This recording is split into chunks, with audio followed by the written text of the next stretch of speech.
Okay, good morning. Today is March 10th, 2026. I'm Kathy Hopkins, District 5 Representative and Chair of the Board. I now call the March meeting of the Kansas State Board of Education to order. Welcome to those in attendance and those watching online. We have all 10 members seated at the board table. Commissioner Watson is on my immediate left. Vice Chair Danny Zek is next to him. Board Attorney Mark Ferguson is on my right. Board Secretary Deborah Bremer will be on the far right eventually. The mission statement for the Kansas State Board of Education is to prepare Kansas students for lifelong success through rigorous, quality academic instruction, career training, and character development according to each student's gifts and talents. Our vision is for Kansas to lead the world in the success of each student. At this time, we will pause for a moment of prayer or silent reflection.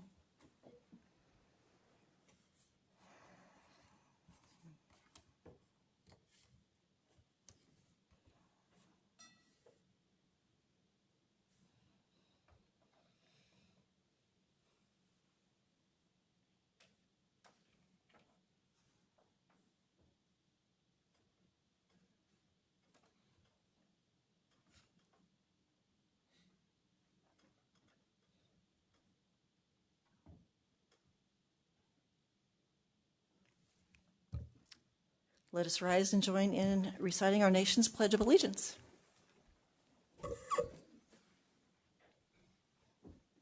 I pledge allegiance to the flag of the United States of America and to the republic for which it stands, one nation, under God, indivisible, with liberty and justice for all.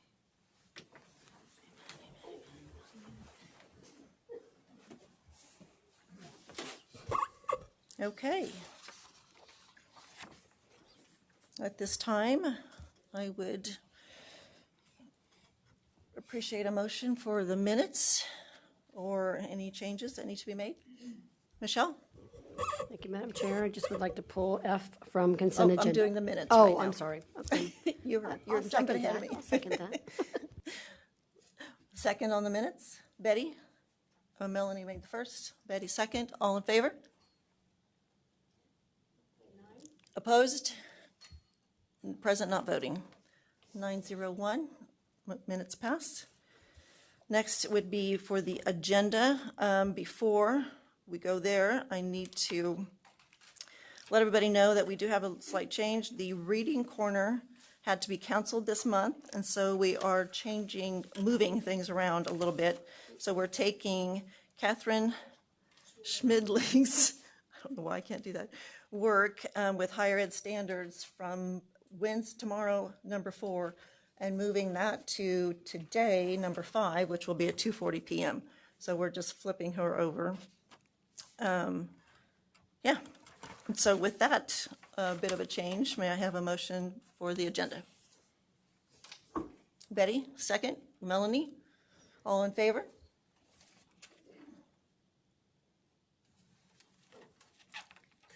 Okay, do we have 10, I think? Okay, 10-0.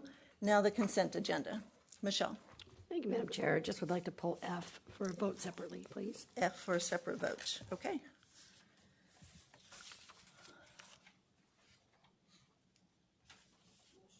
So do we get a motion then for the rest of it?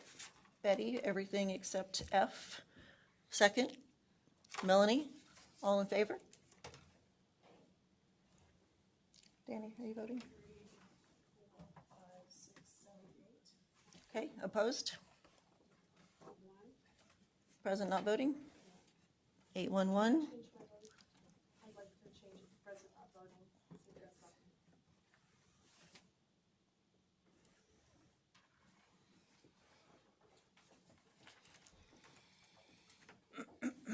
Does that give us a 712? Is that what I understood? 7, yeah, 712. Okay. And then F on the consent. Do I have a motion?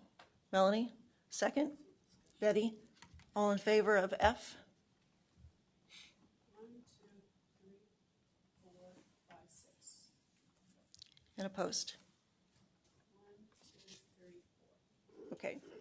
And I should point out that F was acting on adding programs to the approved list of state at-risk evidence-based programs. Okay.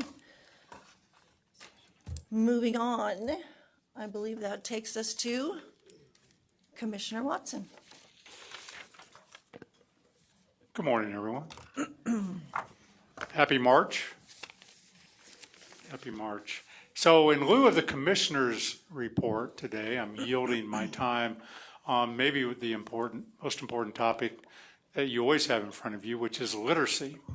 And there'll be a lot of people talk to you today about our comprehensive literacy plan. When I say ours, really state of Kansas comprehensive literacy plan, that really know literacy a lot better than I do. So I'm just going to somewhat tee it up and let the experts come speak to you today and answer a lot of questions for you around this development and draft. This past week, go back a week ago, was Read Across America. And I like to say Read Across Kansas because I got a chance to do that in some places, and I think some of you got a chance to do that too. It's always a joy and a challenge when you go in and you let the school pick the book or the classroom pick the book, and then you go, I hope I can deliver on this book, because in some cases, it's a book that you know really well because it's a long-standing children's book, and other times, you don't know it as well. And then I've also found too, Dr. New, you'll really appreciate this, that the reading corners in the young primary grades, kindergarten 1, 2, are often this nice soft lighting, subdued, maybe a little rocking chair, Michelle. And if you're old like me and you don't have good lighting, and reading a book can really be a challenge without glasses. So anyway, I can't say enough how excited young people are, though, to do read alouds, and how excited. So again, I want to thank you for the work that you do.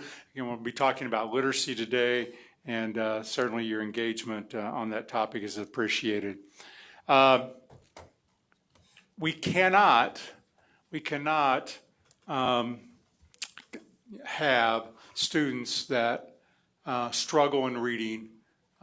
We have to do everything we can, right? Our hair's on fire. Hair's on fire. That'll be our motto together forever, won't it, Kathy? To do everything we can to help a young person learn how to read. It's so essential to his or her future, and I know that you feel that way too. Here are your board goals. That number one, quality school improvement. Embedded in there, the very first item in quality school improvement, which is the KSDE process, is structured literacy. And your work on structured literacy is so important.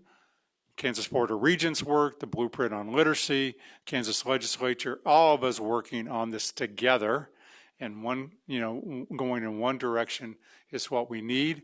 And certainly you put that as your highest priority going forward. This comes right out of our quality instruction manual and part of KSDE. Renee will talk about this later on this morning when she talks about school improvement process. But I want you to take a look at this, and if you want to know how do we move, Danny and I were having a conversation before, how do we move to really having excellence in that classroom, which is what it takes for young people to learn. Teachers with high expectations, I'm going to come back to that. Deep student engagement in learning. They have to be doing the work. It has to be aligned then to our Kansas standards, and the materials that are purchased have to be aligned to that, or there's going to be a mismatch. And then very intentional and cohesive instruction. For example, if I'm struggling in reading and I'm in a first grade classroom at Santa Fe Trail this morning and I get ready to go to Tier 2 intervention instruction, does that person giving me the intervention know exactly what just happened in the classroom? That's when we're talking about cohesive instruction. And then looking at data all the time to inform my instruction. This is very similar to how your doctor may look at your measures of your health to monitor what the recommendations he or she's going to give to you. Jim Porter goes every year to Kansas Music Educators. I don't go every year, but I did go this year. It's been about 4 or 5 years. And I sat in as he did, remarkable young people who are on the state choir and state band and state ensembles. And these are the best musical kids we have in the state, thousands of them. And one of those I sat in was the all-state jazz band. Okay? And if you know about that, they practice throughout the week with a clinician. And then right before they have their concert, they spend about 30 minutes really kind of honing one final time. And you can set in all those. And then they have a concert. And so I was studying in the 30 minutes prior to them actually going on stage, if you would. And I set in then the concert. Now, these are best kids. In fact, 3 or 4 of these kids in a very small jazz, I'll say jazz band, were all 4 years of high school, they were top in their field. And here's a clinician. Usually those are college professors, but not always, clinicians. And so he's having a good ride. We've been practicing all week and said, okay, so we're going to take, they had about 5, 6 selections. We're going to take the first one and ready, go. And about, 3 or 4, stanzas into it, he goes, stop, you're flat. You hear that? And the kid looks at him like, no one's ever told me that in my life. And he heard it just a little bit, flat. He said, again, let me hear you, da, da, da. Okay, everyone. And he did that about 4 or 5 times with selections, and he would jump around because where he knew that there were parts that weren't quite where he wanted them in 30 minutes when they had to go live in front of all their parents and their schools and everyone. High expectations. Delivered with a lot of love and caringness, but a classic example of what happens when you match a really good teacher with students and then inspire them and then deliver. And of course, then the end product, parents are crying, my kid's doing great, and then remarkable concert happen. Watch that happen over and over and over again, Jim, as I know you did too. And again, it just struck me, that is the example that we're talking about. And when we want that to happen in every classroom around reading every single day with that intensity. So, some overall guiding principles that drive this work. And then I'm going to hand out to you the priority recommendations that Lori Curtis and Dr. Cindy Lane and others are going to go through with you. Let me just walk you through some of these. The science of reading is non-negotiable. The implementation of is the quality of the work of how we get that done. And the science is always moving a little bit. So let me give you an example of what a lot of people that you talk to think the science of reading is. And I bet you've heard this, say this. In fact, we were told this almost close last night at dinner when someone just wanted to give us their thoughts across the table.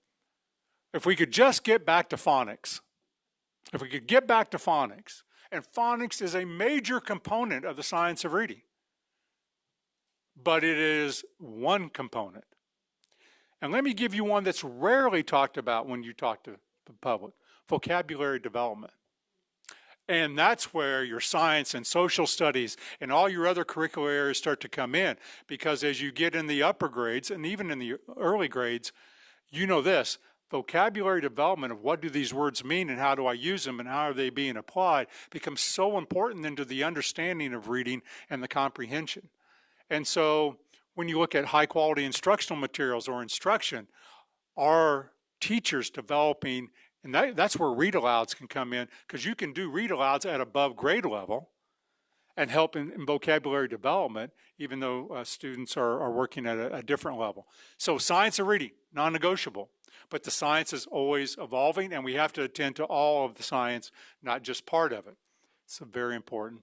Early identification plus strong and core instruction prevents most reading failure.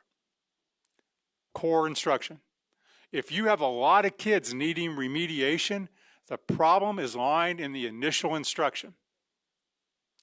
And the earlier we can identify, the easier it becomes to help. Doesn't mean we don't do it later, but that's really important. I hear you all say this all the time, and this one's so difficult for everyone that runs for public office. Local control with state guardrails produce sustainable improvement. So mandates often become check boxes. It's so hard because we want it done today, or maybe yesterday, right, Debbie? We want it done yesterday. But we have to do that with local boards, local schools, and a teacher, again, sitting in Osage City right now, teaching a kindergarten classroom. And that person's going to determine the quality of what happens. So helping give guardrails, tight guardrails, like everyone needs a civil literacy by 28, and then letting them know what the work that we expect is really important.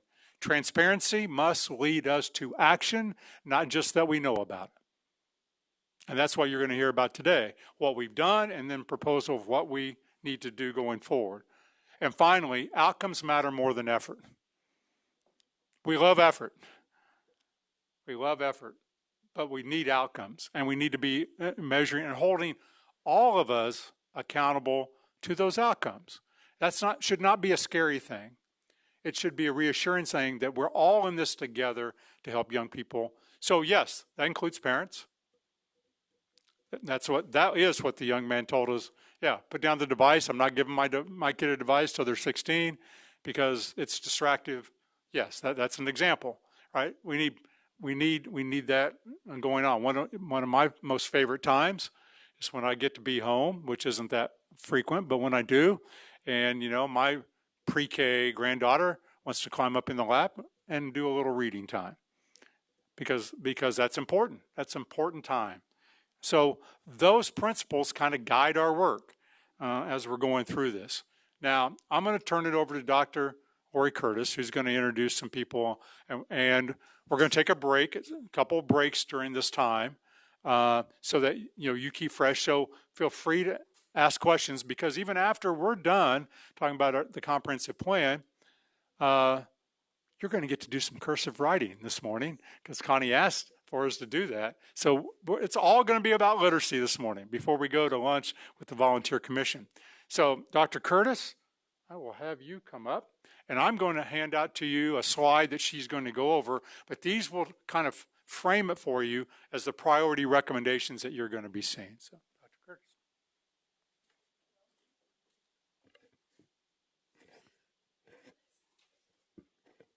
Thank you, Madam Chair. It's great to be here.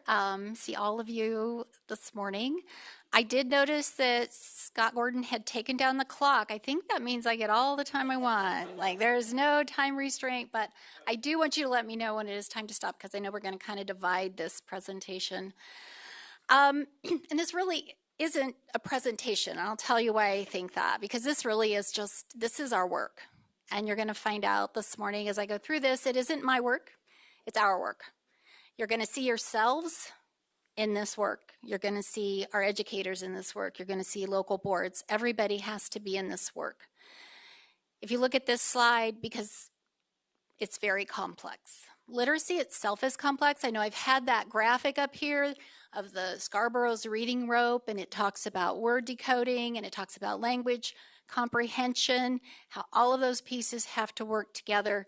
That's called a simple view of reading also, but the reality is literacy is very complex.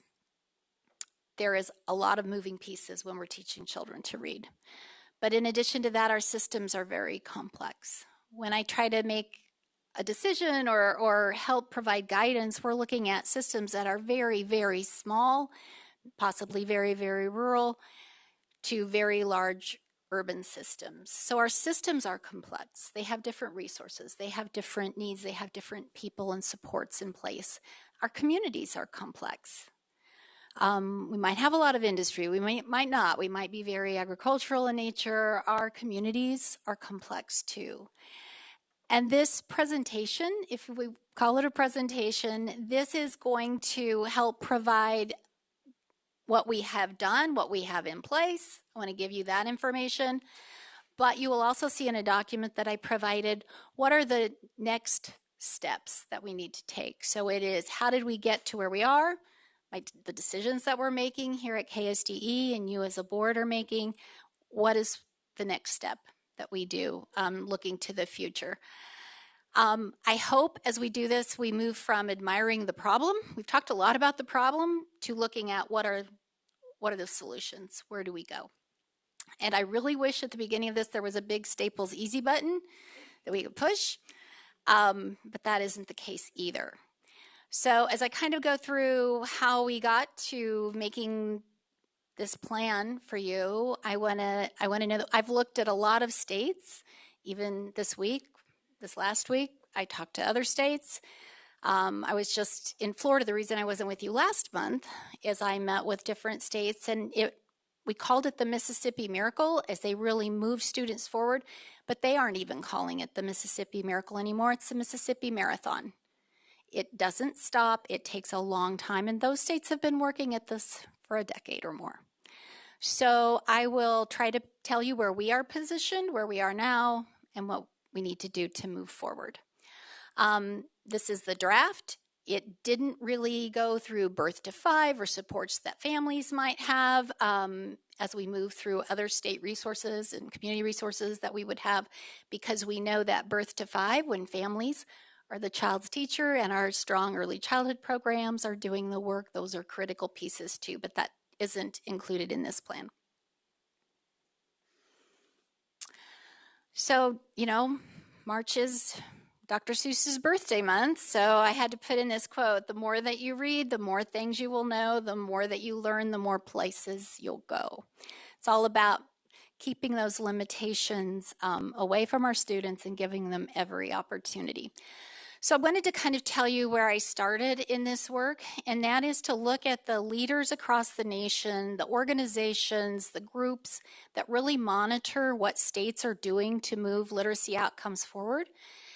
And so I made a spreadsheet. I put all of them up there, and I looked at what are they seeing as the levers for moving literacy forward in the nation, in the states that they're working in. Mostly it was looking at a national scope. And so I started identifying not just who's doing what, but then I started researching and how did it go for them. Because it's one thing to say we need to do this because all of these states are doing this, but before we jump there, we need to say, and how did that work out for them? Because there are also those conversations, and those are the conversations I've been having the last month with other states, is so when you establish your coaching network, what lessons did you learn? Because I want to learn from your mistakes. How did that work out? So this process was started with me looking at everyone I could think of that was doing literacy work across the nation. What were the big levers that we should examine and identify what we needed to do next?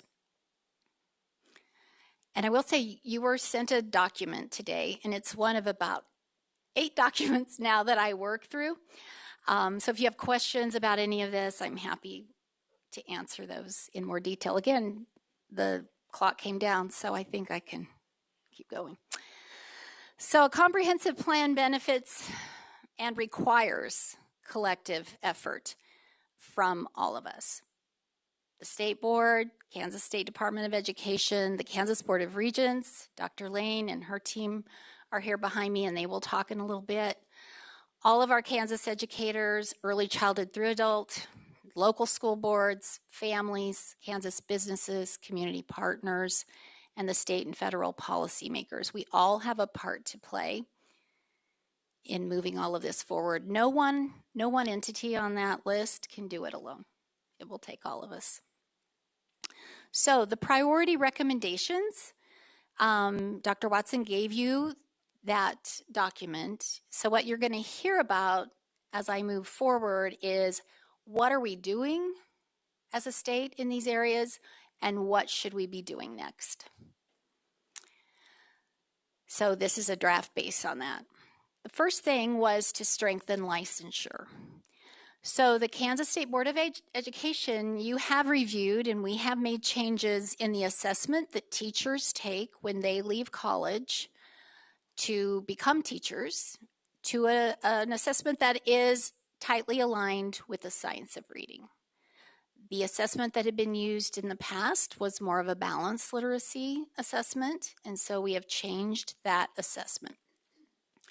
Also, when I've gone across the street, sometimes I get questions, how do we know teachers know what they need to know to teach reading? How do we know? And Dr. Watson and you as a board have brought on the Kansas Seal of Literacy.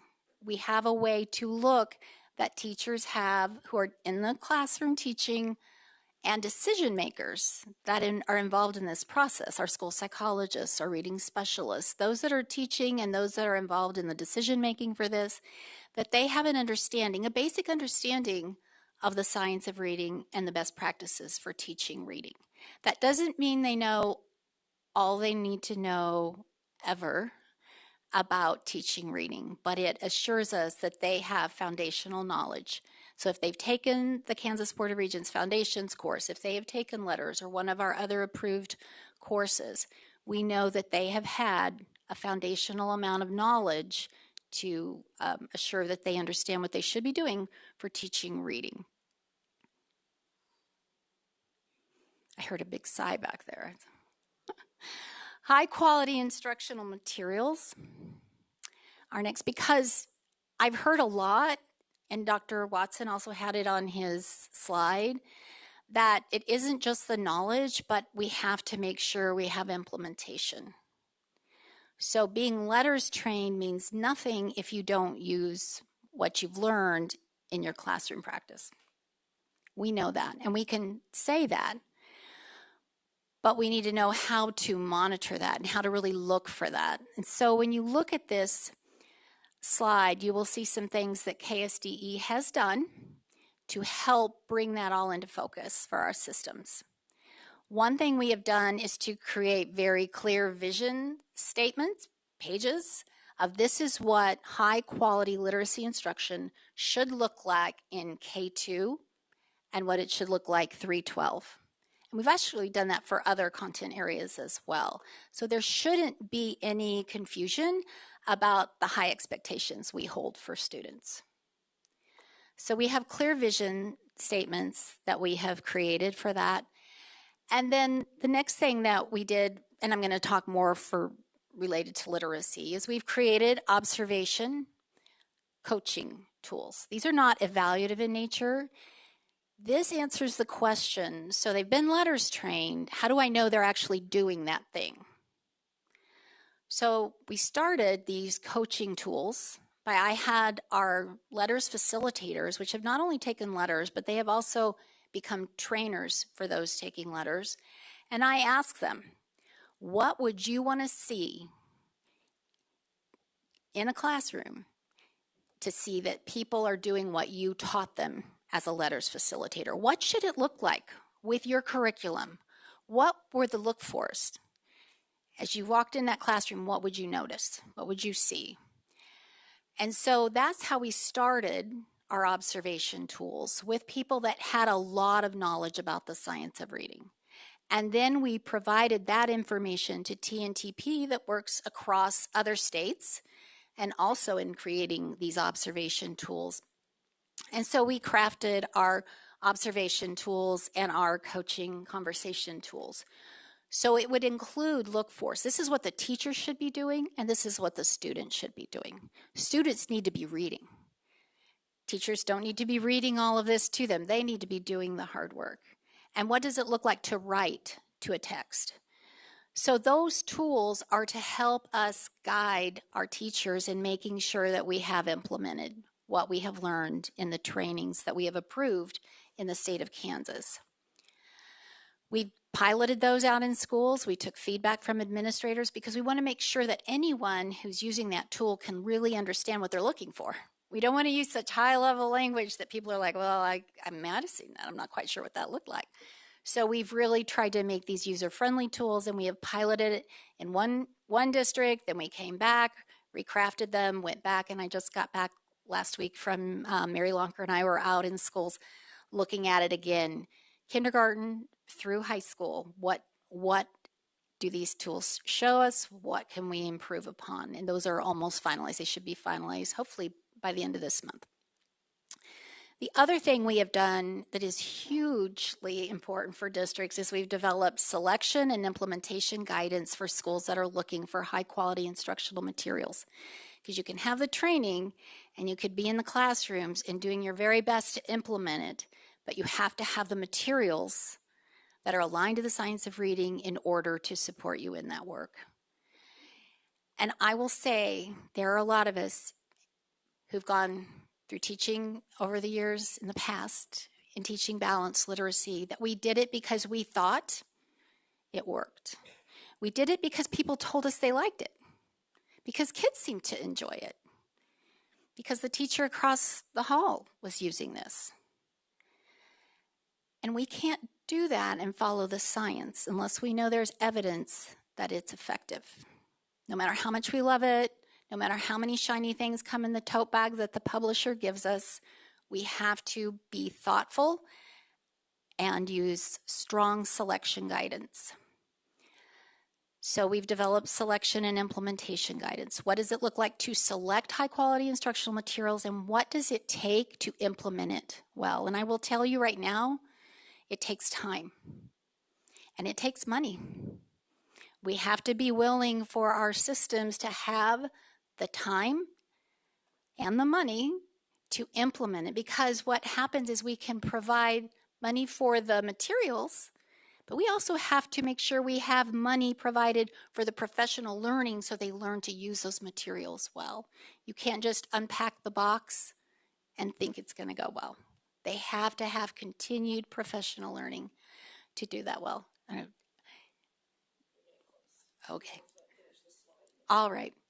So the next thing that we have done, and it is brand new, is we have developed a statewide visualization dashboard for use by systems internally to strengthen system network. And I saw that last night, and I'm just making you wonder what's going to come next. So let me just explain what this is about.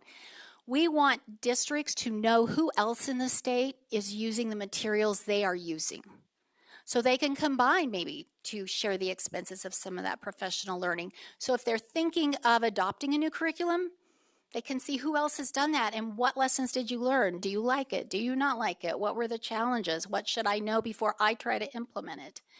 So this visualization tool can be used by systems to know who is using what and how might I learn from them, so we aren't just working in silos across the state. So those are things that we're doing to make sure that we are able to select and use high quality instructional materials.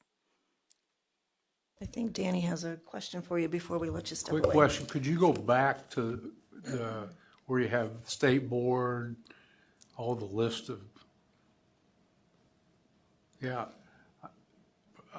You have families, but parents. Yeah, Shouldn't- families and parents, those are, Okay. yep. Okay, I didn't One see thing. parents' name, and I, You know what, Danny, I'm a grandma. I want to I'm be a in there too. great-grandpa. Okay, so I don't want to be left out, right? I don't want to just put parents, because I think grandparents as well, aunts and uncles, we all need to be in it. It's going to take all of us. yes, thank you. Oh, I'm sorry, Debbie. Come back up, Lori. And I have lost my citizens open forum. I took down the clock and I just, I was kind of Johnny come lately. Thank you, Madam Chair. Thank you, Dr. Curtis. So I heard you reference TNTP. Are we still contracted with them? currently we are right now. I think that contract is being completed, yeah. Right, because I knew it was, the last time it was voted on was in December 2024. It was funded, contracting them through the Smoky Hills Education Service Center. And so I thought that was, and it was using ESSER funds, emergency funds. So I thought it was a little long. So, all right. And that work for our tools has been completed, yeah. All right, thank you. Michelle. Thank you, Madam Chair.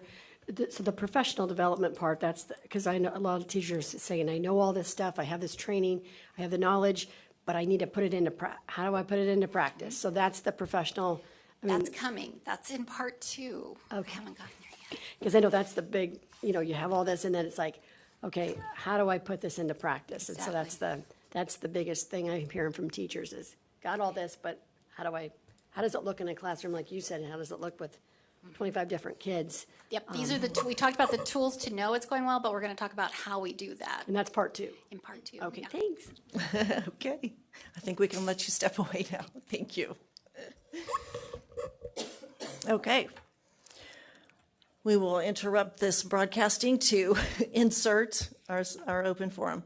I now declare the Citizens Open Forum of the Kansas State Board of Education meeting open at 10:35 a.m.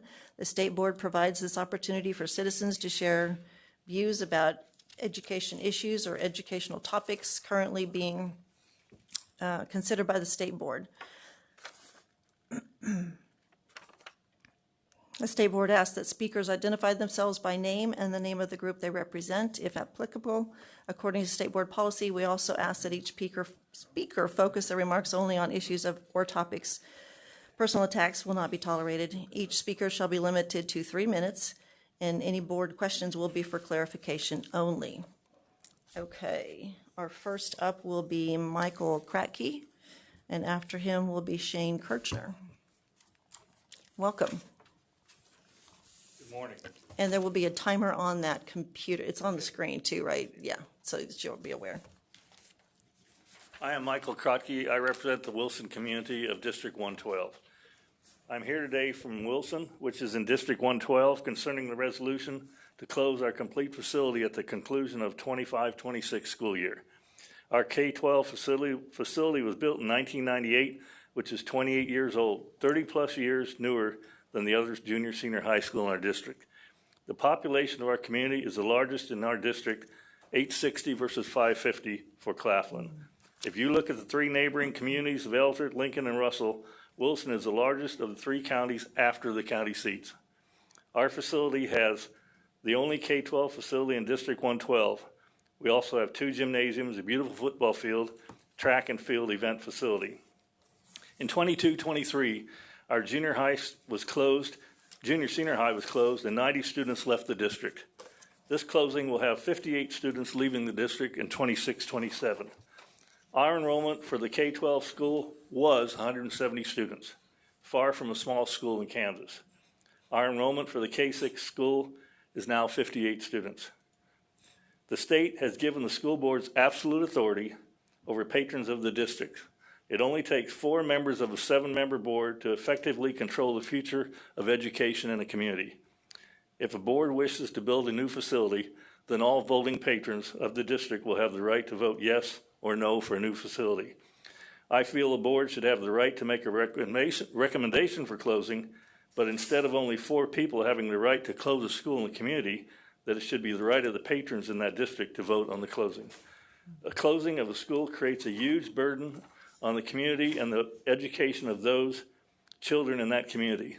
Wilson in District 112 was the first community to exercise the disorganization petition in 23.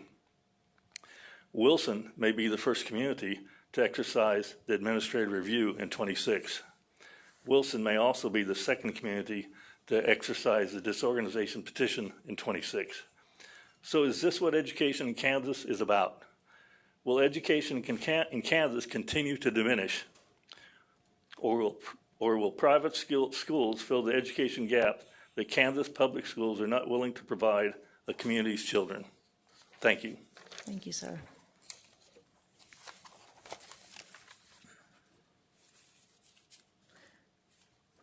Next will be Shane Kirchner, followed by Amber Wheeler. Hello, welcome. Good morning, Board. I'm Shane Kirchner. I'm Chair of Teacher Ed at McPherson College. I'm representing the Kansas private colleges in the state of Kansas. Don't have much of an agenda here today. I was trying to think what to say on the way up, and I got a few ideas when the last presentation. One of the partners I didn't see on the list was the colleges and universities in Kansas who are also helping. We are all preparing students to pass the praxis test. They are teaching kids how to be readers. Built onto that, most of us are the smaller colleges in Kansas. Our bread and butter for our teacher ed programs are the traditional programs, those 18 to 21, 22-year-olds who go through.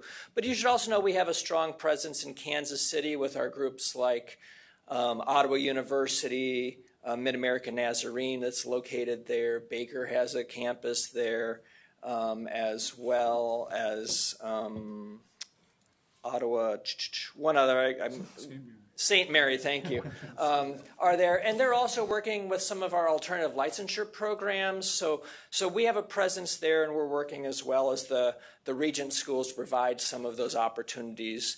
And so we're small, but I think we're an important, vital partner as we go through and look at some of the jobs that we do. So just, again, keeping ourselves in front of the board, we do exist. Our whole group, we're going to have some more meetings here today. So happy to be here and happy to represent our organization. Thank you. Thank you. Appreciate you. And next is Amber Wheeler and then Steve Roberts. Good morning. Welcome. Good morning. For those of you who don't know me, my name is Amber Wheeler, and I am the superintendent in Humboldt. And I just want to thank you for the opportunity to come and share a little bit about our district's path towards a better aligned assessment system. A few years ago, I actually had a consultant from Greenbush say, hey, you've got to watch this section of the state board meeting. Zach and Spencer had been here and they had shared with you, and I was so entranced by that. I felt like it was one of the best presentations I'd had on assessments that I created a listening guide for the board meeting, and our district leadership team watched that section, and then I shared it with our staff, pieces of that. So it's probably become one of the most watched board meetings in our district for sure. But they really talked about how important all those pieces are for a balanced assessment system. And so this year we started the proficiency screeners with the help of KCK and Olathe. And as a rural school district, we do not have the capacity to pull something of that magnitude together. But I really feel like it speaks to the power of our state that we were able to come together and make sure that good things were happening for all Kansas kids.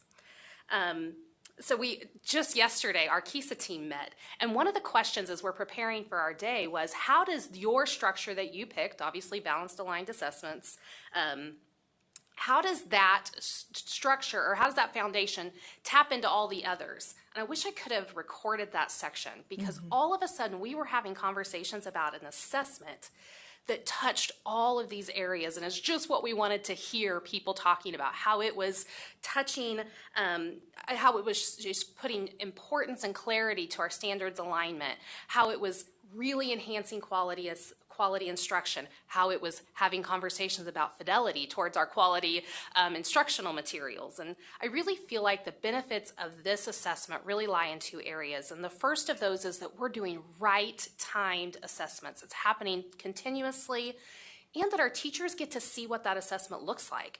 It really helps them to understand better about what that standard is asking when they get to see a question that somebody else has written that's aligned to that. And it also allows them to see the answer choices that kids make. So when we're talking about helping our kids become better learners, knowing what they're missing is a really important piece of that. So I really believe that the innovative assessment opportunity that you are reviewing tomorrow will give us the opportunity to meet the ultimate goal of what a quality assessment program can look like. I hope you'll approve that application and the funding to support it, so that we have the chance to explore the possibilities that this approach has for a balanced system that can truly meet the goal of improving student learning. As always, I'm available, and if you need anything or have any questions, I'm always happy to help. Thank you. Thank you. Next will be Steve Roberts, followed by Nancy Moneymaker. Thank you, Madam Chair. Welcome. I'm Steve Roberts. I represent all sorts of Kansans. I used to sit there, and I used to sit there. Some of you know me pretty well. You're going to be hiring a new commissioner, is what I understand. Thank you, Dr. Watson, for all your service. I'm proud to say I was part of hiring Randy. I mean, I was part of bringing you on board. It's one of the better things I've done in this life, I think. So my counsel to you today would be, when you hire a new commissioner, do not hire someone who's convinced that teacher training is the end-all and be-all. Oh, we have to have our teachers matriculate through the state-approved teacher preparation program, or else they won't be able to do the job. You hire somebody like that, we will never get to the promised land. Teacher training has its place. I want teachers to be lifelong learners. I most certainly do. I want to be a lifelong learner. But we talk about barriers to the classroom, and we have a teacher shortage that's manufactured. I've had people on the 5th and 6th floor of this building tell me that, well, Mr. Roberts, we have to limit the number of teachers. In a country like this, that's criminal. We should welcome all sorts of people who are natural teachers, because they're out there. Teacher training has its place, and our colleges of education have an important role to do, but not keeping a lock on the classroom door. Thank you. Thank you. And our final will be Nancy Moneymaker.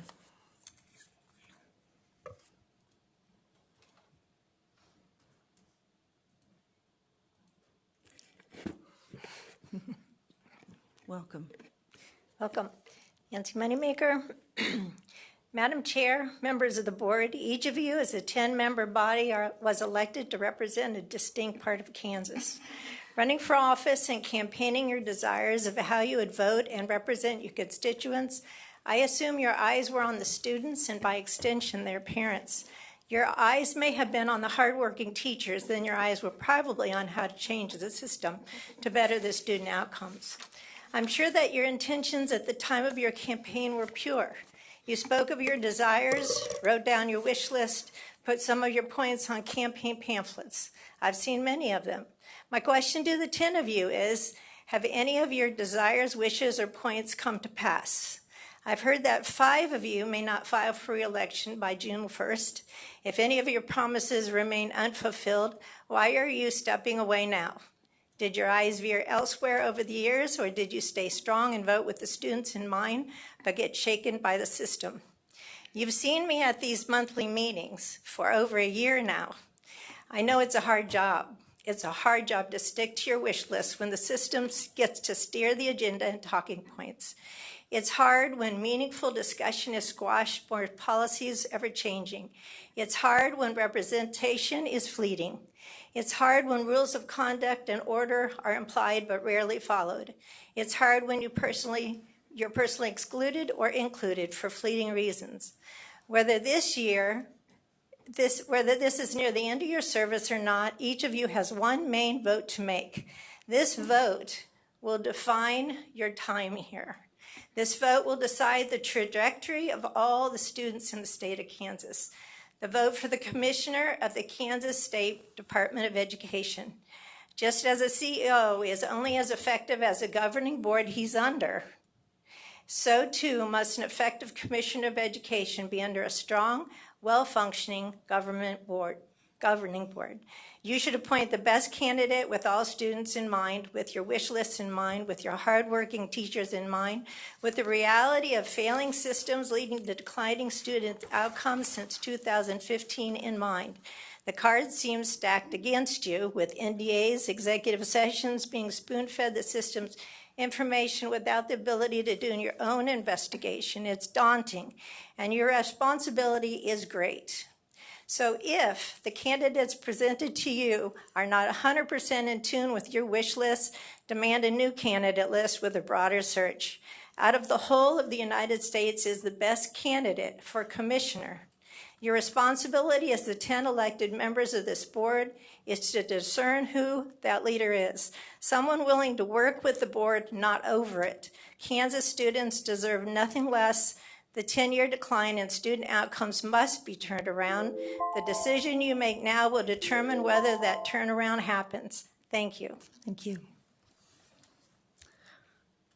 The State Board Citizen Open Forum is closed at 10:48 a.m. We would like to thank all of our speakers for sharing their views with the board. The State Board will determine if any of the issues should be addressed as an agenda item at a future meeting. Thank you.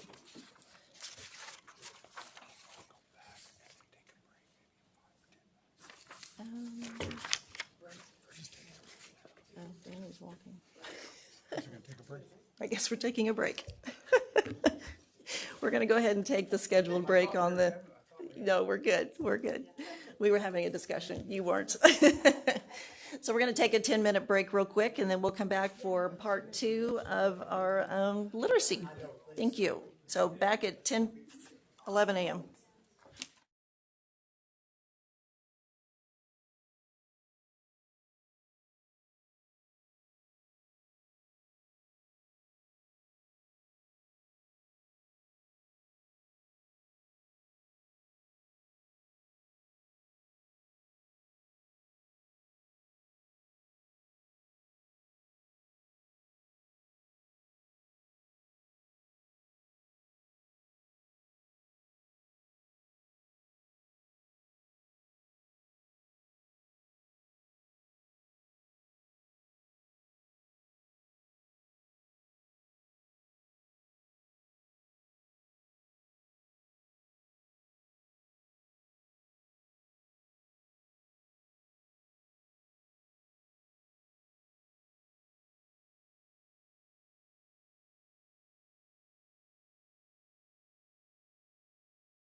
Okay, we are going to continue.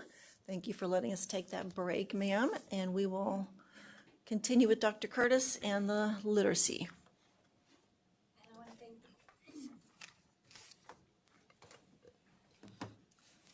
And I want to thank the board. I saw water, it said for board members, but I helped myself to a glass of water. Thank you. So that slide that we covered right before the break, these are the next steps. Additional things that we need to be doing as an agency to continue to develop our implementation networks. And what I mean by implementation networks is if you have chosen high quality instructional materials, that you can gather together with others that are using those materials to make sure you're using them as they should be used with the highest level of implementation for that. And we can help with that. We have just completed a study to help districts understand how to do that, and all of those resources we'll have to use in the future. Also to analyze literacy outcomes in relation to the materials. So look at what's working. Let's look at the materials that are working, and if it isn't working, figure out why. And what do you need to support, the support you need so that it can be improved.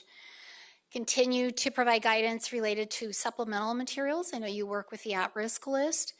Again, looking at the research behind it, that it isn't just what we like or just what we hear is really good, but we actually look at the research to make sure it is shown beneficial for students that are at risk. And then offer continuing KSDE-sponsored professional learning, coaching, and additional supports to make sure that the materials they're choosing aligns with the practices that are aligned to the science of reading. So this gets to Michelle's question right before break, that educator professional learning. So we already require certain types of training. Part of that is provided by KSDE, and one of those trainings is for brand new teachers or teachers new to teaching in Kansas. And we provide those modules. There are videos if they choose to use them. There's also a slide deck. There's a handbook to do all of that. And sometimes teachers or administrators will call and say, my teachers have done letters training. Do they still need to do this? Well, the reality is yes, because letters training isn't just about dyslexia or one thing. And so these trainings are about what it looks like in Kansas. So actually the first module is about what are the KSDE requirements?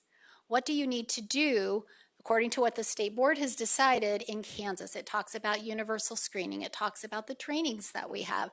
And so what does it look like to teach in the state of Kansas? And then it also has the opportunity, there's slides in there for them to put in their district information, like this is who you would go to report your screening outcomes and all of that. So we also require, and that first line is for those brand new teachers and teachers new to teaching in Kansas. The next type of training is required by those licensure areas, and you can see them up there, and it can be determined by the district.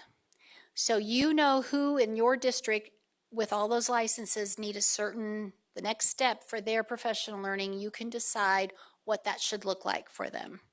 For some of our elementary teachers, that has been letters. But for those that have completed, it's going to be something else. It's going to be more in-depth training. And this, if you remember this part of the slide, I'm going to talk about a resource hub in a little bit that would be connected to this. And then also, we are funding letters courses. And also, we still have one more cohort of those letter facilitators to be trained in their volume 2. We're still working on that. And then structured literacy team that I assist with, we are still continuing to provide professional learning. That's what we're doing, what we have in place, but these are the next steps. One of the things that not just in literacy, but across all the program managers is for us to bring together a resource hub for systems to go to so they will know what are vetted professional learning opportunities that they can go to get that specific help that they need for those next steps for their teachers, for their administrators, for their school psychologists, whatever those individuals are that are looking. One place where they can go where we can make sure that they can find what they need. And then also to continue our collaborative professional learning that we have piloted this year with our educational service centers. That was a very positive experience for us. The work that we've done with higher education, and I'm going to talk in a little bit about some collaborative work that we're doing with them as well. And then also other regional partners that we might have that can help with the professional learning. And then the finalization of the structured literacy toolkit. It's coming, Michelle. It's coming. It's going to be under coaching. Okay. Another one of those priorities was the universal screening for reading risk. You have provided approval of the subtests that should be in our universal screeners that we have approved through the agency. We have a protocol for universal screening kindergarten through the fall of 9th grade, and that is reported. Spring scores are reported for K1, 2, and 3, and 8th to the agency from school systems as part of KISA compliance. And then also we do have an alternate screener for those students that have severe cognitive disabilities. If they take a special assessment instead of the state assessment, they are able to take a different screener for them as well, and they follow the guidance of the dyslexia handbook. So next steps for that portion is for us to do a better job at monitoring the data collection for all of those things that we receive for KISA compliance. Because while making sure that they do it, that follow-up on, so if they struggled with that, what do we at KSDE need to do to support to make sure it's not just done, but done really, really well for every single student? Following up on that is one of my goals for the team that I work with. Support in helping districts and systems have support in interpreting the data. We collect a lot of data. How do we know how to really put that into action so we can have an actionable step to improve instruction? That is starting to happen in a really exciting way. Districts are reaching out and saying, I've heard about this, but I need assistance with this. One of my team members is meeting with a system at 12:30 when they do a PLC over the lunch break to help them sort and identify how to use their data to more effectively implement their instruction. And then also I think we need to strengthen our parent-facing communication for students who struggle with literacy acquisition. And I'm going to kind of talk about a way that we'll be doing that. So one of the things you heard me talk about last time I was here was about oral language screening. We need to, excuse me, we need to, I need that water. We're still looking at guidance for oral language screening for our students that might possibly have developmental language disorder or need support in their classrooms for that. And then here's the part which would bring in that stronger facing parent communication is one of the things that other states were doing in that very first table that I showed you was a lot of states are implementing individual literacy plans. They call them reading plans. I call them literacy plans. I think it should also include writing for our students who are identified as high risk, kindergarten through 3rd grade. And then make sure that part of that is clear communication with families, with parents. So if a student is flagging at risk, that schools now have a process for saying, what does that intervention look like? What do we need to be doing? But helping as a state provide a template, a guidance document so they know what needs to be collected, what needs to be shared, so there is transparency with families. So developing that that protocol for those individual literacy plans for our students K-3, making sure to communicate that with parents regarding the additional support. Because families, when they call me, sometimes it's that they just don't feel heard. So making sure that we are communicating clearly. Yes, here is the concern I have. This is the data that shows me that. This is what I'm going to do. And this is how long I'm going to do it before we touch base and see how that's going. And here's what you can do as a family to help support this work. Having clear guidelines for what that communication looks like will be helpful. And then also, and I just mentioned quickly with one of the board members, because she was asking about high-dose tutoring and what could we be doing in the state or what are we doing, and developing guidance for school programming after school or for summer programming is also something that we're working on. And Dr. Watson had talked about the intervention. I believe you heard from Holly Ingram a meeting ago or so, about the pilot that we're running in USD 259 right now to look at what does summer programming, and that is done in collaboration with higher education, with Wichita State University. Dr. Lane and Rachel Rubio are in on those meetings with us as we're working with Wichita State and USD 259 to provide summer school and looking at whole class intervention and high dose tutoring, which would also serve as strengthening maybe the clinical practicum that the university students are getting as they're working with students.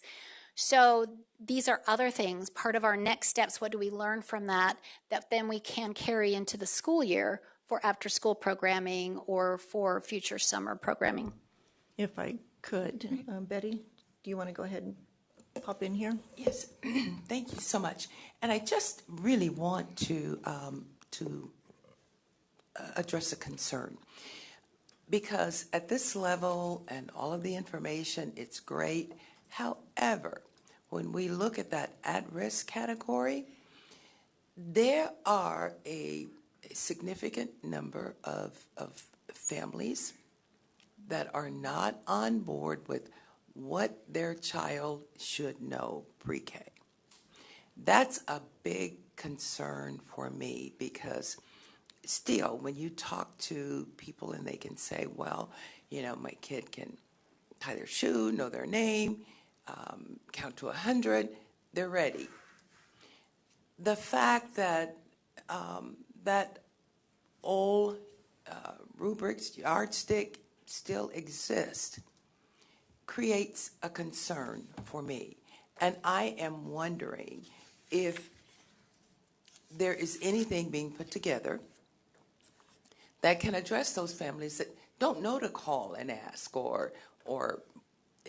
and especially as we see more grandparents stepping up as parents again, and this is what worked for their kids, not knowing that that's been changed.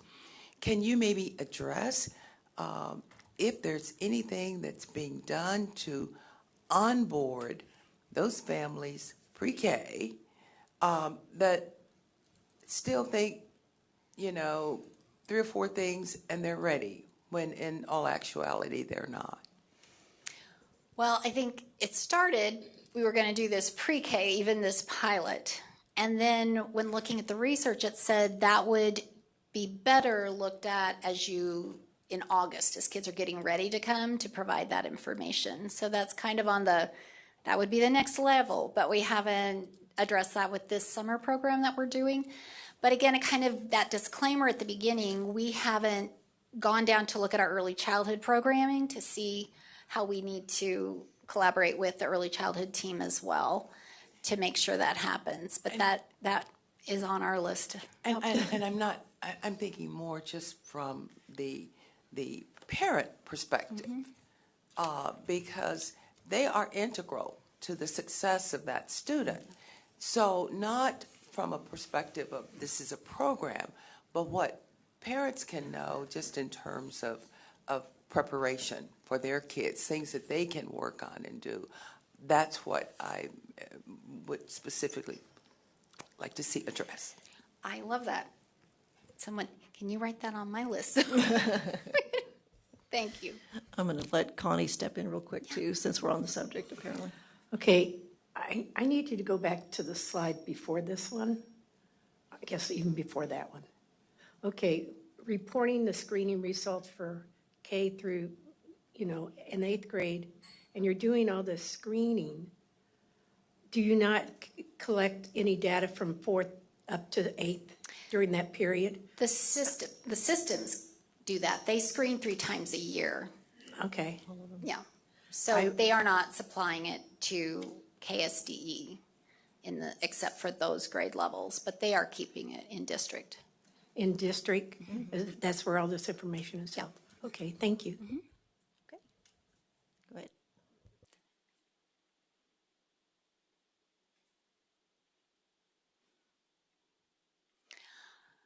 Okay, we're going to move into some things that we're doing again before I get to really Michelle's answer. What we're going to be doing, our big next step. I will say it's my big next step. We've done letters training for thousands of teachers, and we have trained over 300 licensed local certified facilitators in the 3rd edition and early childhood courses. We've worked with service centers. They also have trainers, and they provide some of this training as well. And that group of facilitators meet monthly virtually with us to make sure that they are implementing that training well, if they have any questions. But we have also been putting into that training the understanding of what coaching would look like. What does it look like for you not only to train the teachers in your system, but help coach them to make sure they're doing what they need to be doing?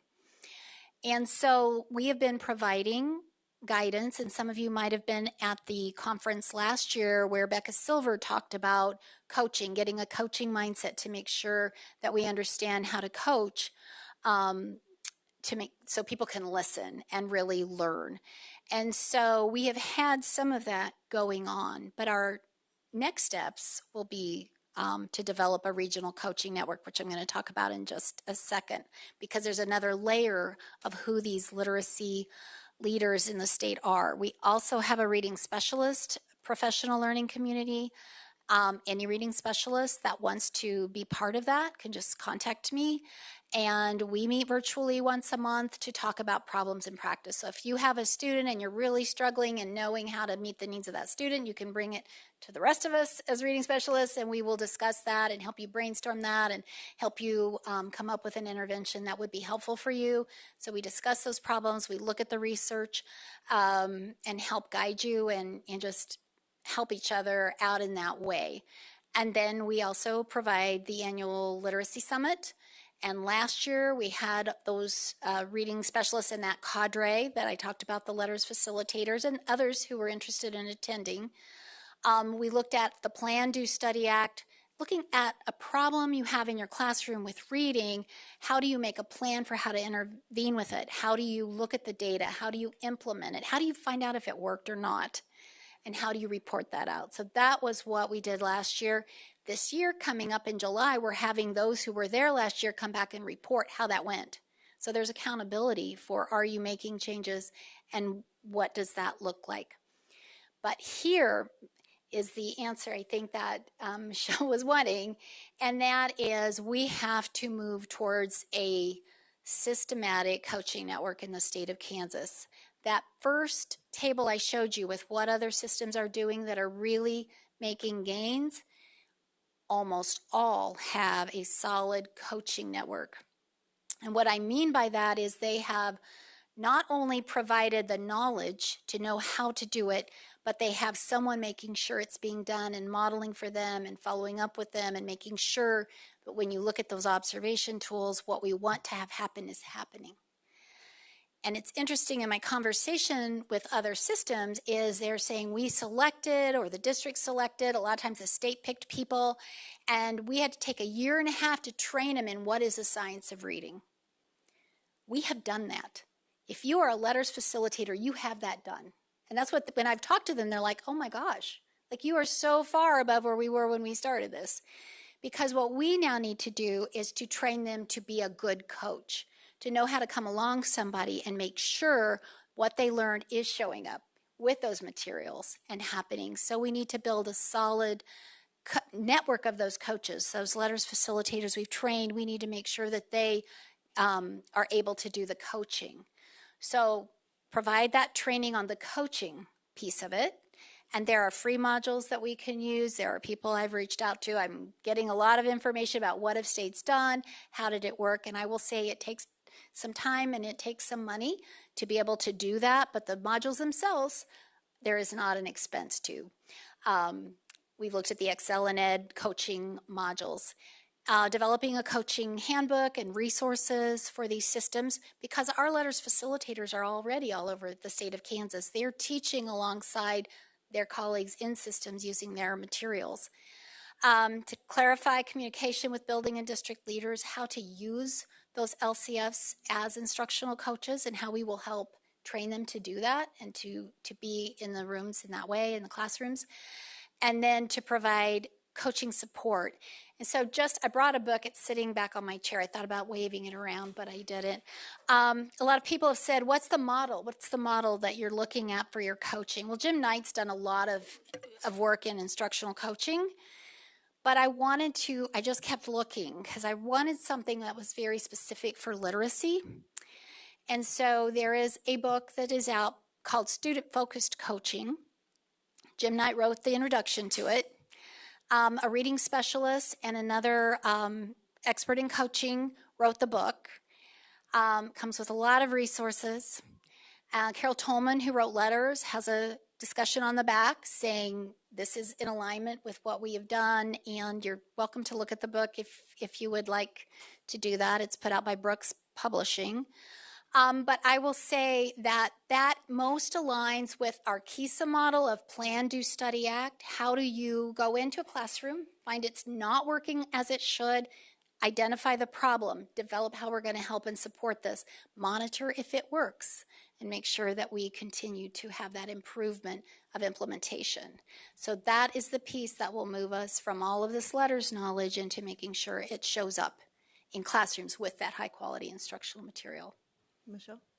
Thank you, Madam Chair. So, Dr. Curtis, so as far as, is that happening in the colleges where they're going into the classroom before they get certified as a teacher, before they become? That's next. Because I was just thinking back to being a certified instructor for swimming. I had the knowledge of the test. We were tested. We had so many questions to know that we understood. There was all kinds of things that went along with that.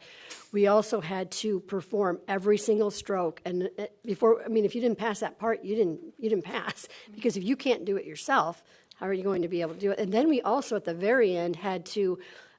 We had volunteers, but we had different ages of kids, and we thought we were so grand in having this awesome lesson plan, and then the water was freezing. I mean, you're going to deal with all kinds of things. You have 20 minutes to maybe 30 minutes to do a lesson, and you had a grand idea of, I'll write this nice lesson plan, but then you have a kid that won't even put their face in the water. So, I mean, it's like, you know what I mean? Like, so they have to have that practice. You can know theory, you can know the knowledge, but if you can't put it into practice and you don't have the time to practice that, especially before you become certified, that's where because you have to know how to do that into practice. And Dr. Lane is going to talk about her ideas for beefing up our clinical practice for our college students that are coming out to get them prepared to do that.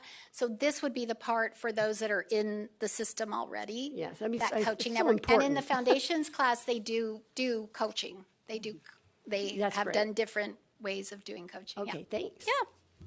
Any other questions on that? You're good. So I think it's most important, this piece is how we're going to sustain the work that we have done with the training that we have in place with our letters, the teachers that have taken letters. So we need to continue to identify how we will support that. And I think support of that coaching network is really the next big step that we need to take. And it would align with what has worked for other systems. Providing guidance, tools, and documents and assistance. And also to make sure we don't not celebrate things that are going really well and the hard work that our educators are doing every day. So in higher ed, I'm going to just have this one slide because you have had Catherine in front of you before. You understand that as we started this work, before I came, like 5 years ago, there were assurance forms requested. And I think from the legislative work that Mr. Porter did with the Dyslexia Task Force. That has started a long time ago. We asked for assurance forms to make sure universities were doing this hard work and changing programs to align with the science of reading. We have changed the PK6 standards. Catherine brought those to you a while back, but in process all the time, and Catherine can tell you, she is involved in a lot. We're looking at the Early Childhood Unified Standards, the administrator standards, to make sure we have science of reading information provided to our leaders as well. So all of those standards, the new ELA standards that are coming out for higher ed, all of those we look at to make sure that they do have the components in their coursework as they're coming out that would align with what you would want in the science of reading. So we have that in place. That's a continual work in progress, and I'm in those meetings with Catherine and her team. But the blueprint for literacy has added another layer of work to move us forward. And so Dr. Lane is going to come up and then share with you, and you will learn more about her ideas for strengthening clinical practice as we work through this. Remember that list where Shane said he didn't see prior the small colleges, but I had educators, early childhood to adult. So we're all in there, right? And so Dr. Lane can tell you specifically for those teachers that are in college and coming out what they are doing. Curtis. Good morning, everyone. Welcome. Thank you for being here. Great to be here with you today to give an update on the blueprint and to talk about some things we'd like for you to consider moving forward. But I want to just say it is always a pleasure to hear Dr. Curtis talking about the work that she's doing. Tremendous effort getting all of us rowing together. And that is really the context of what the Blueprint for Literacy wants to add. Part of our responsibility is to build a coalition. So today I'm here representing not only the KBOR system itself, but higher ed faculty, families that are part of our coalition building, educators in the field, and frankly a Kansan who believes strongly that our mission is possible, working together, not working in silos, by advancing all of our resources and assets in the common direction so that we make sure that at least 90% of our children, if not all, are reading proficiently as you have defined it. So today I have three purposes. One is to give you a brief update on what the Blueprint for Literacy is doing. Second is to offer some of the things that we are considering are important to taking the next step of continuous improvement in higher ed. And the third thing is I'm going to leave you with a challenge. But here with me today, I never walk alone without the literacy experts, because you all know that I am not. I am a champion of this work. So with me today is Dr. Carolyn Carlson. She's our faculty professor at Washburn University, and I like to call her our lead literacy faculty expert, and also Rachel Rubio, who is all things literacy, representing special ed, general ed, and a parent. So if you have questions that I can't answer, if it's okay, I'm going to be passing the ball to these two experts. So in front of you, you should have a pocket folder. It's a dark color. And I thought rather than a series of more slides, we would take a look at the progress of the blueprint using these documents. So you have two things. One is a shorthand version of the progress of the Blueprint for Literacy. Just a reminder, we've been in place for 18 months. The law was passed in April 2024. We actually started work the summer of 24, and so we've been in the work of about 18 months. The reason the blueprint exists is because the higher ed system said K-12 is doing a lot of work. Our teachers, our families need support. Higher ed needs to do more. So we stepped into the arena with the blueprint. So I'm going to hit some highlights for you, shorthand version, and then you have a copy of the comprehensive report that we provided to legislators in January that gives more detail. So let me hit some highlights of adding to what the work has been. The Blueprint has a 25-member advisory committee, and last spring we created a strategic plan that identifies how we're going to spend our resources, has measurements and accountability built in it. In essence, it is a plan, an implementation plan, but not comprehensive, because a comprehensive plan would mean that we have pre-K through 12 strategies in that. So our purpose is to focus on educator preparation and training. And Member Dombrowski, I appreciate your question, and if you'd ask it to me again, I'd like to give some more detail about what we're doing in literacy clinicals, okay? But keep in mind our focus, as it says on the bottom of the page, the key strategies are, what are we doing to strengthen our educator preparation? And I can tell you our faculty are on fire. We have formed not only the Literacy 7, representing the 7 publics, but we now have a group that I call the Literacy League, which is now 24 literacy faculty across the 7, and we are in partnership with the independent colleges. So we have 5 independent college partners that are involved in the work with us. We are examining the strength of our undergraduate courses in literacy. And as we speak, the faculty are reviewing our common performance assessment and determined to make it stronger so that when you go through the literacy courses we call Science of Reading 1 and 2, you exit that with competence to be able to implement structured literacy with live children effectively. So I want you to know that that's in place. We are also building a continuum of application under the leadership of Dr. Carlson, where we're making sure that we have rigor in application across the scale that is effective enough so that when you exit your undergraduate program, you truly have skill to work with children in literacy. So we've been examining that. As you are aware, we thank you for the approval of the Foundations in the Science of Reading courses that we began implementing last March. As of the end of May this year, over 1,200 educators will have completed the Foundations courses and earned their seal of literacy. As a reminder, those courses have the same content as letters, but are also focused on application, where throughout the course, educators are challenged to apply those skills with the children in their classrooms, and coaching. Each educator that goes through the foundation course is assigned a coach who helps that educator apply structured literacy in the classrooms. And I have to tell you, the feedback from educators is that coaching component has been extraordinarily beneficial to helping them implement courses. And then we are also engaged in a lot of other projects. If you turn over your shorthand version on the bottom, you can see what we call literacy enhancement grants. Those grants were issued to each of the 7 public universities, and so we are providing a literacy fellows program for reading specialists, where we have reading specialists in the field that are doing particular projects to strengthen their skills. We're providing a coaching network. In Southeast Kansas, we have university faculty in classrooms in 5 elementary schools supporting those educators directly with coaching and training and support.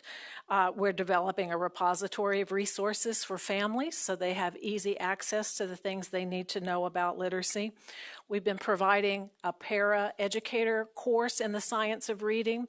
That was a pilot done at Wichita State, and this summer it will be expanding, available across the state, specifically to help para-educators who are not in the transition to teaching programs, but are in our classrooms supporting their skills.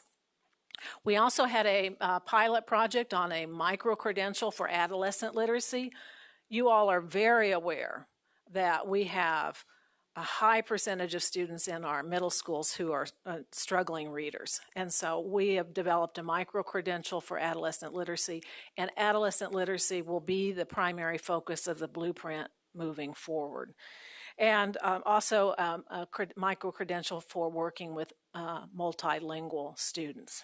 So that's my rapid report of what the blueprint has been doing, but please take a time to peruse the entire progress report. You'll see on page 7 a month-by-month list of the things that we have been working on.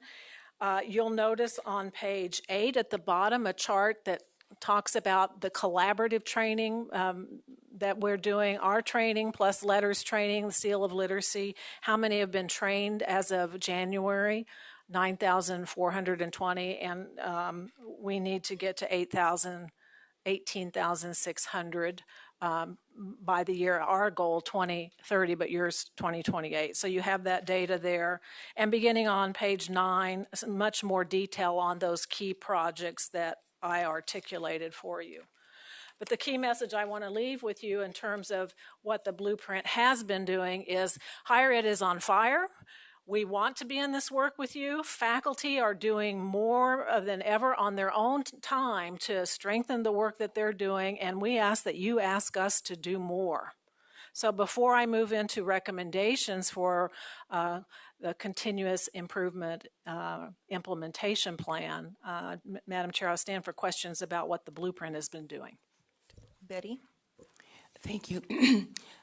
I'm going to go off the grid just a little bit, but Please do. Take me with you. It comes back.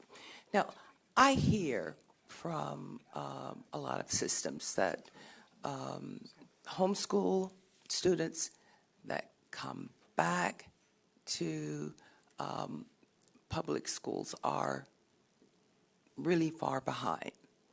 I don't know where that data comes from. I don't know if there's something that separates, okay, you've been homeschooled through third grade, now you've come into the public. I have no clue.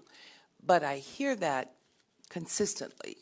Now, this is not to minimize homeschooling, but when we talk about educator preparation and looking at the enhancement grants, I am wondering for, well, let me throw another thing in. I'm hearing that homeschooling is on the rise.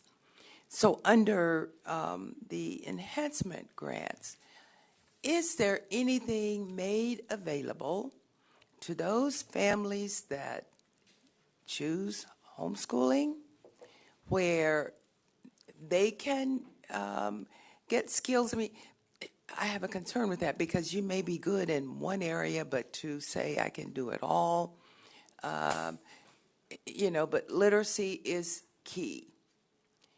Is there anything developed where parents that choose to homeschool can come in for educator preparation, or is there anything that will address that, assuming that the statement I'm hearing that when those kids come back into the school system, they are really far behind? I would offer that the resources for families will be available to homeschool families as well. But teaching is very complex. I am not one that believes that just anyone can walk in a classroom and be highly skilled to teach. And teaching literacy is the most complex thing we do. So we would welcome homeschoolers to enroll in our foundations courses. The scholarship would not be available unless they're in an accredited program. But to learn, to come and to learn and develop the skills that their children need to know. That would be at least one thing that we could offer. And that's good to know. I really would love to see that, because it is concerning, those kids that come and they are so far behind, if that's accurate. And that's not calling into play anybody that chose to homeschool, that you need to defend it. If you do well, great, then my comment isn't directed at you. But for those where their kids come and they're far behind, to try and encourage something. If you're going to try, you might as well try to develop some skills. So thank you for sharing that. You're welcome. Thank you. Okay. My hand-raising app just crashed on me, so I got Debbie and Melanie caught as, so if anybody else popped in, you're going to have to let me know. Okay, Debbie? Thank you, Madam Chair. So first things first, I had talked to you, quoted you, got it right the first time, but apparently I got it wrong the second time. So I sincerely want to apologize to you for that. But could you explain to me, so I understand, how many children we're graduating right now who are either illiterate or functionally illiterate, which is a term because I've looked it up? Thank you for that question.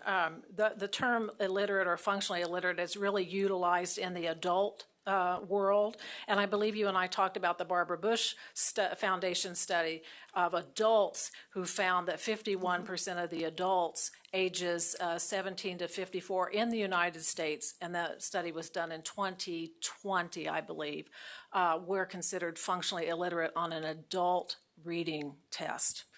Our data shows that in Kansas, on the state assessment, using the new definitions of proficiency, level 3, we have 55% of our students who are reading below proficiency. So that's why all hands on deck, mission possible, all working together. We all need to be invested in trying to solve that so we can make sure our children are proficient. Right, and you had asked us to vote to align our goals with you, and I think we were supposed to report back to you or do that by December. Did that happen?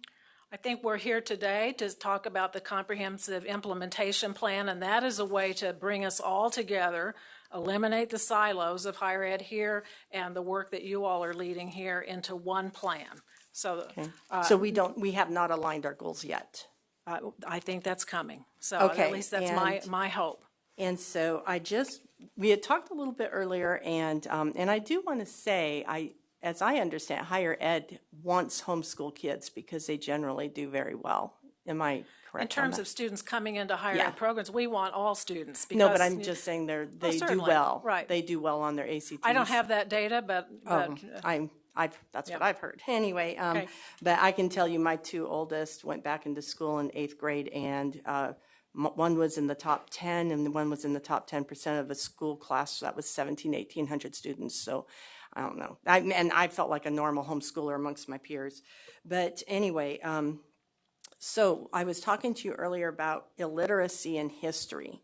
And so I went and found it, and the website I found that off is nces.ed.gov. So it's a .gov education website. It's the National Center for Education Statistics. And what we have here is total. This means across all ethnicities, across all, everything. 1870, 20% illiterate. Okay, these are 14 and above is what their statistics are. In 1880, that went down to 17. By 1918, we now have a national truancy law, and in 1930, we're down to 4.3% students that are illiterate, and in 1979, it was 0.6%. So we're doing something very, very, very bad, that we went from 0.6%, 14 years and above, in 1979 to what I have is 63% student. Again, it goes, I think this was 16 and older, this data, that are functionally and or fully illiterate, with 19 to 25% of being functionally illiterate. So that leaves about 40% fully illiterate compared to that 0.6% in 1979. So I do know that we have a lot of kids who are in that 37% who are doing great. And we get to hear from them, and you can get a great education in public education. I know you can, because we see them. But I'm very, very focused on the kids who are falling through the cracks, and I know you are as well. And I just feel like we oftentimes forget about them. We're so busy focusing on the 37% that I have here in 2022 that graduated from high school at or above reading proficiency. So, And that's what we're here today to talk about. So thank you. I appreciate your passion. I would just say one thing. Historical context matters, and not all citizens, not all individuals were tested during those times, and data is only a snapshot. Where we are here today, we all recognize that, and so do states across the country, that literacy is a priority and that we aren't doing well. And many would say literacy is in crisis mode. And it is, because in order to have the doors open to a quality life, you have to be highly literate. That's why we're in this work together. So I appreciate that your focus on the data. We need to do better now for our kids now. So thank you. Melanie, did you have a comment? Okay, great.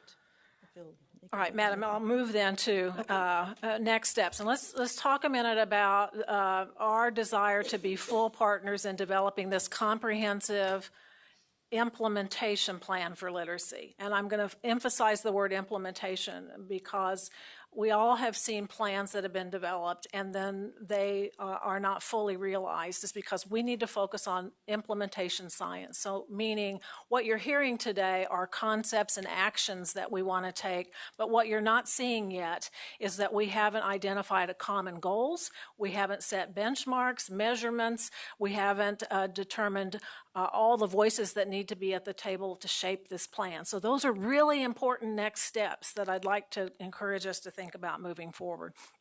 So, preliminary considerations that we are talking with the department about, we're talking with higher ed faculty and others about, can be captured in a couple of slides here. First of all, we want to be in partnership with the agency here to develop what we're calling a implementation structured literacy preparation accountability framework. A lot of words.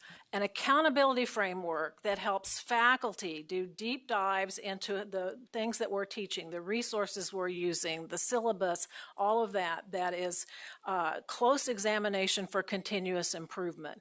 That framework would be informed by technical assistance from folks outside of our system to help push our thinking, to make sure that we're looking at things at a deep enough level.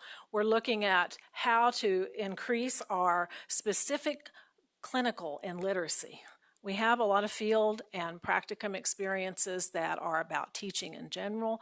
This is specifically looking at a clinical experience to advance the expertise of our undergraduates in literacy. And then course content development and review, and the final piece of this is to look at deepening faculty expertise in structured literacy. You've heard us say often that the science evolves. The faculty need to be on the cutting edge of that research, and many of them do the research and are, but we want to continue to strengthen their qualifications so we have the best experts teaching our educators. So this framework is being developed by our faculty under the leadership of Dr. Carlson. Other states have hired outside organizations to come in and do these deep dive reviews, which has been fine. Ohio recently spent $6 million having people come in from the Meadows organization and do a curriculum review, syllabi review, course review, observe classrooms. And our faculty has taken that review and is developing their review that's very similar, but they're leading it. They believe strongly, because of their commitment to this work, that they can do a review. Now, here's the caveat, something that we want you to think about. That review should then become part of your accreditation process.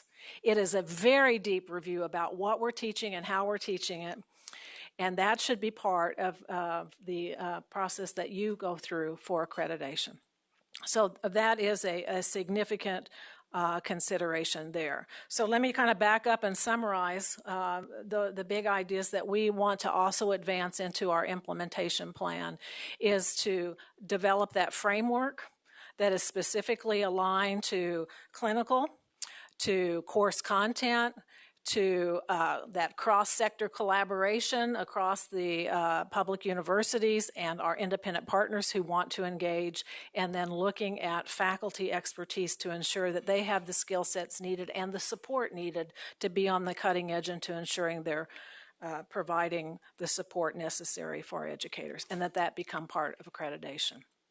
Now, I could give you a list of about 20 other things, but these are the things that we want to put forward to you today with the recognition that we have a lot of work to do, and I say we collectively. The agency, this board, and KBOR has a lot of work to do to create that implementation plan that is informed by families and educators and community to ensure that we are moving in the right direction.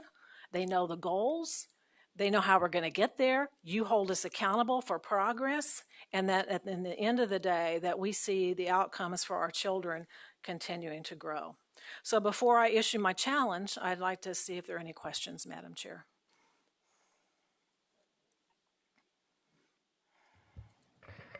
Thank you, Madam Chair. Thank you, Dr. Lane. I really appreciate how I'm seeing this, coordination and cooperation between what we do as practitioners and what you all are doing to prepare our teachers going out into the field.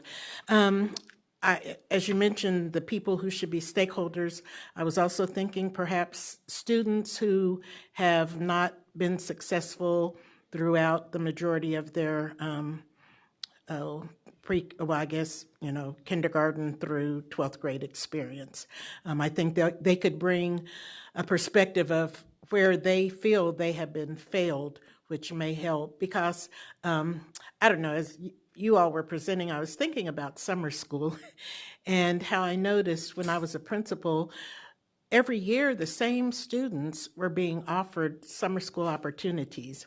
And I wondered, what is not happening during the instructional hours for the 9 months that they're in the classroom that has to be remediated every single year, that they never catch up?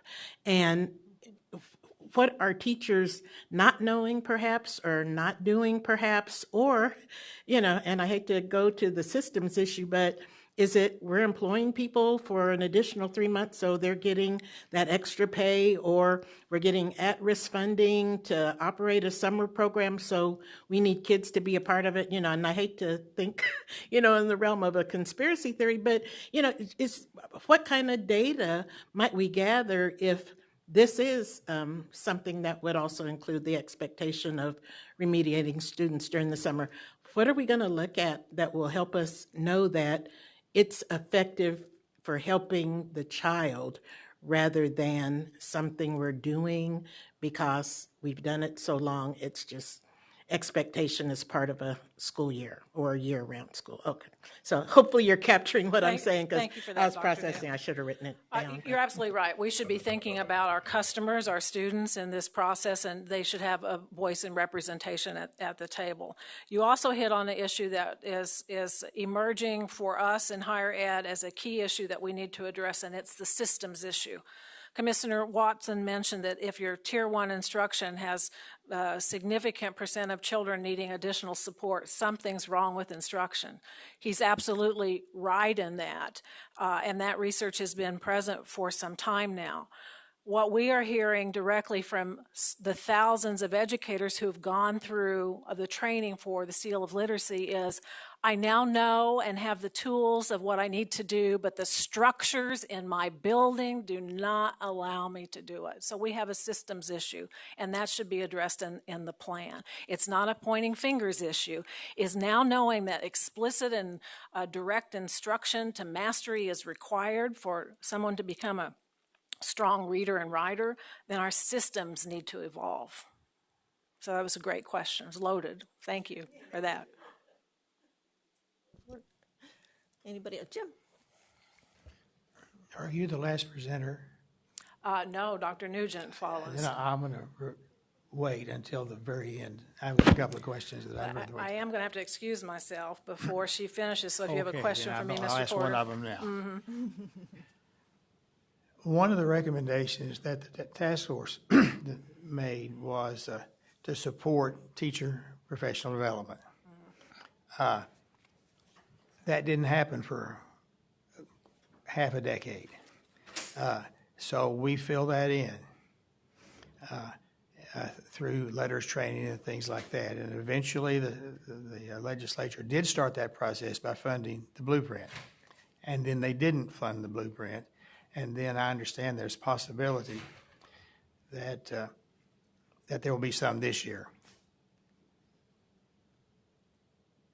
Since our ability to fund is diminishing or going away, how can we maintain this? How can we I see the blueprint as the way forward, correct me if I'm wrong, as the way forward to make sure that teachers have the opportunity to learn what they need to learn. But without more support, how can we maintain this to make sure that everybody has that opportunity? That's an excellent question, which kind of leads to my challenge. So I'm going to answer your question and put my challenge forward. We probably will get a little additional funding next year, but we never know until it's done across the street what they're doing. But part of the strategy that we've used in implementation, and my belief as a leader, is that you build capacity within the system. So you've heard me talk about the L7, the letters. That is our way forward. They are doing the work, not being compensated for it necessarily, and they are committed to change and evolving their programs. So the leadership of Dr. Carlson and the other members of that literacy team are going to continue the work whether or not KBOR has a position to advocate or not. another piece of that is we have strong advocacy across the state that are going to insist that we continue to support the work. So hence my challenge. We are siloed. You have the work you're doing here. KBOR has the work we're doing here. My challenge is to work with you all to eliminate the silo. The blueprint and the KSDE's work should be seamless. Push us to what you need from higher ed, but let's create that implementation plan that is solid so we all know where we're going and who's accountable and responsible for what. So on Monday in Senate Education, Senate Bill 517 is being heard, and that is a bill that 4 of our members of the advisory committee, who happen to also be legislators, have been studying for months what these other states are doing, like Dr. Curtis referenced. And the policy changes that they're proposing in this bill help to align the system. It takes the Every Child Can Read Act and the blueprint and makes it one act. And the things that you're already leading are reflected in there. Individual literacy plans, there are some other things like reading specialist training, all of that. That is a policy step towards eliminating the silo. So let's eliminate the silo, align our expertise, and align the resources we have so that we can ensure that at least 90% of the children in Kansas are reading proficiently. So it's been it's a pleasure to do this work. I always appreciate opportunities to come speak with you. I am always at your disposal to advance the work that we need to for our children. So I look forward to any other questions. And Madam Chair, I have to apologize that I have another appointment, but if there are questions, will you be sure that I get them, and I'd be glad to respond. Absolutely, absolutely. Thank you. Yeah, we have pushed ourselves into lunch, but we have Dr. Nugent yet, who is going to speak for a little bit. If I may, a couple of other things that are considerations. I should have pushed the change button. And something for you to think about. Recognizing IDA accredited programs as part of your accreditation process, and we can talk about that more, what that means. And then we are standing up grants to the institutions so they can pursue receiving that additional IDA accreditation. So we'll bring more about that soon. Okay, thank you. And so what we're going to do is, again, move some things around, and we'll do the cursive writing at the number 9 spot, and we'll move Catherine back to where she was tomorrow. So, but it's your own fault. So we have lots to talk about, and that's okay. I hear I stand between you and lunch. I know, so I understand the assignment. Thank you, Madam Chair. I am just wrapping this up a little bit to bring the final reminder that reading is important. We've heard today it's critical. And we also understand that reading is one component that your board is focused on. This board is focused on in those board goals that were presented at the beginning of this session. And that is, we have to look at reading, and we also have to look at all of the fundamentals in tandem. I like to use this analogy, and it's perfect for lunch. And that is, we're going to sit down at a table, and if we're only served one thing at the table, the meal really is pretty lacking. So if we're going to focus on structured literacy, which we should, and has been shared today, those other components have to work in tandem to provide the outcomes. So along with structured literacy, then we have to provide the materials, the quality instruction, the standards alignment, all to make that meal complete. And as Dr. Lane said, then we all have to have a seat at the table. And I think that was on one of Lori's early slides. And at a seat at the table are families and parents. It is higher ed. It is pre-K. It is everything in between. But we all have to come together to really make school improvement happen. And it can't just be literacy. It's the main dish. It might be the main dish, but we have teachers at every grade level and every curriculum area that have to support the work through the quality instruction piece. So again, we believe this plan aligns with our school improvement theory of action if we strengthen coherence, focus on those fundamentals, Then our students will develop more knowledge and skills, leading to greater opportunities and fewer limitations. I tasked everyone on the school improvement work group to come up with a plan around each fundamental. Lori is an A student, A+ student, and this is a wonderful plan. This is very much agency facing, what you learned today. If I were a superintendent and I took this plan, I would be a little overwhelmed. What does this mean for me in a district? And so the school improvement work group is also tasked with, what does a district or system facing plan look like as well? What do I need to do in my role as a teacher or as a principal or as a superintendent or curriculum leader to make sure this actually works? Because we know we can have this plan that was just shared with you today. If we can't put it into practice, we're not going to see the outcomes. And that's critical to the work. To be comprehensive, we also have to realize it's not just KISA, and I will share this with you every time I'm in front of you. You're probably tired, but school improvement is, accreditation is one piece. So is at-risk accountability. So is really utilizing a needs assessment to make the best decisions, and then ensuring that all of our title programs are aligned to school improvement as well. So we don't leave out special education, we don't leave out title, we don't leave out ELL. And then last, when we have coherence, we have clarity, which creates impact. We have to be united in our efforts, reduce fragmentation, and then create a system where each of those mechanisms for school improvement supports students pre-K through higher ed. And that is all between me, you, and lunch. So, any questions you may have? And thank you. Truly, right there with you. I mean, I think our school improvement model just really is the nuts and bolts that we just have to keep. I like the gear wheels. We just have to keep it moving. We have to keep moving. Anybody have a comment or a question for Renee? Yes, Mr. Porter. I don't expect an answer right now because we're before lunch. I want to know how, I appreciate all the effort. I want to know how we're going to know that it's working. But that's too, we will not get the chance to eat if we answer that now. And then we keep talking about the Mississippi Miracle. The Mississippi Miracle, my understanding, was done by the legislature or involved, which I assume required significant financial support. And I would like to know what that is so we can share that. So I'm going to briefly try to answer both. Okay. The first is, how do we know if we're meeting the mark? So I appreciate that question.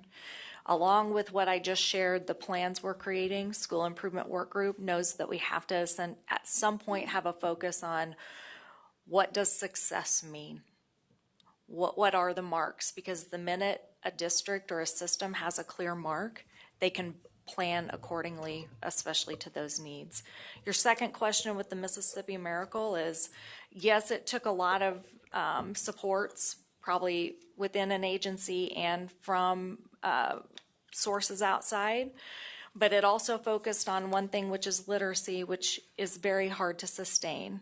If we're looking at this from a comprehensive lens, literacy, high quality instruction, all four of those mechanisms, then everyone can be involved, and that makes the work more sustainable than I believe. They did great things in Mississippi. I want to emulate that immediate impact, but I'm in here for the long haul, so I want the impact to last. Thank you. Absolutely. All right. We're all good? All right. So I'm going to be your tour guide in taking you to lunch. And we'll walk over together, anyone who wants to go and have lunch with the Volunteer Commission. I will say this, and I'll say this about two specific areas. This work today, you saw all the details. You're going to have to demand the implementation at the classroom level, and you're going to have to demand implementation at the collegiate level. You're going to have, and the measurements to Jim's are going to be very specific measurements. Does that happen. And then, of course, the student outcomes that you have. But that's the next step. You've taken the knowledge, right? Everyone's got to have the knowledge. That's going to be the next steps. Yeah. I'll be happy to meet anyone right out in the lobby that wants to go have lunch. All right. Thank you. We will recess until 1:30.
Okay, we are back from lunch.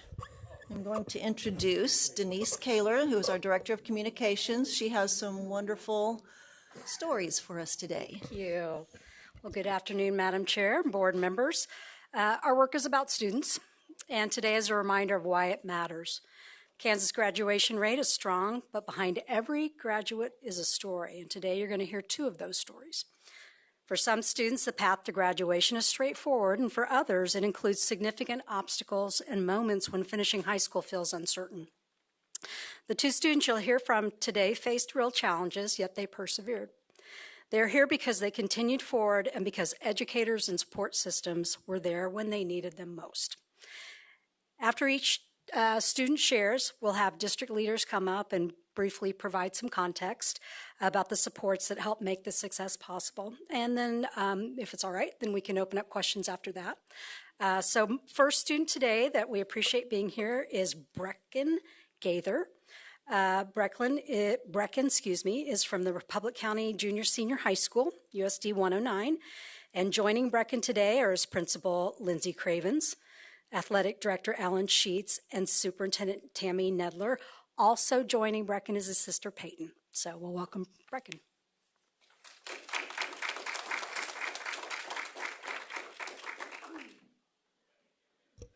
Hello? Yes. You guys hear me good? Welcome. Awesome. First, I want to say thank you for having me. I am a little nervous, and I will be referring to my notes a good bit, so we're going to get started here. Uh-oh. First, I have who I am. I am Brecken Gaither. I am 17. I go to Republic County High School. I compete in basketball and track. I love doing that thing. I live with my sister Peyton. She's 27. And my little niece Harper. She's 5. I was born and raised in Chapman, Kansas. Went to Chapman till my sophomore year. And there's plenty more things to know, but we're going to go on to the challenge next. Starting off when I was 3, I lived with my biological mother, who was diagnosed with terminal brain cancer. And so my mother went to a nursing home, right? And my dad went to rehab to get sober from drinking. And so I moved in with him and his wife. And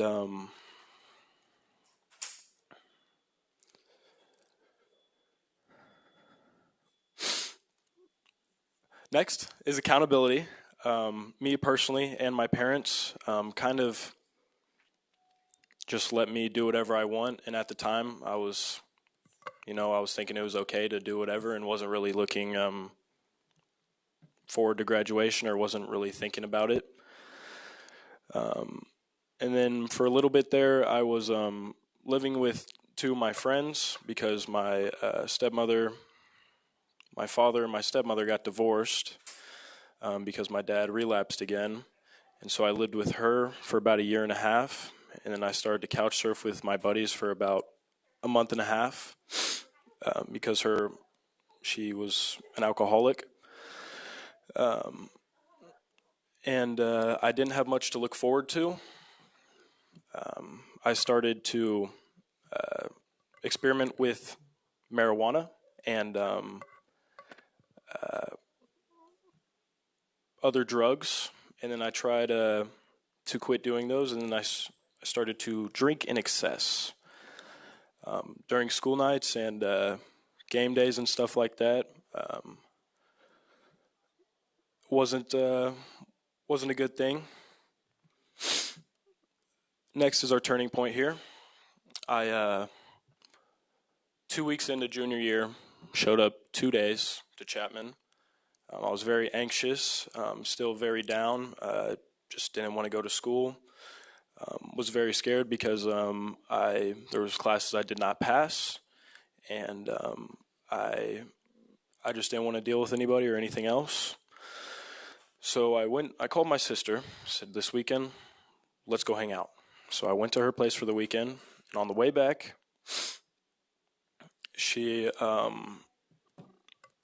talked about it in the past, coming to live with her if I ever needed it. And she finally just, I was talking with her about everything, and she finally said, would you like to come stay with me? And I was like, that would be awesome, because I was hoping that you would offer it first. And my other sister in Nebraska, Allie, she's also helped financially, and she knows a lot about all of my stuff. So she's been really awesome, because she also offered me to come stay with her. They were almost kind of fighting over me. And then also what helped is a change of pace, which I just believed I needed, meeting new people, new friends, all that good stuff. My sister Peyton, her father, hired me to work for him over the summer. So that was really awesome. He's been super great to me. We go over to his house every Sunday to have dinner. Really good guy. I have so much more to say about him. Also, eligibility in the school. We have an eligibility system to where if you're not passing classes, you can't compete in sports and stuff. And I believe it can go farther past that, because at Chapman there was just no accountability. I was told that if I had bad grades, I wouldn't be able to play on the basketball team in Chapman. And I mean, I had horrible grades, horrible, and I was still playing. And of course, there's semester eligibility, where if you pass 5 of your 7 classes, you can play or whatever. You guys know. And then also ingenuity, being able to recover credits online. That has been super helpful. So I'm back on track. It's been super amazing. New friends and adults. My buddy Aiden Morris, his folks have been absolutely awesome to me. She sends Aiden pancakes with him like 3 times a week for breakfast, because we have Wade's first hour. So she's been super awesome. My buddy Connor Martin, really good kid, really smart kid. His folks are also awesome. They've done a lot for me. And who helped? My sister Peyton, of course, her father Heath, my athletic director and basketball coach Alan Sheets. He's been helping me and making sure I'm on track, and helping me out throughout senior project. He's my advisor. And I also had a semester of financial literacy with him, and I was the only student in his class, so it was almost like therapeutic at times. It was very enjoyable. So he knows a good bit of the stuff. But just really surrounded by people with good habits, and just keeping me on the nose on the grindstone. Next, we have what graduation means. Sorry, I haven't been looking to the right much. Able to achieve greater education. My stepmom, I mentioned earlier, her aunt is helping me with school, so she brought it up at Christmas. They're doing very well. They live in Kansas City, and so that was a very huge weight lifted off my shoulders. I'm very thankful for them. And I am a first-generation, whatever you want to call it, first-generation degree person, sorry. Being able to be, I guess, licensed to do something with my life. Not everybody needs it, but this is, we'll get to what I want to do after in a sec. And then I believe graduating high school should be the minimum. It is, I am, of course, disappointed that things went the way they did, but I am very happy and excited to graduate high school, of course, and meet all the people I got to meet. So I'm very thankful for everybody I've mentioned and so many more. And what's next? I plan on going to Southeast Community College in Milford, Nebraska with my buddy Aiden Morris that I mentioned earlier for power sports technology, which is small motors. So like, lawnmowers, ATVs, jet skis, stuff like that, just small motors. And I call it the big 3, my 3 big goals I want to achieve very far down the line, of course. I want to start a family, I want to create my own business, and I want to build my own house. So far down the line, I don't have an order, but those are my big 3. After school, after college, I want to work for probably a couple different people because I want to make sure they're doing it the right way and I can compare because I want my business to be tip-top shape in the way it should be. So I believe that's all, and I thank you very much for your time. Thank you all. Thank you.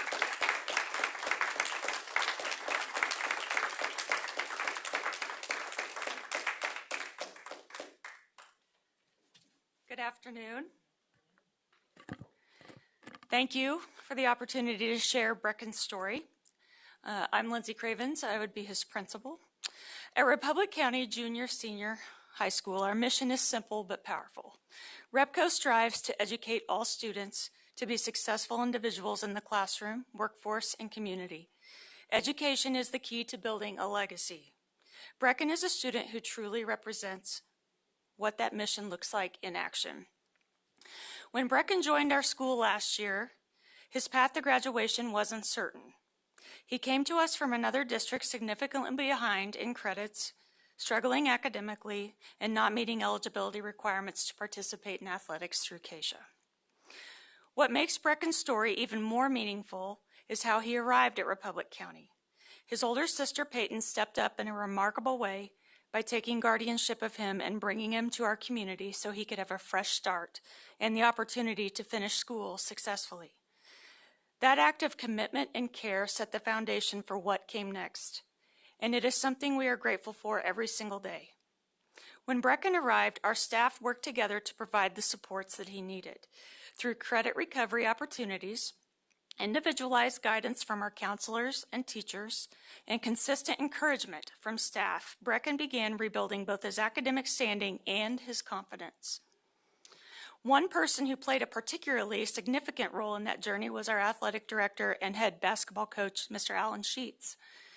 Coach Sheets invested time in mentoring Brecken and helping him stay focused for the bigger picture. Through athletics and mentorship, Brecken has found another connection to school and another adult who believed in his potential. What has been remarkable is how Brecken responded. He committed himself to doing his work and asking for help when he needed it, and staying focused on the goal of finishing strong. As his academic progress improved, he became more connected to our school community. Brecken has made a meaningful impact at Republic County. He has contributed in athletics, built strong relationships with his peers, and this year he was honored as the classmates as the Sweetheart King. An example of the respect and friendship he has earned from those around him. Today, Brecken stands on the path to graduation. His journey reminds us that when family, school, and community come together to support a student, incredible things can happen. At Republic County, we believe every student deserves that chance, and Brecken's story is a powerful example of our mission in action, and we are incredibly proud of him.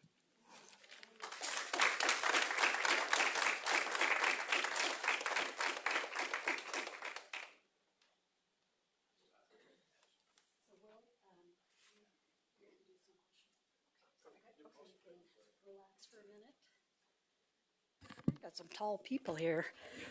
Wow. Okay, so story number one, right? Amazing stuff. And this is what happens when you have community in your school. So next we have another amazing student. Her name is Dahlia Johnson.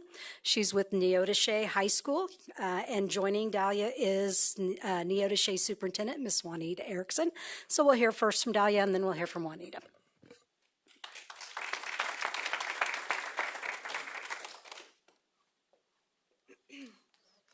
Thank God she moved this down.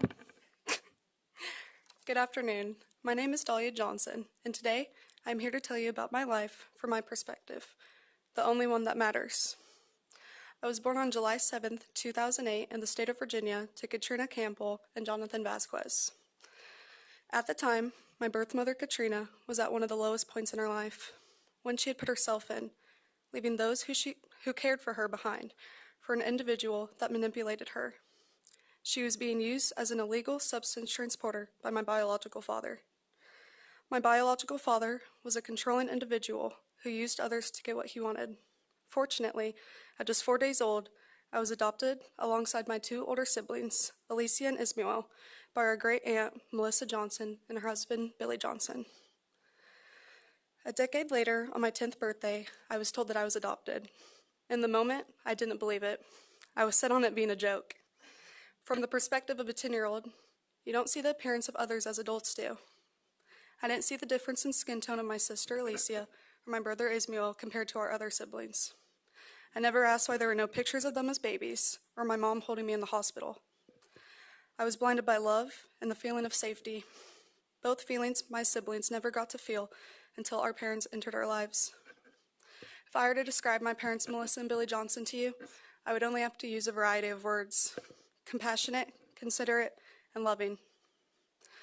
I was raised in a busy household. While being the youngest of 7, you tend to learn from others' mistakes. You become observant and a listener. Growing up around the characteristics of my parents, I never knew anybody could be different.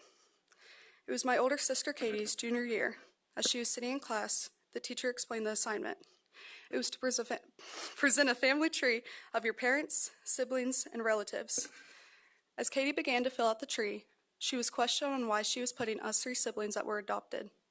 She replied, "Well, they are my siblings. Why would I not put them on my family tree?" That wouldn't be the last time any of my family members were questioned on our relation to each other. In my opinion, a family doesn't mean the same last name, blood, or race. Family is those you feel comfortable with, those you love, those you know you can depend on, and they can depend on you as well. Even though I entered this life with a different last name, blood, and race, Melissa and Billy Johnson will always be my parents, and my 6 other siblings will always be my family. Growing up in the small community of Neodesha, Kansas, everyone knows everyone. Your teachers usually taught your parents. Your parents are either alumni of Neodesha or have relations to the town. Being the daughter and niece of 2 administrators in the Neodesha School District, plus having the last name Johnson, puts the eyes of the community on you at every moment. At some point in everyone's life, they are known for something. For most, it could be being in an activity, a rumor that was spread through the school halls, or even their last name. For me, it was all of those things. If you were to ask me about my life growing up, I would say I couldn't be more grateful. I was provided with a maintained home, new clothes each school year, and a loving family. If you were to ask my peers about my life up until now, they might tell you differently. They would talk about the challenges I overcame, the events that shaped me into the character I am today, how I will always be there for someone, how I carry myself independently, show gratitude for those around me, think about how my words can affect others, appreciate my loved ones, and take in life a moment at a time. But in the end, it would all be from their own perspective. My first life lesson that began my series of questions occurred in the 5th grade. On April 27, 2019, my classmate and friend, Graceland Nelson, passed away in a sudden medical emergency. As a 10-year-old, you aren't expected to have to experience what grief is yet. Grief is always an unexpected thing. It prepares you for the reality of life. But as a 5th grader, I didn't expect myself to become comfortable with the feeling of grief. My next encounter with grief was on June 2nd, 2021. Suicide was just a word at the time for me. It was something adults talked about, a word used when you're seeking help. That was until I lost my best friend Courtney Jamison to her own thoughts. The morning of June 2nd, 2021, I got an unexpected call from Courtney. She asked me if I saw the pictures. I assured her I didn't, and that everything was going to be okay, that life will continue to move on, and that it wasn't her fault that she trusted someone. I won't go into further details, but now, suicide means more to me than I would have imagined in that moment. In my earlier statement, I forgot to mention the impact my grandparents have made on me. My whole life, I've always been my grandma and grandpa's girl. Each weekend spent at their home, full of movie nights and church in the morning. My grandparents are the kindest and most giving people you will ever meet. My grandma, Mary Green, is full of love for her family, strangers, and Christ. My grandpa, Mike Green, was full of intelligence like no other. He had humor, wittiness, and empathy. My grandpa was always my other half. We spent our time birdwatching, building new wood projects, and spending our birthday, July 7th, together with loved ones. Growing up around these characteristics made me realize the role I wanted to lead in my life. It was the summer of 2021, and I was headed into the beginning of my 8th grade year. The past few months had been filled with confusion. My grandpa had been showing unfamiliar signs of anger. As he continued to feel worse each day, he set the date for a doctor's appointment. After multiple different doctors, tests, and questions, a diagnosis was determined: brain cancer. Months had gone by, and it was now October. I was attending the community's homecoming parade and talking with my friends about what we were going to wear to the football game that night. Suddenly, I was pulled aside by my principal. He told me I was needed back at the high school. I knew right away I had lost my person. Instantly, my family was in a fog of grief. The next few months went by in a blur. It was days of empathy and what if. What if we caught the cancer faster? What if we went through with the treatments and more? After the passing of my grandpa, my mom encountered a familiar friend, grief. She was overwhelmed and felt defeated. The one thing that never left was our family, our community, and our loved ones. Time passed and my parents set their intention on a bigger experience. My next experience in life was the restaurant industry. My parents had brought a bar and grill to our small community. This experience is one that will stick with me for the rest of my life. We experienced as a family the struggle and reward of running a business. During this time, I had the opportunity of observing others' lives, hearing their stories, what made them who they are today, and that is something I will never forget. We were opened up to a new family, a restaurant family of workers, regulars, and new customers. The risk my parents took in life will always motivate me. They achieved something most fail at. Most don't get to start to fail at. After some time, they felt an absence in my siblings and I's life. That feeling guided them to the decision to hand their business off to another. My life was impacted by something I never would have thought could have an impact on an individual. That something is volleyball. Volleyball has been the one thing I've always relied on. It is my reliever, motivator, and has been my path for the past few years. With all the challenges I overcome, volleyball has been my rock when things got hard. The loss of my person and biggest support system was the start of my new support system. The sport of volleyball opened my life to a variety of people who will stick with me forever. Those are my teammates, coaches, teachers, and community supporters. The day my grandpa passed away, I went to volleyball practice after. I stayed hours after practice ended and continued to do that for the rest of the season. Flash forward to my freshman year of high school. I was back at being at the bottom of the podium, the freshman class, the babies of the school. New change meant new everything, and I was fighting for a spot on the varsity volleyball court. Volleyball wasn't the only change. I had gone through an unimaginable experience, one where one feels as if they will never be the same. I had been sexually assaulted. After that experience, I felt as if I wasn't in my own skin. The air felt different, I felt different, and days went by in a slow motion.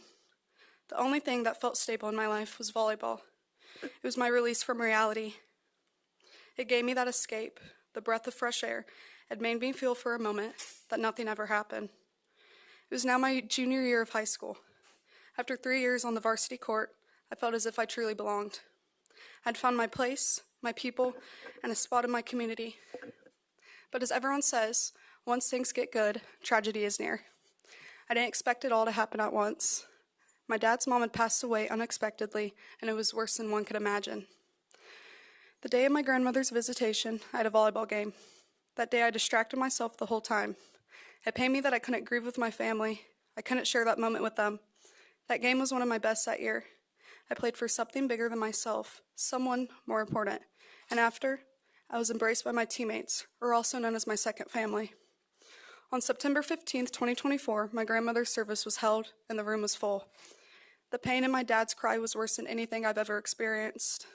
As the officiant began to close the service, he mentioned my game, the game I played my heart out, not for myself or my team, but for my grandmother. And as our friends and close ones gave their condolences, my family showed up for me once again, and I was embraced by my team. Volleyball has shown me how to rely on not just myself, but others. It gave me the motivation to keep pushing myself, and that in the end it does get better. It opened me up to new relationships. So the start of volleyball's impact on me began with the loss of my person. My grandpa Mike was always a phone call away, always there to pick you up from practice, and always there if you needed someone's opinion. He will always be my motivator, even if he isn't here to tell me. All these experiences have shaped me into the person I am today. It has shown me to never take anything or anyone for granted, but most importantly, that life isn't always how you want it to be, but you don't have to surrender. My story of adoption taught me the value of love. Grayson taught me to never take anyone for granted. Courtney taught me the importance of being there for someone. My grandpa taught me to show gratitude for those in your life. My assault taught me that you are supposed to encounter hard things in life, but that it does get better. The restaurant industry taught me the importance of listening to others. And my grandma taught me that you are supposed to rely on your family to get through the hard times, even if that family isn't the same blood. To this day, my family believes our Grandpa Mike gives us signs from him resembling the red cardinal bird. In 2 months, I will be walking the stage at graduation. I'll be giving my speech as class president to my classmates and the community that saw me grow up. In that moment, I will think about all the challenges I overcame, the sacrifices my parents made, the people that supported me through it all, and I'll remember that life isn't supposed to be lived through the perspective of others, but the perspective of you, because in the end, your opinion is the only one that matters. To me, graduation means not only beginning a new chapter in your life, but also building on the chapters that made you who you are. It also means celebrating getting through the difficult times, celebrating living, because the reality of life is that you never know what will happen next, and that's what makes life worth living. Following high school, I will continue my academic and athletic volleyball career at Labette Community College as a Cardinal. I will be supported by my volleyball scholarship, community scholarships, and the Neodesha Promise Scholarship. The Promise Scholarship allows me to continue my education after high school without worrying about the financial burden that follows. It supports Neodesha graduates through college, depending on the number of years they have been in the school district. I believe it just shows one of the many opportunities of being the product of a small community. At Labette, I plan to get my associate's degree through their diagnostic medical sonography program and achieve my goal of becoming an ultrasound technician. After my 2 years at Labette, I will transfer to a 4-year university to pursue my bachelor's degree in sonography while continuing my career in collegiate volleyball.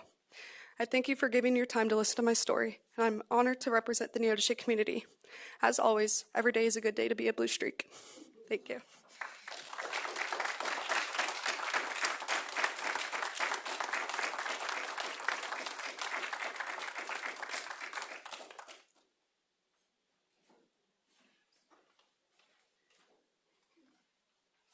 Juanita Erickson, Superintendent of Neodesha Schools. This makes my 9th year in Neodesha, and so I knew Dahlia when she was pretty tiny, if you think about that. Our mission in Neodesha is to provide all students with the educational opportunity to succeed now and later in life. And listening to Miss Dahlia's story, how she started as a baby, going through her, elementary years, the supports, all the obstacles that she's overcome in life, that's our why. That is why we go into education. It's why we do the hard job that we do. And I couldn't have said it any better than the way she said it. Very proud of our school system. We're not there yet if you look at test scores, but when you hear stories of our kids, I could have listed 46 other kids on our agenda and been, in the same boat. Miss Dahlia sticks out for obvious reasons, but very proud of our kids, our school system, and what we do in Neodesha. So thank you, and thank you for letting her share her story with you.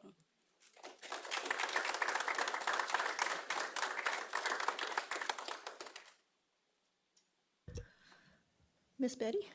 Oh, did you have anything else? No. 2 students come back up? Yes. Okay. You can answer questions.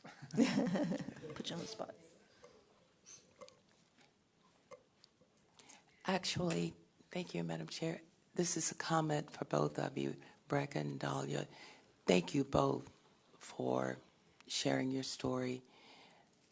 I realized that it was painful sharing some of the memories because I sat here with tears as I listened to you. But I am so happy to see the power of hope, the power of a dream exemplified in both of you. I can only say I wish the best for you. This is a part that is near and dear to me because a lot of kids are on track, go through no problem, but we have to be concerned about everyone. And you just reinforce the belief that we have to care about all students. We have to care about the circumstances that you feel, that you experience.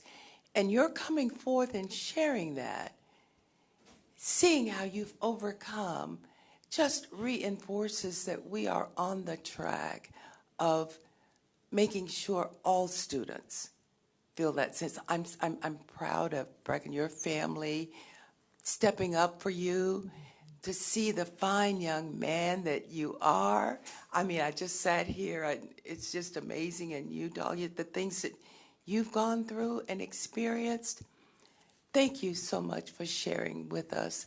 I wish you success. I'd love to hear about where you land a few years from now, but going forward, please know that I'm sure I speak for the entire board. You have our hearts, our best thoughts and wishes, and thank you again.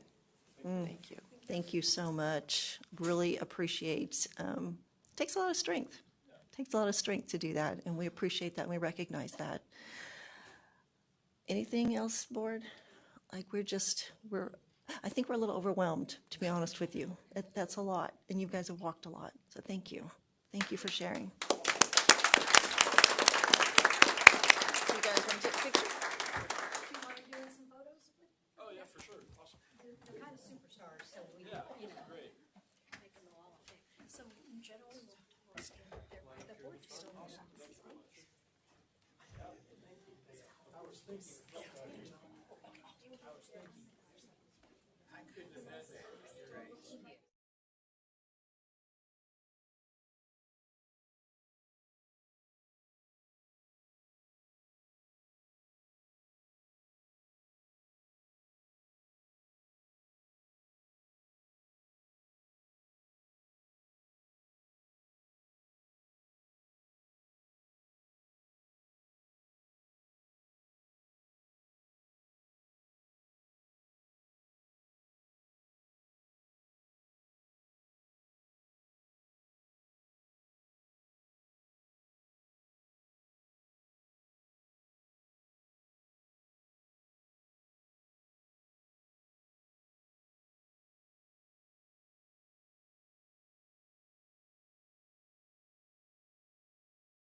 Thank you all again. Thank you. Thank you.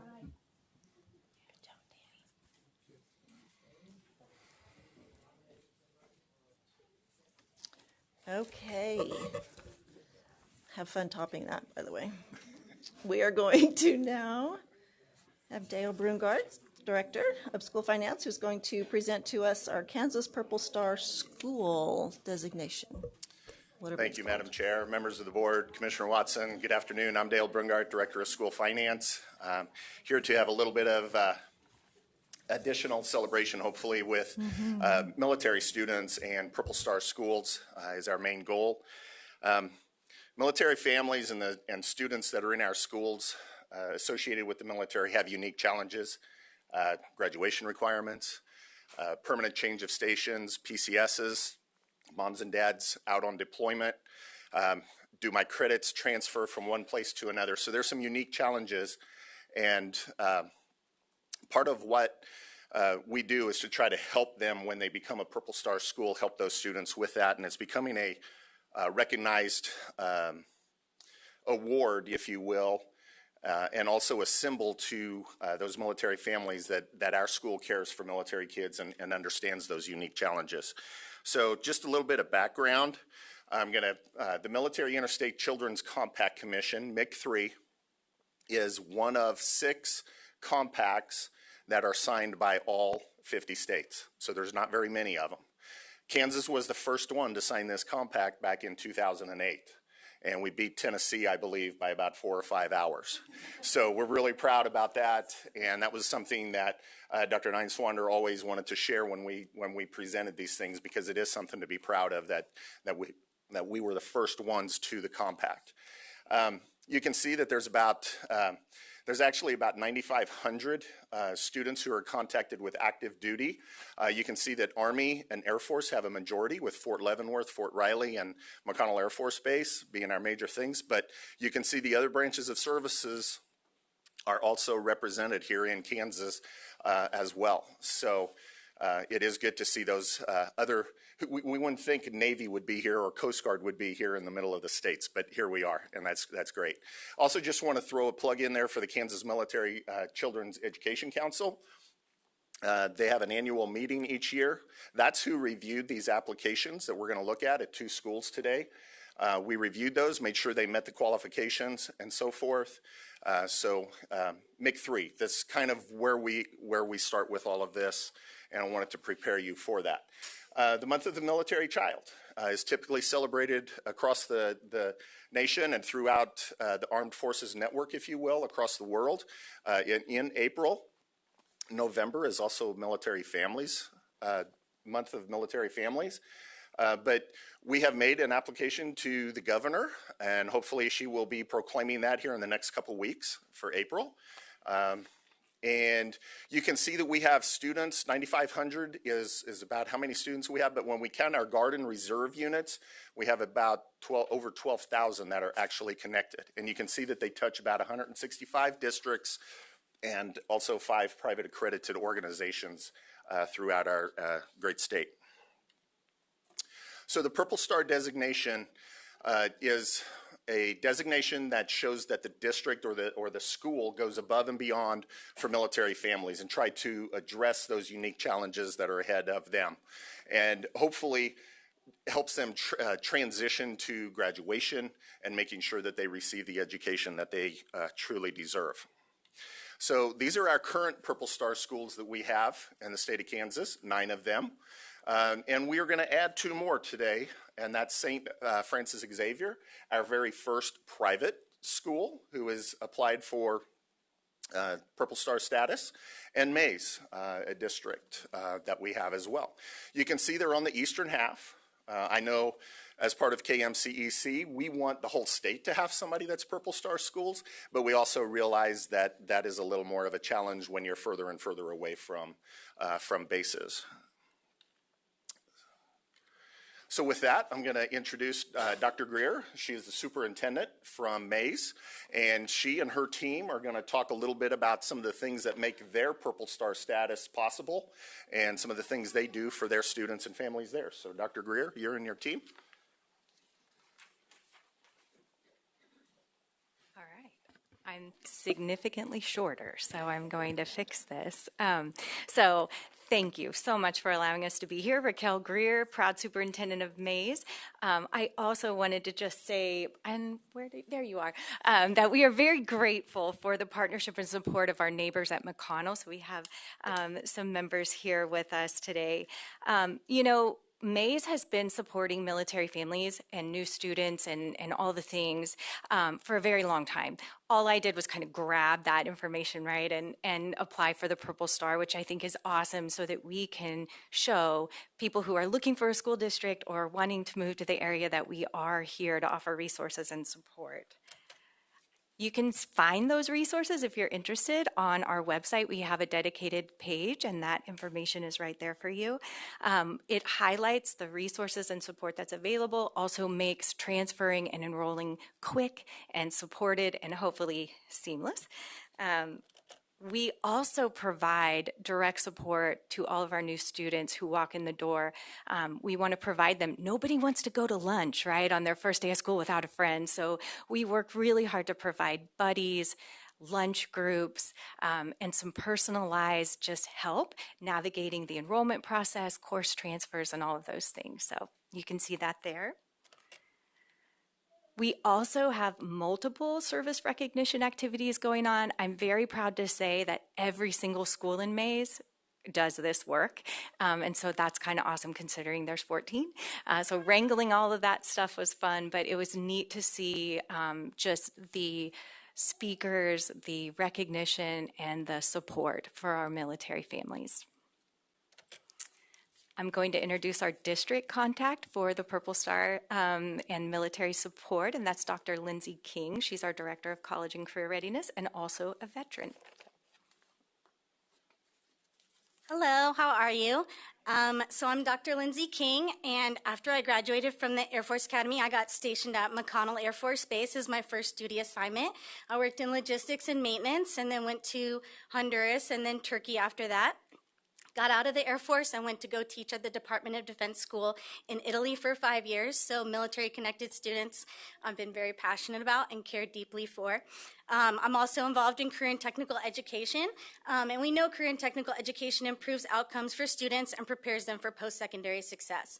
Military-connected students often face challenges when transferring to schools. So to ensure access and remove barriers for our students, we carefully consider the prerequisites for our courses, provide transportation and no fee for courses, and also provide supplies for students, and we promote awareness of these opportunities for our students. One way that we bring awareness of these opportunities and future careers in Kansas is through elementary career awareness.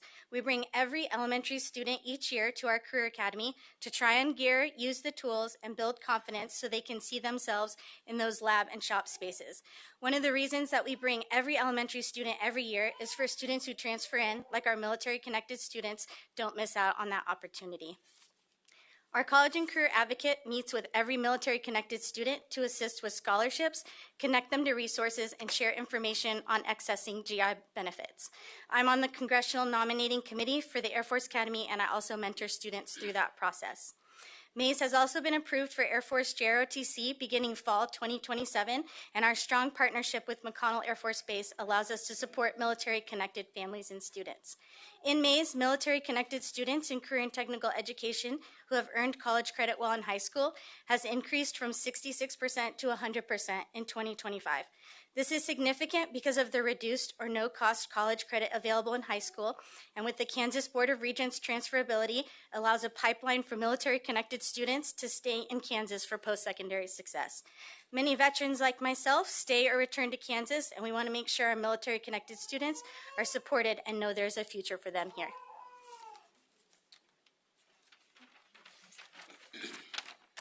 You see why she's in charge of that, right?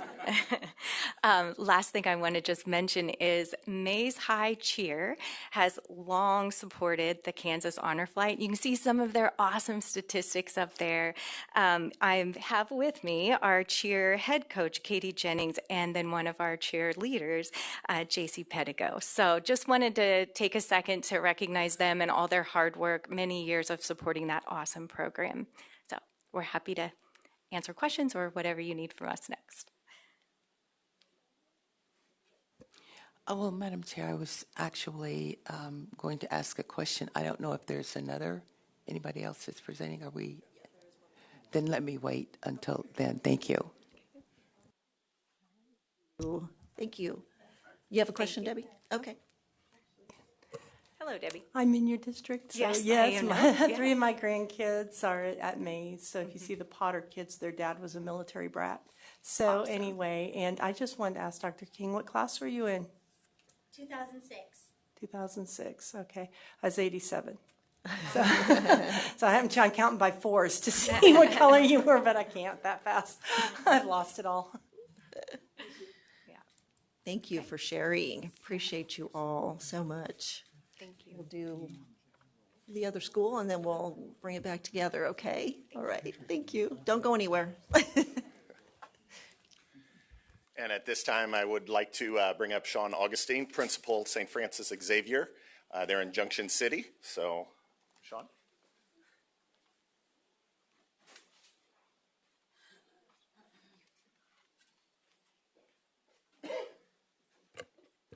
Good afternoon. So Sean Augustine, principal at St. Francis Xavier School, and just want to thank all of you. It's an honor to be here, first of all, and we appreciate your support. Today, I want to just start with some introductions with my team that's here. So I have Crystal Yonke to my left here, our marketing director. Kara Guthrie is our 7th through 12th science teacher. And then I have a different family that's here. It's actually not the Perez family. We had some changes in the last minute. So I have the Rainoni family. So I have Gabriel, Haley, as well as Scarlett, Hope, and their little one, Faith. So just happy to have them all here with us today. So a little bit about St. Xavier. First of all, Junction City, Fort Riley, private school pre-K through 12 campus. So we have the whole gamut. What's really nice is that we are a small school. So already build those relationships really strong, whether you're military or not. So transitions overall are very smooth. Families feel very comfortable coming into our school, and that's what we're all about, is building family. And I think it's really nice with the transition of military in because they feel so welcome within the smaller school setting. But we go back all the way to 1871 is when our school was first established. We are over 60% military, which is amazing, and we continue to increase in that percent. And then what's also really nice about us is we employ veterans. One of the persons here that's on the slide with his thumbs pointing back is actually our 5th and 6th grade language arts and social studies teacher. And then we also have a lot of our spouses who work as staff or teach in our school. And so very big part of who we are as a school.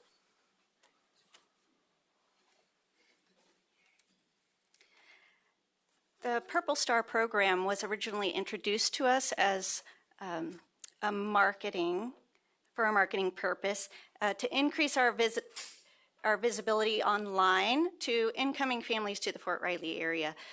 We do have a large percentage of families that are military, as Mr. Augustine had mentioned, having approximately 25 or so students every year come in and leave our school. And for a school of just over 100 students, that's a very large percentage. So being visible to those coming in is very important to us. But when we looked into the program more, we also saw how it could benefit those families that come to us.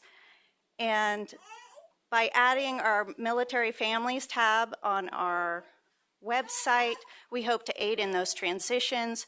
They're experiencing a lot of change. There's a lot of work involved in that, and we hope to make that as seamless as possible. Whether they need enrollment information or need contacts for the education and military liaison, it's all there in one place for them, hoping to make that easy, seeing that we support all they're going through and their needs. We also see that it can help us increase the support to our students by being more intentional with our professional development for our teachers and staff. We can help those students by giving the teachers the tools and knowledge they need to help them through those transitions, whether it is a PCS or a deployment, noticing those behavior changes or anything that might be going on with that child that we can intervene and help and make those changes go better for them. Also, through our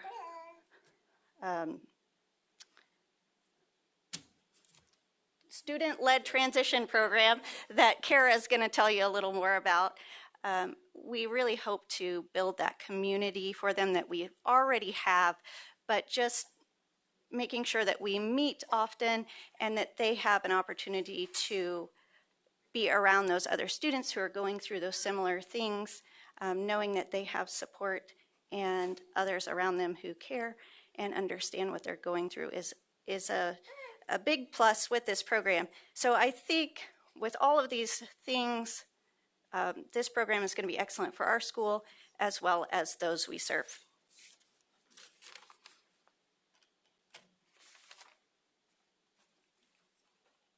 Hello. I'm Kara Guthrie. I'm a U.S. Army veteran as well as the science teacher for St. Xavier School. I teach 7th through 12th grade science. I teach all of the sciences. Like they've said, we are a small but very tight-knit school.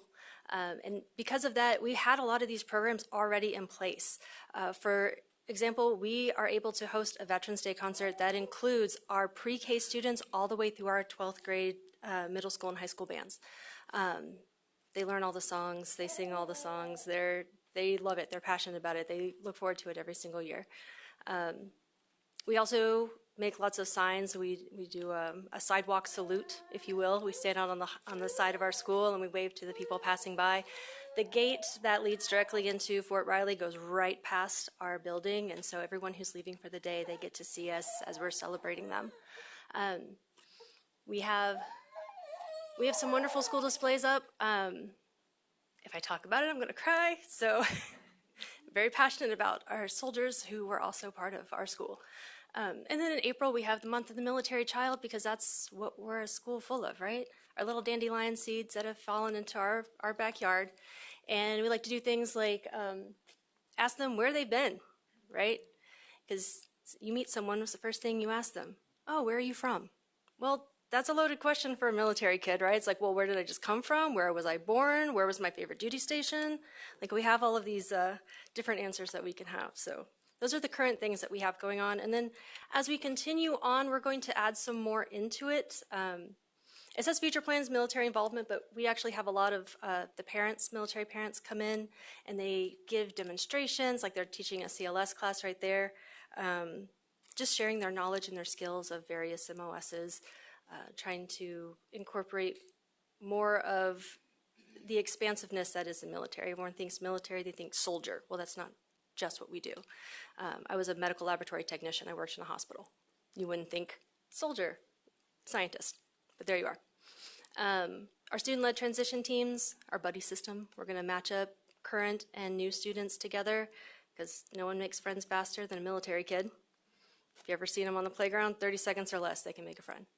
And then we're going to incorporate some monthly military morale meetings. We're going to split them, obviously, into age-appropriate groups so that we're focusing more on individual needs. Pre-K through first grade, for example, is probably not going to deal with a deployment quite like a high schooler would. So going forward with that, we have a lot of exciting plans in our future. So with that, I'll give you over to our family.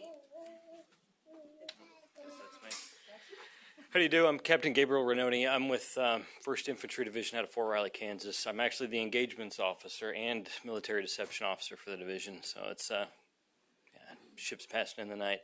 I just want to say before I go too deep into this, to the staff, thank you. It's been wonderful, honestly. This has been the best experience as a parent that I could have asked for. Better than I expected. We've been moved around the country 7 times in 16 years. And as an enlisted guy, as an officer, it's been challenging, but y'all have been wonderful for it. And I extend that to the state of Kansas, too. It's kind of like a second home. It's really hard to leave whenever they finally give me orders. If you could tell by the news what's going on, at any given point in time, we could be deployed anywhere in the world. And the staff, I take great confidence in knowing that the staff will be there for me. So it's, I leave it there. I won't go too deep into it, but thank you. So.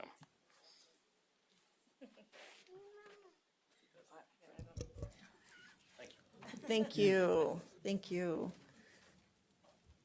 And again, don't go anywhere, please. Yeah, do we have any Madam questions Chair? for either or comments? Betty, did you want anything? Go ahead. Yes, actually, I would like to make a comment because many of us have had the opportunity to say to enlisted personnel, thank you for your service. But what better way of showing that we appreciate your service and embracing your families while you're taking care and defending our country? So thank you for your service, but no, I'm going to be voting for this as well. Yeah, yes. And before we go further, there may be another question, but are we doing the motion in two different? Correct. We're So gonna have then to I suspend would the like rules. to make the motion when you get ready to Okay. suspend the rules. Okay. Thank you. Okay. Do we have any other comments before we go into the action before us today? I was really intrigued, I'm just going to say it real quick before we get into the business of it, when you talked about professional development for teachers and staff. I'm like, well, duh, like you have to get everybody on the same page, right? And make sure that if they don't come from military, even if they do, that they have an understanding of, I think, what to look for, kind of what to see. And I was just really caught my attention because I hadn't really thought that far into all of it. It's a deep, go ahead. It's a vocabulary lesson. There you go. There you go. Language. We know we have PD in our schools, but you don't think about it on this and the difference that it makes, like you were saying, for the families coming and going into and out of your schools. And I'm always happy to be a part of this. It's a huge part of what we, huge part. It's an important part of what we do to be able to emphasize our military and the schools that support them, the communities that support them. So it's really powerful. Debbie? Thank you, Madam Chair. And only because we don't have a lot of questions, I'll share a story with you all because we were stationed at Shepherd Air Force Base when 9/11 happened. And my daughter was in public school, and she was, I believe, a sophomore at the time. And all of a sudden, this little girl, not her name, I'm just going to call her Heidi because they had been transferred from Germany. So she looked like Heidi with her braids and everything. Anyway, she called me. She goes, Mom, the base is on lockdown. Her mom is locked down. She's a single parent. Where does she go? And she came home to us, and that's how I met her. And my daughter and she are like sisters still to today. And they literally met the day of 9/11. She just moved there. So just as there, I know that close knit. You have to. The military's a family. That's what it comes down to. The military's a family. You know that. It's true. Very true. Okay. Well, shall we entertain? We need to do two motions. We need to suspend our rules. So is that what you want to Yes, do, Betty? yes. Okay. Go ahead. And don't go anywhere. We're going to take pictures with you, okay? Madam Chair, I move that the Kansas State Board of Education suspend the rules that would permit us to go ahead and vote today on Purple Star School designation. Okay, and Jim wants to second that. All in favor? No? Okay. Okay, so 901, and that passes.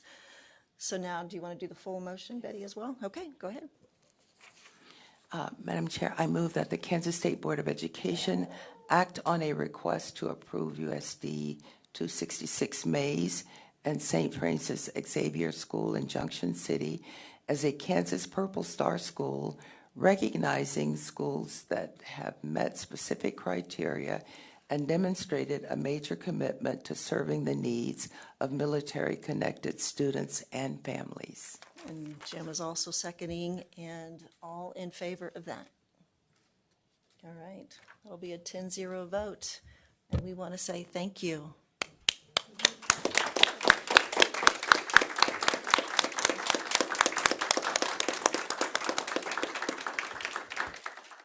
And we have Miss Tiffany, who is like really good at this, so we're going to pull in all together and see if we can get a picture real quick. Do you want to do one at a time?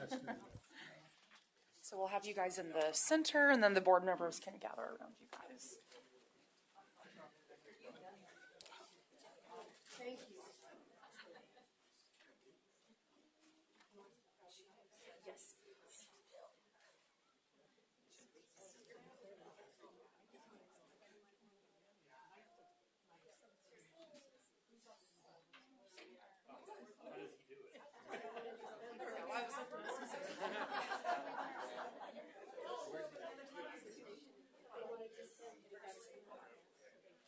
everybody.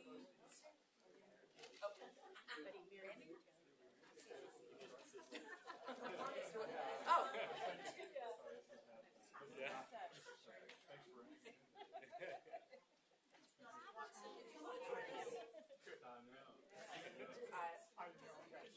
Yeah. Everyone look this way first.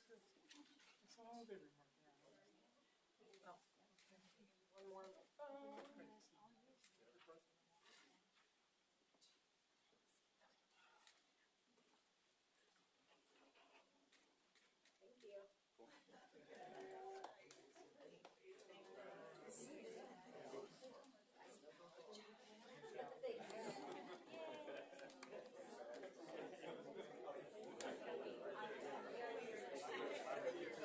Thank you.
Okay, we are mostly back from break.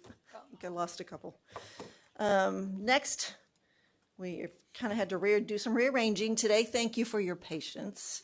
So Mary Lonker is our English language arts consultant, and we're going to talk about cursive handwriting. Yes, I so love thank this. you. Thank you for having me this afternoon. I'm glad I was able to get squeezed back in. Yes, thank you for being this here. afternoon.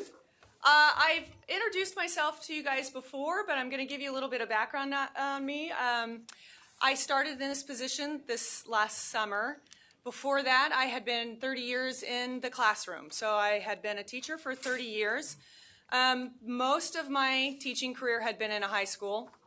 20 plus years was in a high school. Many of those were in an AP language and composition classroom, but I was a jack of all trades. I believe I taught freshmen, sophomores, accelerated sophomores, juniors, seniors, senior comp, that random weird class. And then I taught 8th grade at the end of my career, which I was going to retire. A school called and said, oh my gosh, we need an English teacher. Can you please come fill our position? I was like, sure, what is it? They said 8th grade, and I was like, oh, wait a minute. Oh, well, okay. But I ended up actually loving middle school kids. It takes a special heart. And That's what I hear. So I ended up teaching 8th grade at the end of my teaching career, which I'm kind of glad I was able to do that. Then I became into this position just this summer, so I'm pretty new to it. But what I want to talk to you today about is cursive. However, I'm just going to start first with just the value of handwriting in general, right? We've done tons with the science of reading. We've done tons with literacy, and so we need to start with just the value of handwriting in itself. My mom was a preschool teacher many, many years, and she taught us how to hold that pencil correctly, how to make those letters correctly, and lo and behold, there was actual science behind it. So there is something to be said with the foundational skills of learning how to write handwriting letters. Research has found that it actually enhances neural activity. Children who practice manuscript and handwriting actually do better in reading, right? So foundational, we start with handwriting.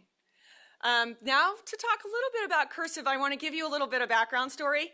That is my grandson at Christmas time. I had to throw him up on the slides, and somebody was like, are you sure you want to put him on? Yeah, it's my grandson. He's got little blueberries on his Christmas jammies. So I know. So I just had to stick him up there. But here's what happened. For years, my children, we had these Christmas dishes. And we would pull these Christmas dishes out every year at Christmas, and we'd use them at Christmas, and my girls just loved them. About middle school, we stopped pulling them back out, right? And they just remained in the box for several years in the basement until just this last Christmas, my oldest daughter said, Mom, can I have the Christmas dishes? I was like, woohoo, get rid of the boxes. Here you go. Woo! And she was using the Christmas dishes. When I helped her unpack them, I forgot that we had stuck my husband's grandmother's Christmas story into these boxes of Christmas dishes. And my husband's grandmother's name was Dot. They called her Dot. And we started to open up this story, and it was several stories of her and Christmas and how their tradition started and how all of these things began. And we opened it up, and it was like finding a treasure. I forgot it was in there. Glad we opened up the box and it didn't go into a garage sale, number one. But it was a little treasure. And I started to look at it. I showed the kids, and I was kind of taken aback. They could read it, but not as well as I could. And it was beautiful penmanship. Like, this was just gorgeous penmanship that she had. And they could read it, but not very fluent. They would have to say, Mom, what's this? Mom, what is that? What is this letter? What is that letter? What is that? And I was kind of taken aback. My kids learned cursive, but why couldn't they read this very well, right? And so I kind of felt like there was a little bit of history that was going to be lost in our family if they couldn't read this document, right? So there is some value to learning cursive for its historical relevance, right? There is a lot to it about being able to read our historical documents, being able to preserve some of this cultural history that we have, and that students and people can continue reading these documents, right? It also supports signature writing and personal identity. So there is definite value in cursive writing for this cultural and historical literacy. However, I would call that the end game, right? I would say that's a relative thing for my daughter's ages or kids who are older who are reading those who are needing that. We need to actually go back and really look at why cursive is valuable. And I don't want to say that this isn't, because there definitely is value in having these historical documents preserved. However, there's bigger issues. Cursive goes back to, once again, brain development, right? And it goes back to learning. And it goes back to how students learn in a classroom and how students read and write with fluency. So cursive moves more into the reading and the writing. So there are several cognitive benefits. The first one I find super fascinating. They have actually hooked up EEG machines to people's brains while they were cursive writing to see the brain development. And it was, I was going to put up brain images up here, and I thought, oh, nobody wants to see brain image. But I was going to put up the brain images because it just lit up. Teaching cursive writing activated both the left and right hemisphere of the brain at the same time. So when students or people were writing in cursive, it actually activated both parts of the brain. Okay, that doesn't happen often. So it was like little tiny, the brain was all lit up when they were writing cursive.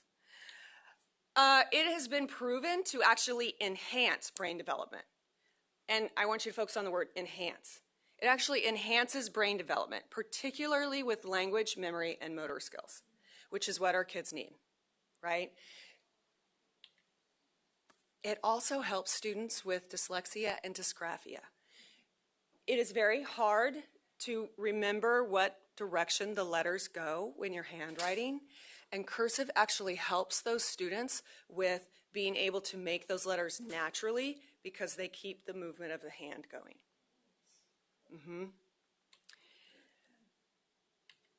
Oop.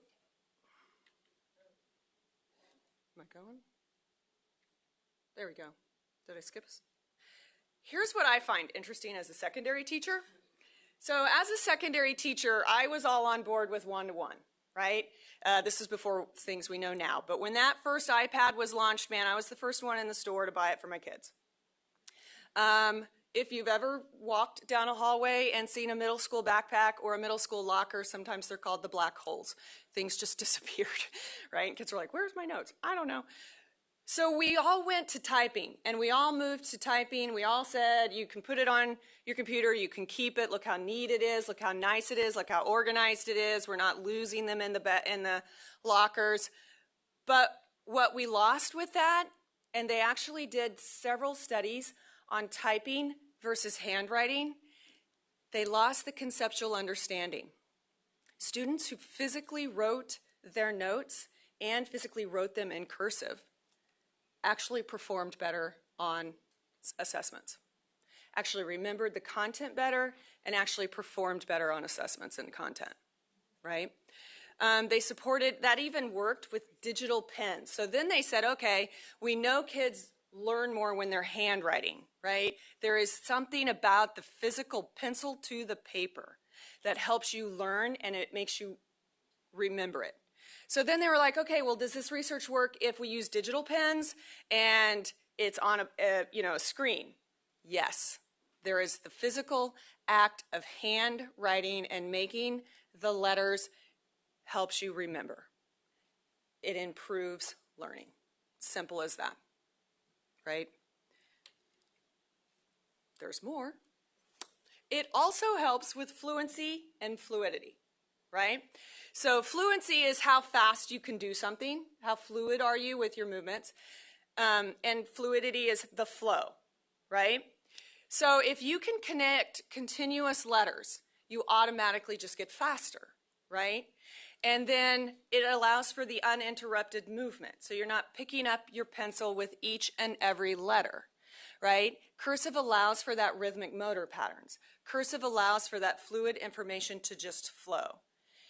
I taught a lot of writing, and often what happens when kids have to start writing is their brains are working faster than their hands, right? And so they're writing, and then all of a sudden you're reading their rough draft and you're like, you left out sentences.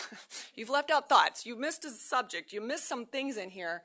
And then when they read their rough drafts, they still think it's in there because it was in their brain. So it's that fluidity and that efficiency of being able to write as fast as their brain is thinking and to get it down on paper, right? So what we're going to do real quick is I'm going to have you try it, right? So get a piece of scratch paper. This is going to be fun. It's going to be fun for me to watch. I'm just saying. I tried it in my cubicle a couple little different times to make sure. Okay, so we're going to try it. So the very first thing we're going to do is I'm going to put up a little timer, okay? And I'm going to have you write a sentence in print. So no hybrid. You can't do half print, half cursive like our age does, right? Where I've got some letters that are cursive and some are print. So I want you to do the traditional print style, capital letter, period, the whole thing, right? So your sentence is going to be the quick brown fox. Don't start yet. No cheating. No cheating. I saw you. Okay. No, I'm going to tell you when to go, right? Right now, cheater. Quick brown fox jumps over the lazy dog, right? So we're going to, let me get my timer up. There it is. Right, I'm going to start my timer. I'm going to say go. When you're done writing the sentence, see how long it took you. Are we ready? Set. Oh, go. Oh, the quick brown fox. Oh, sorry. I don't know what happened here. Jumps over the lazy dog. I don't know why this keeps popping up.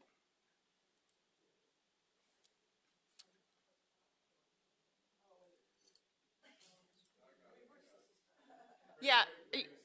Okay, I'm sure he's touching my stuff. 30 seconds.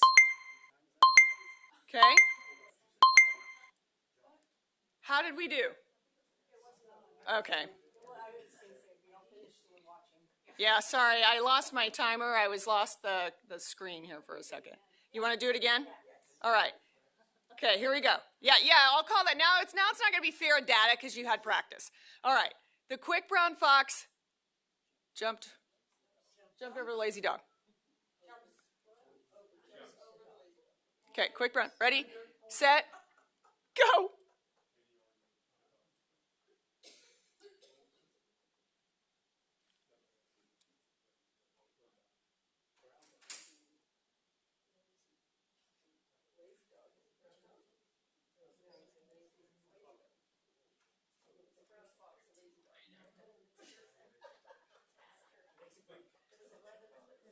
How'd we do?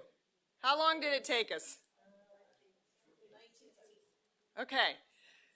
We're going to do it again, only this time I want you to write in cursive. I'm giving you a second sentence. Now, if you notice, I made the sentence actually a little bit longer. I actually put bigger words in this sentence on purpose. All right? I know. God. Handwriting, man. So this is the sentence you're going to write. Students benefit when they read and write fluently. Okay? So students benefit when they read and write fluently. You're going to write that one. Can I get my timer back up? Okay, are we ready? Set, go. Students benefit when they read and write fluently.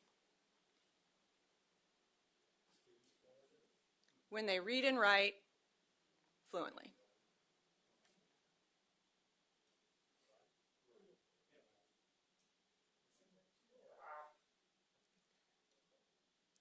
You didn't know I was going to test you, did you?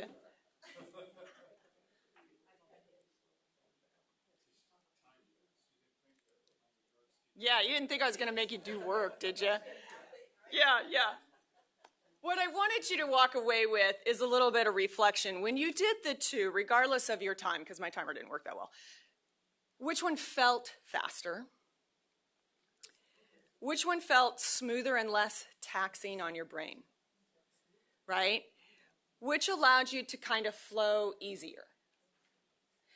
Hopefully, a cursive, right? Or a cursive hybrid is typically what happens. If we can write fluently in cursive, it's less mentally taxing, it's easier, and it allows for fluidity, right?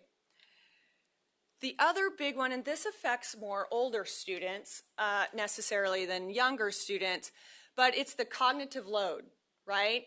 So the automaticity, how can you do things just automatic in school, right? So writing involves just a lot of low skills, such as the handwriting, the physical, capital letter, the period, the spelling, the grammar, the spaces between the words, some of the things you just take for granted, right?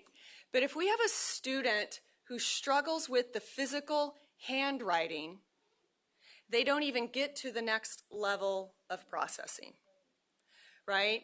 So if we have students who are physically struggling to handwrite or to take the notes while I'm talking, they miss a lot of the instruction, right? Or they miss a lot of the information that they were supposed to have gathered. So the cognitive overload then turns into the physical handwriting of what they're supposed to be writing on the paper versus the processing of the information, right? So I've actually seen it. I can attest to it. Those students who don't struggle with physical handwriting are rocking and rolling, right? They're working as fast as their brain. Students who struggle with the handwriting and the cursive writing, the process becomes about the physical action versus what they're learning, right? So, here we go again. You got another test. All right. This one's going to be a little harder, I think. We'll see. What you're going to do this first time is I'm going to add cognitive overload to you, right? You got to print and think at the same time. You're going to print and think at the same time. So I want you to literally write the alphabet, A, B, C, in manuscript while you count by twos. Seriously, I had to do it. It takes you a few times to go A2, B4, C, in print, right? In print. In print. So you're going to write, don't start yet. Let me see if I can get my timer. Don't start yet. Okay? You're going to write A, B, C, D all the way through in print. Counting by twos. Ready? You got to count by twos at the same time. A2, B4, so on. Ready? Set, go.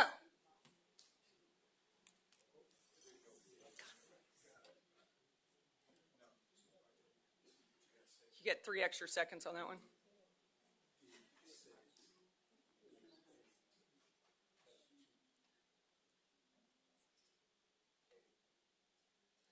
It's not a race.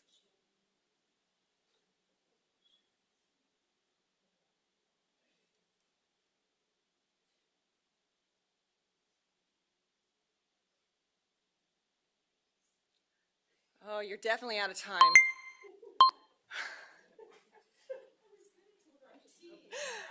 Okay.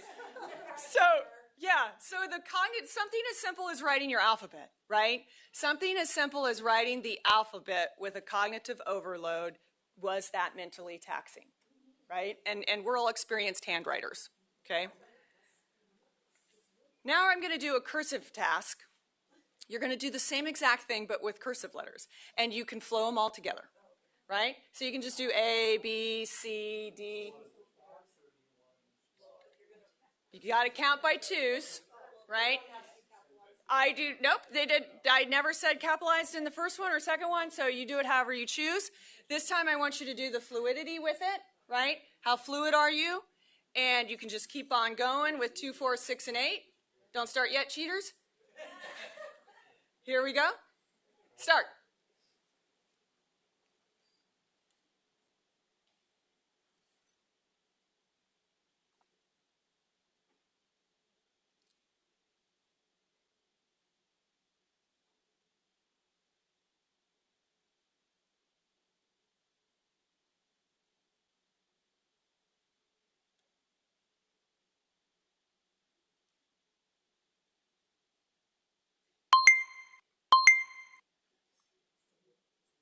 Did you make it to the same spot? Okay.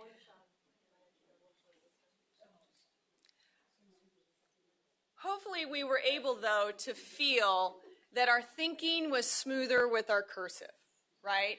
And if I actually did it a third time and let you do it by your hybrid handwriting that you've probably now used on a regular basis, where you kind of do a mix of cursive and print, you would even find it even would be more fluid, right? So now think about a student in a classroom who's got auditory, teachers talking, things are happening, I'm learning new things are being said to me, and I'm trying to capture it all, and I'm struggling with my physical handwriting, right? So there is true cognitive reasons why we need to learn cursive and why there's a benefit to learning cursive. Don't take my word for it. These are some of my teacher friends. I just said, what do you guys get? I asked high school teachers, right? A history teacher said he really does see students today being able to know communication skills and comprehension skills. There's a teacher out in western Kansas who works with first-generation students on scholarship documents, and he had to teach them basic cursive because many of them required that, right? So there's real application out there, right? There's real consequences to it. So we need to remember that. I believe you've given this document digitally and a hard copy, but our KSDE 2020 handwriting standards actually start with cursive in third grade. We want to begin teaching cursive in third grade. It's recommended to begin teaching in third grade with the hopes then by fifth grade, if you kind of notice, we are able to start producing cursive, legible handwriting.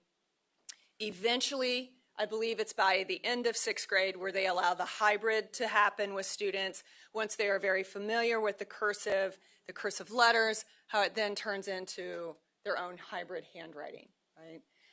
But without that first initial cursive, that never happens, right? So while there is true cultural and historical value, I would argue that that's not the primary reason why we need to teach cursive in schools, right? Hopefully we learned that the primary reason is all about the development and the cognitive development of students learning to write fluidly and being able to process, and it helps with the reading, it helps with, seriously, learning, memorization, all of it, right? All right, so that's my little thing. Do you have any questions for me? Yeah, Beryl? Thank you, Madam Chair. Thank you, Ms. Lunker. Appreciate that brain stimulator. But my question is, in many schools that have AVID programs and possibly AP programs, they teach the students how to take notes with the Cornell process. Yes. Is there a way that this factors into that? Because I know a lot of that is abbreviated. What can you get into each section? And how fast can you do it? And how fast can you do it? Yes, and I would say as somebody who taught all of that, I was a big advocate of Cornell Notes, especially in the secondary classroom moving on into college, right? Yes, but if they didn't have the foundational handwriting skills, that task even became harder. Right? So there is something to be said with teaching students how to do fast, copious notes, right? So they can move on to a college setting in a lecture hall or to something of that kind of environment and be able to do it quickly. But once again, if they don't have that foundational skill, that even becomes that much harder. So there's no jumping over. No. Makes sense. And once again, that's when we started to rely on computers, right? And there is value to taking notes on a computer at a secondary level. However, learning became much harder. So I can tell you from my own personal experience, I would always have my students rewrite their notes, rewrite their vocabulary, rewrite some of the things that when they were studying for a test, the best way you could study for a test is to handwrite it. Yes, yeah. Dennis? Well, I haven't had my nap yet, so that was really... I'm glad I did it this afternoon instead of this morning. You guys are a little slower. This was really tough cognitively and stressed me out. I'm going to sleep really good tonight because of you. Yeah, okay. That's not the first time I've heard that, but okay. Well, there's just so much in this. Yeah. And I'm not an educator, but this just makes so much sense to me. And when we heard from parents as teachers here, it was last month or 2 months ago, there's little things on their handouts they give to parents that indicate this very principle. Reading, putting things in kids' hands, letting them hear sounds, talk about rhythm for rhyming. And this just is a big piece of the puzzle, I think. Yeah, it's the next layer, reading. right? Yeah. It's the next layer. So after we learn our manuscript handwriting and our letters and our sounds, this is the next letter of efficiency and fluidity. Yeah, I'm just so encouraged that this is something we need to really be encouraging districts. Mm-hmm. Yeah, teachers, I think, will just have an easier job if they have this, if the kids that they teach have this background and they work through this process, and everything else is going to be easier. Well, That's my impression. Ultimately, it comes down to students learn better. Yes. I mean, yes. Students learn better. I really like having a medical background. I like the whole idea of bringing it into just the physiological. Yeah. There's evidence that the brain is more active and those It's synapses crazy. are coming together and developing. Those brain Big. scans are actually crazy to look at. Like, it just lights up. I don't even know, I'm not science, but you know what I'm saying. So all of the things light up in the brain. Yeah. Melanie. I heard you.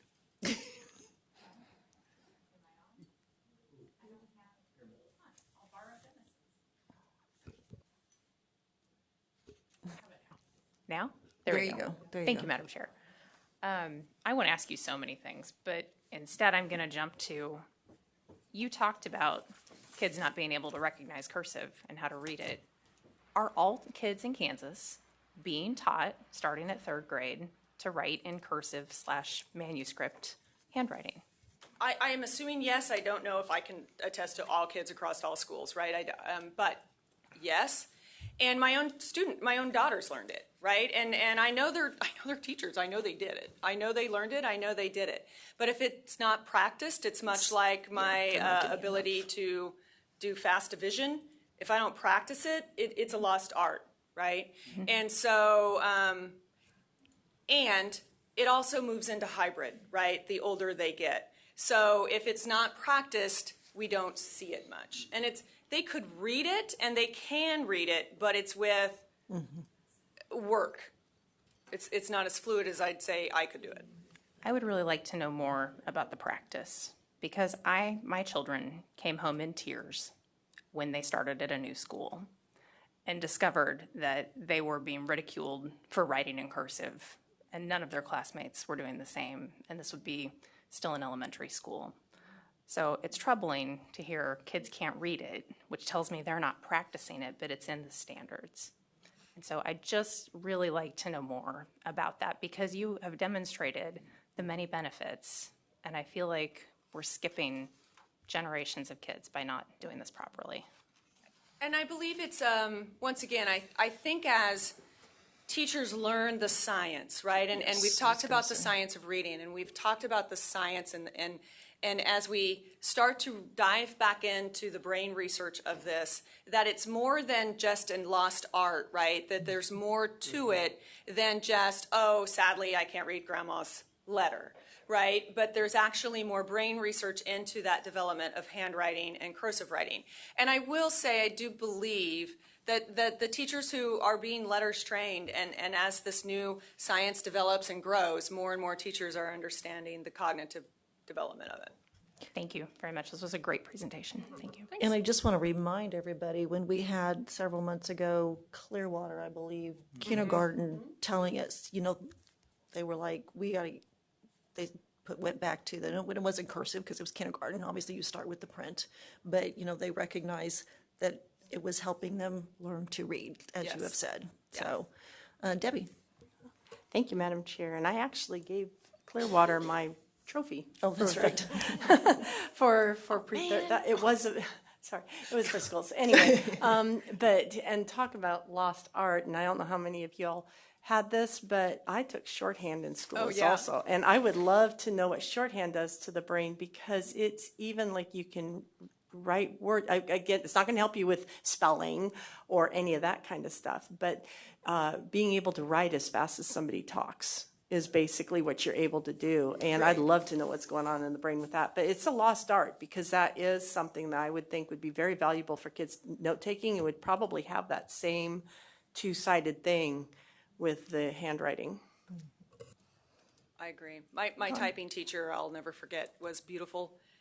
And she taught, shorthand was an actual class. I'm going to age myself for a minute. Mm-hmm. Shorthand was an actual class in my high school. And, it was like writing in code. Mm-hmm. Very much so. Yeah. Connie? Yes, I'm going to cite a story. I have 2 grandkids. One joined the Navy, and when he went through boot camp and graduated, my daughter said, write him a letter. So I did. I wrote him a letter. And I talked to his brother. I said, Ben, did you learn cursive in school? He goes, no. And I'm thinking, I just sent my grandson a letter that he may not be able to read. Mm-hmm. And I met another young man, said he didn't learn it in school, but he went online and taught himself, but because he thought it was that much important. And I think it's real important to go back and start having schools teach cursive, just for all the things you said, the brain activity and how it helps in thinking. A friend of mine used it when she was teaching in a at-risk school, and they saw the kids' test scores improve through cursive writing, pronouncing the letters as they wrote and things. Yeah. So I think it's very important. I'd like to see more action done on that, but I can't write well in cursive anymore, but I think it's very important. And Eisenhower wrote all of his documents are in cursive, so people should be able to read Eisenhower's documents. That's right. Thank you. That's right. Jim? First of all, I'm going to apologize to the chair because I used my cell phone to contact my children to ask them if their children were taught cursive. And the answer was yes and no. These are both kids that went to school in Kansas, different schools, even though they're siblings, and one of them was yes and one of them was no. So I think that may be an anecdotal statement that it might not be consistent. Right.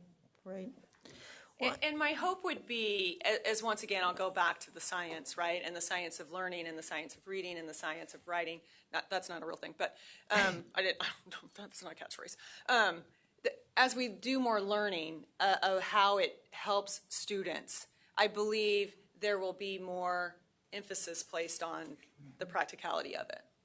Well, and that's why I'm so grateful that Connie asked for this and that we're highlighting this at the state level too, because I'm often tried to say, I know you all watch our board meetings religiously, but I really think you should check out this part, like to just highlight what we're trying to highlight to show that these are things that really need to be picked up.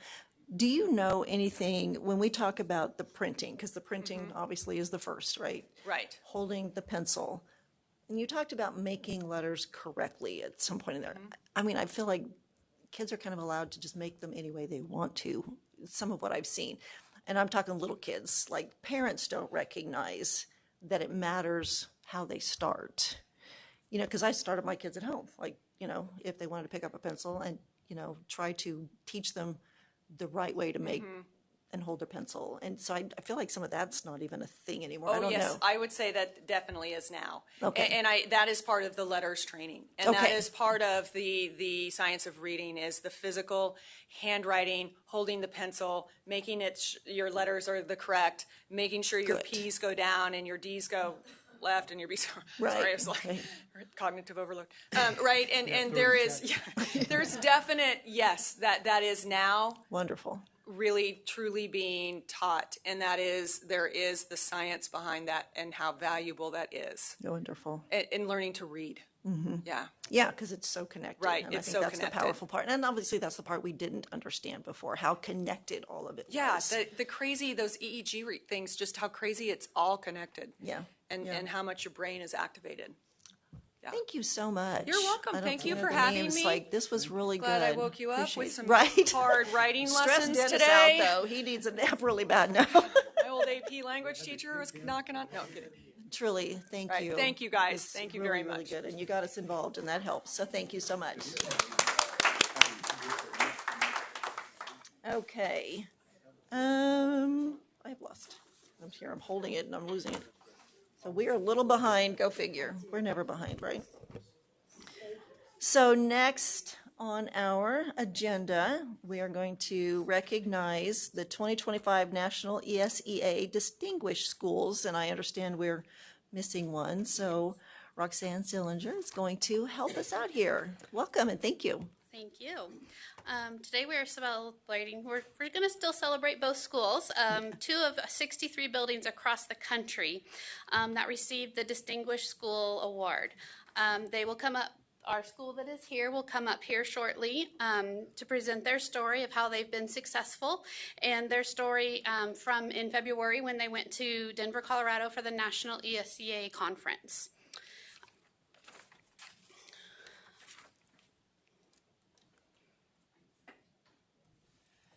So there's 2 categories, exceptional student performance for 2 or more consecutive years, and Lakeside Elementary from USD 272 Wakanda received this award, and they are here.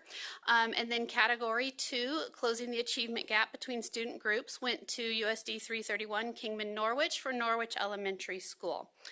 And so for closing the achievement gap, we do use the poverty measure for the student groups and gap closure. And I would now like to bring up Lakeside Elementary team to give us a talk.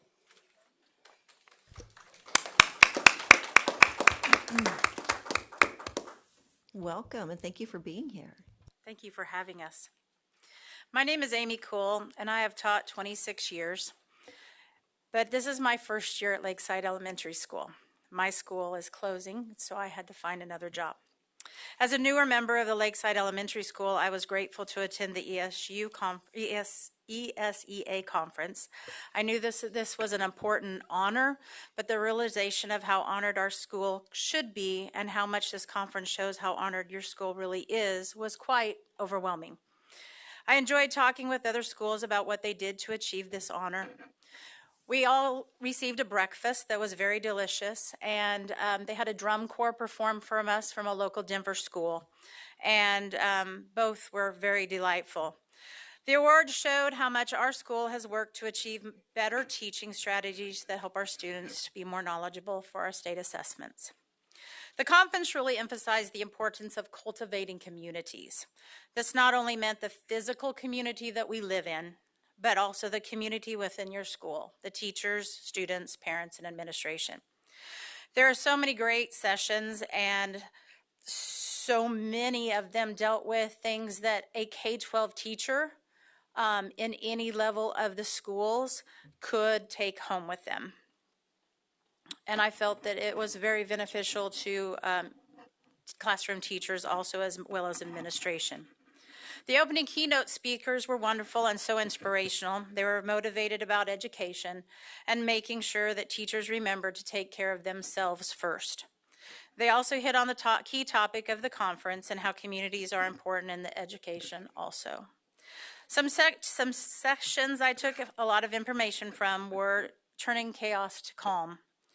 This session talked about setting up a behavior or support system that would have a room that teachers could send students to help them regulate their behavior or stress level in a safe manner, and also a staff member that could help them with coping strategies that they would understand.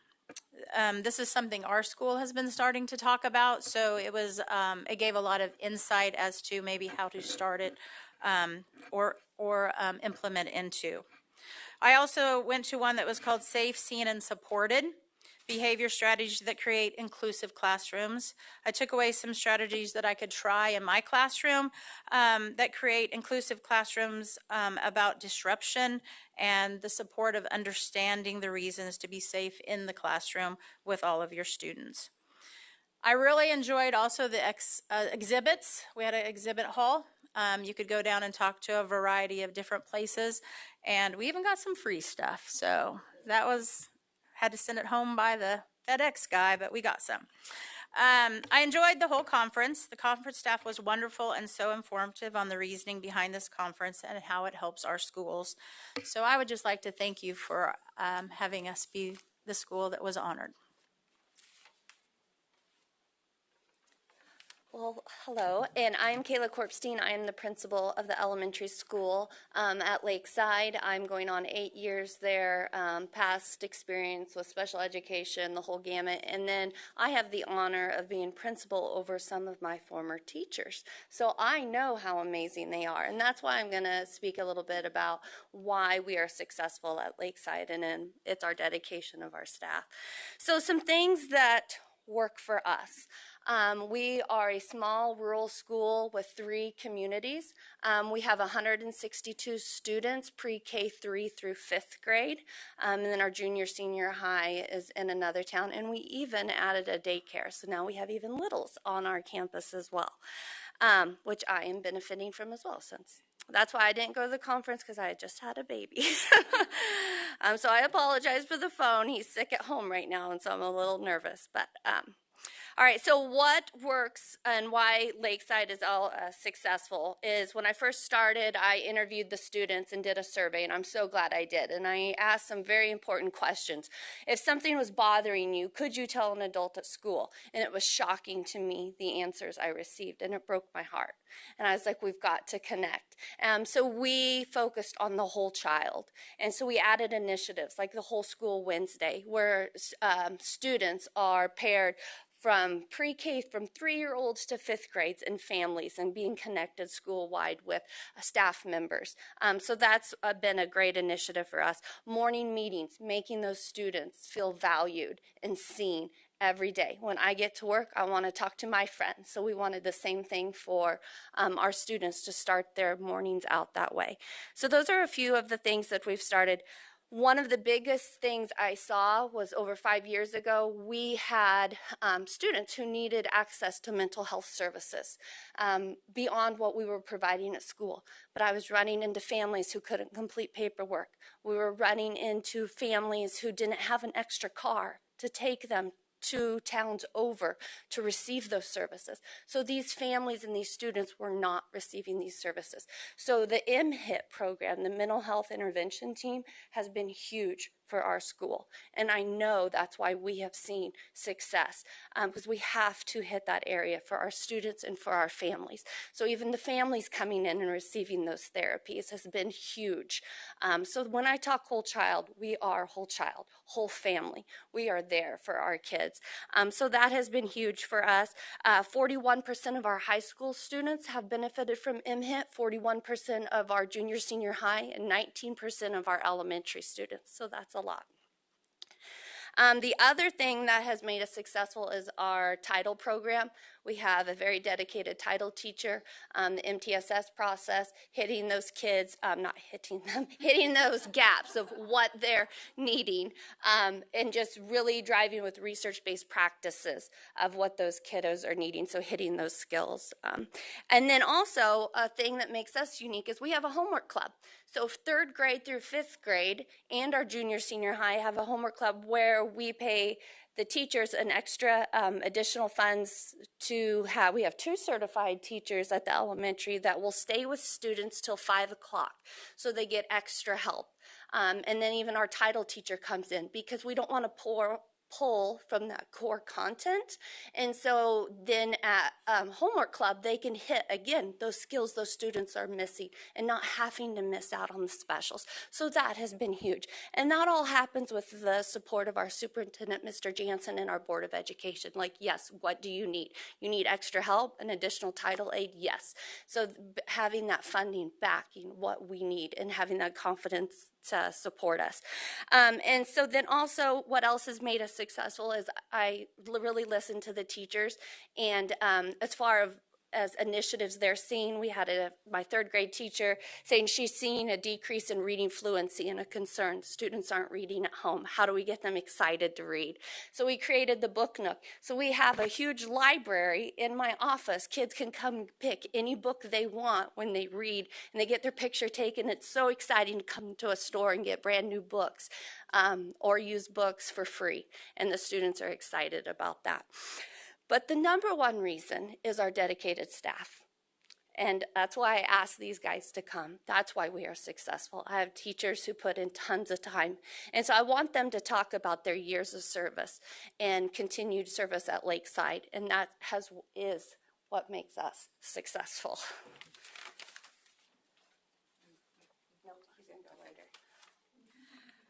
Okay, my name is Lynn Wacker, and I have taught at Lakeside for 41 years, and it's been really fun. I'm not going to say too much, but why is Lakeside Elementary School a success? I believe it's partly because of our long dedication to teaching. We've been able to enhance our curriculum with supplements that support our state standards. Our administration, all through the 41 years, luckily, has given us the freedom and flexibility to find the supplements throughout the years and teach the standards with our own individual teaching styles. Our administrators have always trusted us to teach without micromanaging us. This gives us responsibility for our students doing well on the assessments, but it also lets us know that they believe in our teaching skills. Having administrators that trust you or have your back is of utmost importance. Thank you.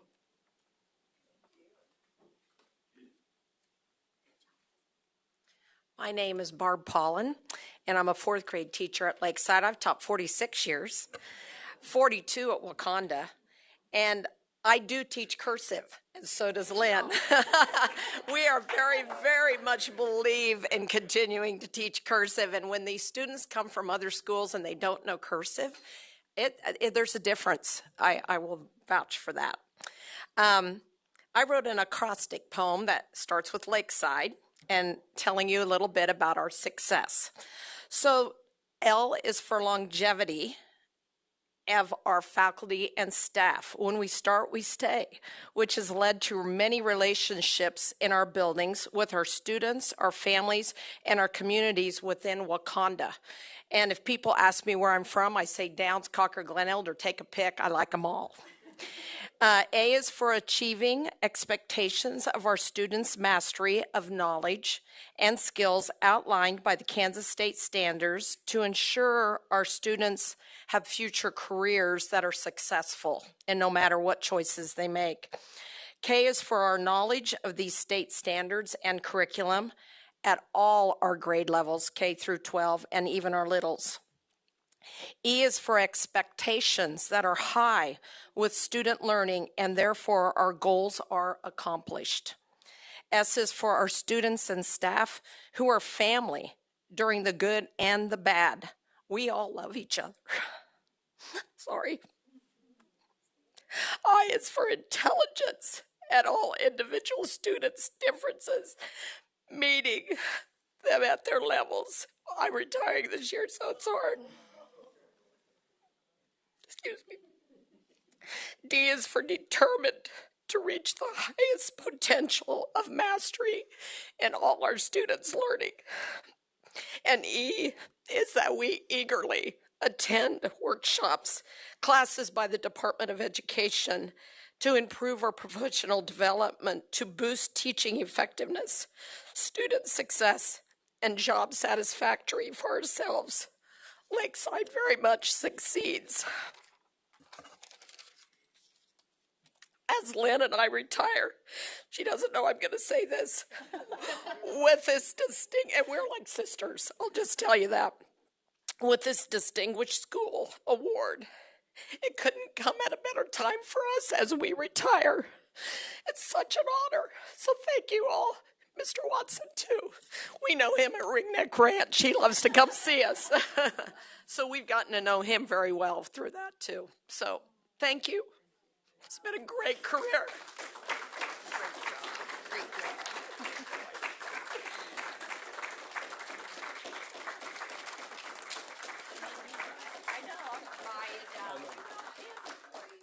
Well, I get to follow that up. So, right. I'll start with, my name is Jesse Jansen. I'm the superintendent of Wakanda School District. This is year 7 for me. I've been blessed to be there and to be able to get to know all of the wonderful staff. I've got two different areas to kind of discuss. Number one was the conference. It was amazing. Thank you for the state and the board for helping us to get there and to be able to enjoy that. There was something for everybody. And I popped in and out of a bunch of different ones, the ones that the staff were in, and then I went into ones myself, learned a lot. And the resounding theme across the board from all these schools around the country where everyone was there for one reason, right? To do what's best for kids. And that's our golden rule. If you ask anybody at the district, this thing I say every single year is that's the one thing, the litmus test is, are we doing what's best for kids, right? And I can say that resoundingly at our elementary school and our junior senior high, that is a yes, right? Everyone is in it for the right reasons, which is amazing. So the conference really helped to invigorate us and to see those wonderful things that are happening across the country, and that, hey, this is kind of cool. We can bring these things back, and we can do even more, right? Move that dial even further. So the conference was great. We got to bond together, bring some things back to staff, and really be able to celebrate with all those other schools the accomplishment. We really didn't realize how big the award was until we got there and they were going over statistics, and it's like, wow, there's about 100,000 schools in the country and 66 of them got the award. So that was really neat to put that into perspective, right? So I was honored. So that was the conference part. Switching gears to the exceptional part, all of our staff at the elementary school have been there for a number of years. They know their content. They know the curriculum. I never have to worry about, do they know what they're teaching? Is it something that they have to work? They've got that down, right?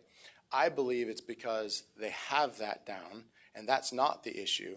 And it's the care, the love, the compassion that you see, the going above and beyond, being a family, right? That's what moves the dial even further.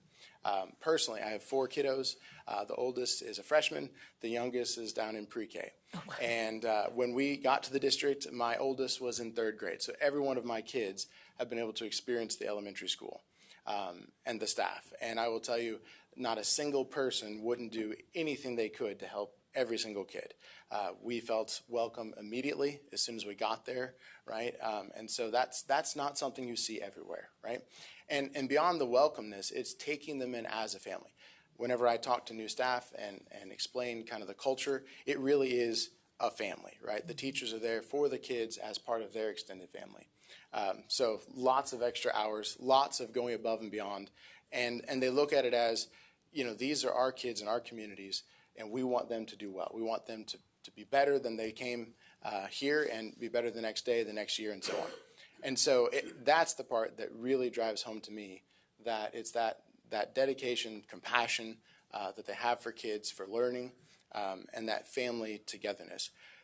Because they combine all of that together, that's where the magic happens, right? So when people say, well, what's the secret? The secret is they know their stuff, right? But they know their kids. They know their parents. They know the community. They know exactly what to do, when to do with those kids to get them. And they know when those kids are struggling and, okay, I need to take this kid under my arm and just give them a hug, right? And so it's those things that really make a difference and set us apart, I think. And like I said, it's been amazing to have that experience, to see that every day. And we are going to be losing some very amazing staff members. So I am sad on that one, but every one of them are like that. And so you're just seeing, the tip of the iceberg. But thank you again for us being able to come and talk to you. We really do appreciate it and doing what's best for kids. So thank you all very much. Truly, don't run off too fast. I'm just, we've heard from different districts in the time I've been on the board, and I will tell you that the ones who are doing what you're doing, it always comes back to the people, right? It always comes back to the staff.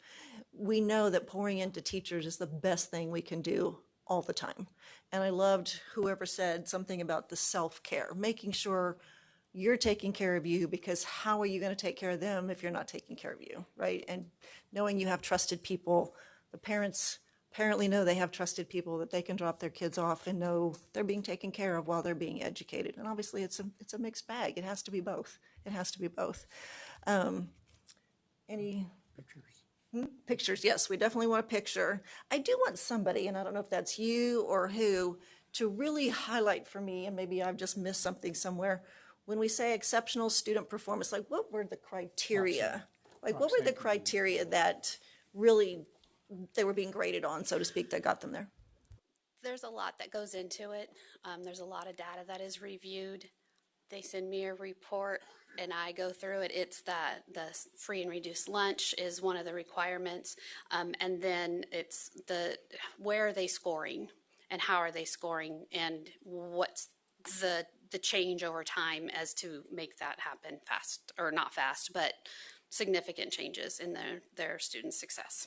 Yeah, so it's taking a look at over a 2-year period, who's achieving really high in every one of those subgroups. So you got to have all of that. So they're looking at male, female, poverty, gender, mobility, Math, reading, all of the score. Yeah, and then you have to sustain that over a 2-year period. That's the award they received. Yeah, sustaining it over that growth. Jim? As you said, is it only the Kansas assessment? No, it's they're looking at multiple categories and multiple content. Good. Thank you. Good. Yeah. Appreciate that. Okay, let's get some pictures. Thank you.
All right. We have more partying to do in reality. More. Yes. So Ms. Kaler is back with us I am once back. again. Thank you. And who do we get to honor now? So right now, we're going to be honoring our Milken Educator award recipient. And as you recall, this award honors those that enable students to reach high goals, and they inspire their colleagues with their creativity and skill, and they engage entire communities on behalf of our children. Each Milken Award winner receives a $25,000 cash prize. So it's kind of, yeah. Yes, I think all of us would enjoy that. What is interesting about the Milken Award is that we, as an agency, we administer this on their behalf, but we cannot let districts know why we're soliciting for great teachers. So they just have to blindly, when we go out and say, we've got a national award and we'd like to know who your best and your brightest are in there. So we have to keep it very secretive and all that. So it's a lot of fun. Lexi Otto is a second grade teacher, and she's a passionate advocate for English language learners at Turner Elementary School in Turner USD 202. Her classroom provides a nurturing and academically rich environment where every student is seen, heard, and given the tools to thrive. But before we meet Lexi, before she comes up and gives us a couple of her remarks, we want to show you the moment that she was named the Milken Educator. Yay.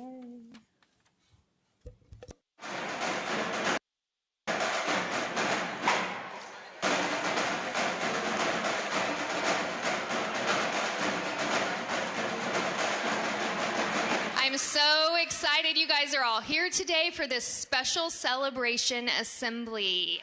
As you can see, we have a lot of special guests that look very nice today. Let's give them a round of applause for being here. It is such a joy to be here with you today. And I'm here because I have a secret. We are going to present a Milken Educator Award, the only one in Kansas this year, to a teacher at Turner Elementary. Whoa! The Milken Educator Award goes to Lexi Otto.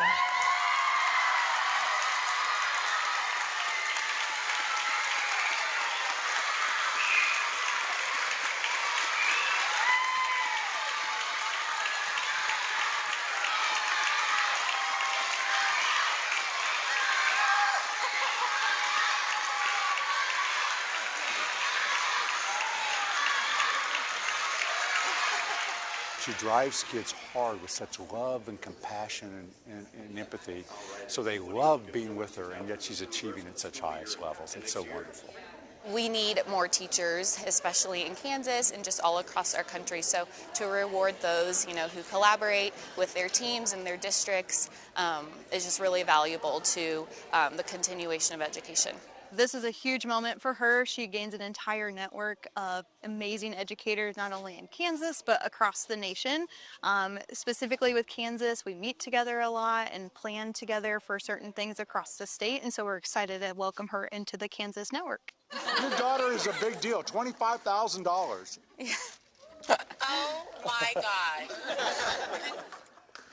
Yeah. Congratulations, darling. Thank you. Thank you. Yeah. Oh my gosh. I know.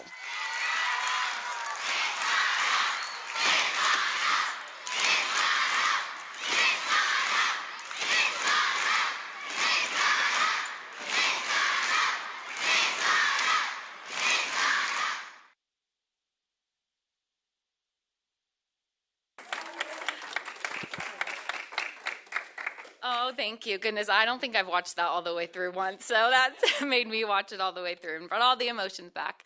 Well, I was asked to come here today to talk about how I foster student achievement in my classroom, so I'm going to do that. So thank you for the opportunity to come and speak with you today. This is a great experience for me. So my name is Lexi, and I, of course, was the 2025 Milken Award winner. I just got the invite. I go to DC in June, so Something to look forward to. Yeah. So while that recognition is really meaningful to me, but it truly represents what's happening in our classrooms across the state of Kansas and in the District of Turner. The work of helping students believe in themselves and achieve at eye levels. So I work in the Turner School District, and Turner is a very small pocket of Kansas City, Kansas, and this is my 7th year at one of the 4 elementary schools within Turner. And throughout my experience, fostering achievement begins with the simple belief that I always carried through. If I believe they can, they will, when they are supported, challenged, and loved. So from the first day of school, as they come in, I set the culture of high expectations, and students know our classroom is a place where we work hard, support one another, and celebrate improvement. I help them understand that mistakes are a natural part of learning, and when students feel safe taking risks, they begin to see themselves as capable learners. After 6 years in the classroom, and now this new year as an ELL interventionist, one truth has remained the same. If we believe a child can learn, they will. As a 2nd grade teacher, I focus intentionally on building that intrinsic motivation. We talked often about progress and growth so students could recognize their small successes. One simple thing I implemented was weekly goal setting. Anything from increasing their sight word recognition to maybe next week we're going to get 2 more math facts on our math test. Over time, students began to see the connection between the goals they set, the effort they put in, and the achievement in the outcomes that they see. That consistency helped them build that internal motivation that fuels long-term growth. And sometimes that motivation shows up in small but powerful moments. During an assignment on their iPads, as they turn in, I asked them to just write me something. What do you want your teacher to know?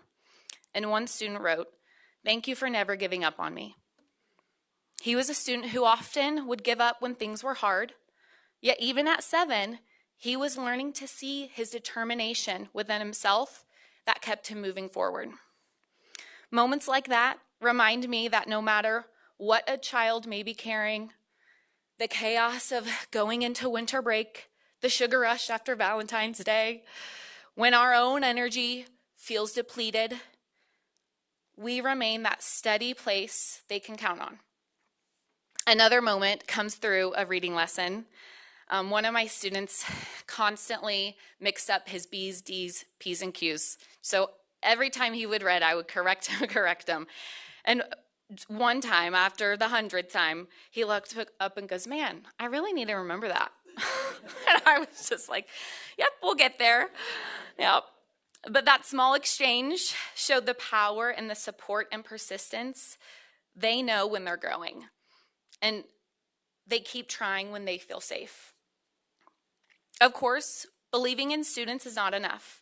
Intentional instruction matters deeply.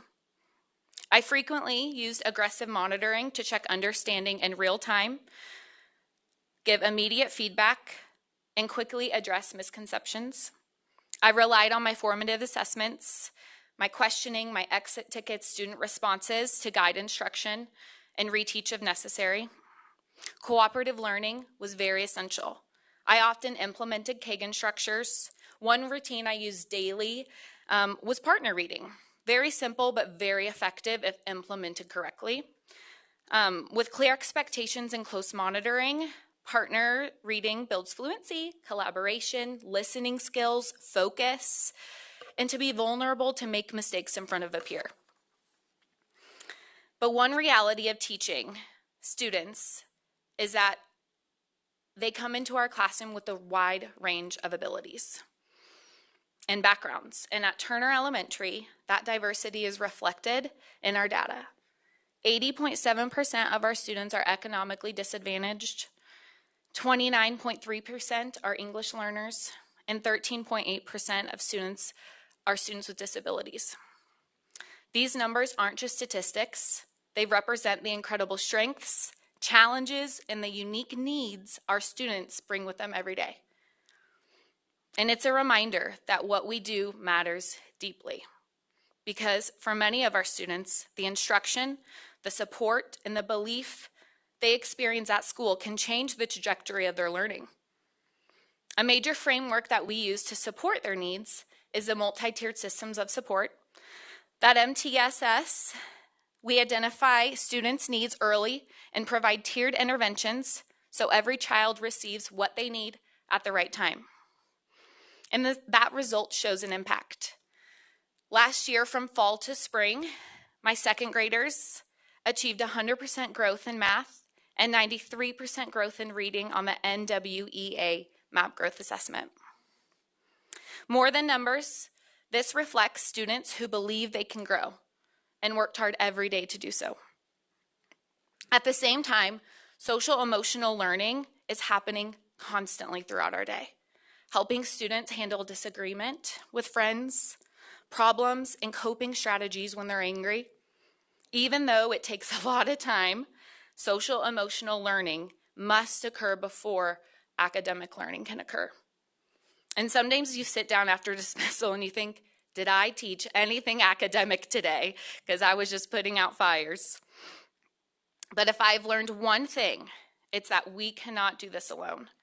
I am fortunate to work with colleagues who believe student growth is everyone's responsibility.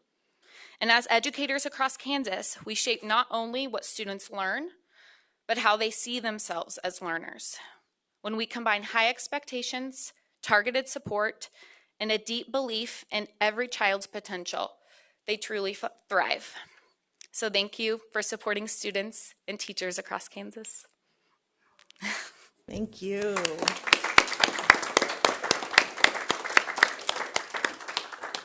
So were you just like way surprised? I was blown away. We thought it was a retirement celebration for Dr. Watson. So I was sitting way up at the top.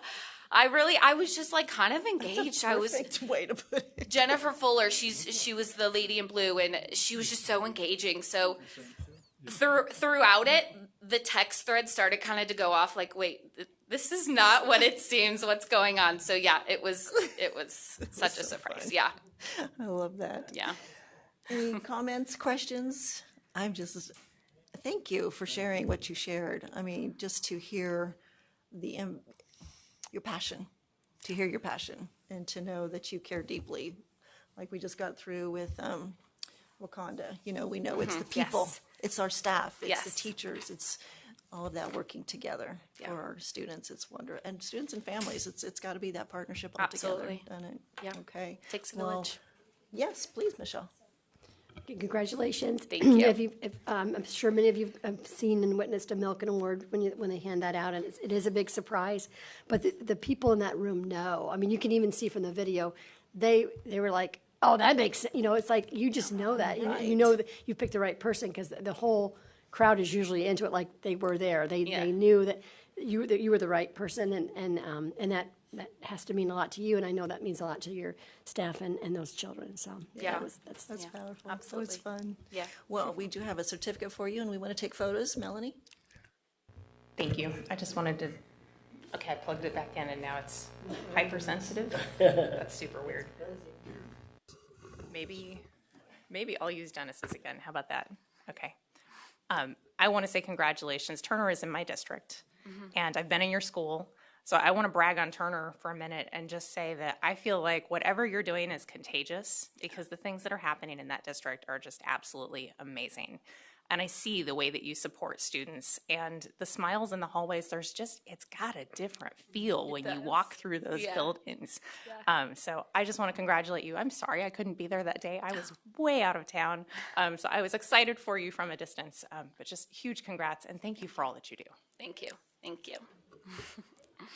Lexi, did you bring an important principal with you? I did. Should we bring her up here too? Yes, my principal, Tara Hudson. Yeah. She can't hide behind the pillar back there. Get up there. Oh, no. Congratulations. It's all her. It's all her. Yeah, and Melanie knows this well. So up on the wall, do you know that lady? Yeah. Yeah. Yes. So she's a bear. Yes, she right? is. Yeah, Turner Bear. For Turner. So she would be extremely proud. I agree. I do want to share a couple of fun facts. I've been the principal at Turner Elementary for 10 years, which is what I thought was a really big deal because there was a lot of turnover at my school before I got there, a lot of principal turnover. We met a former Milken Award winner at the ceremony that was the principal of my building when it was a junior high, and he was a Milken Award winner, so it was just really cool. There was just a lot of connections and emotion that day, and I do want to say that lying to 72 staff members for 3 months gave me a rash and anxiety like you have never seen, but I pulled it off, which is a miracle. Lexi lives behind me also, so I see her in the neighborhood. We take care of each other's dogs. It's a very personal connection, so knowing this was happening to her and not being able to tell her, and her mom when I saw her, and her sister when I saw her, yeah, just so you know, that was probably the hardest secret I've ever kept in my life, but it was worth it, and she is so beyond deserving of this, and you're right, when she won this award, everyone just knew, like, they picked the right person, and we all felt it, and to be honest, there's so many people in our building that could have won this award too, but I'm just very honored that the data showed and the support came, so it was an incredible day. Awesome. So good. And so many amazing connections for her. I'm like, do I get to go to DC with you? Put you in the suitcase, take you along. Right. Okay, let's get some pictures. Yeah. You want me to take some on my phone? Yeah, please. Yeah. Yeah, you did great. Yeah. You guys need a ceiling fan in here for people that have to speak. Yes, I know.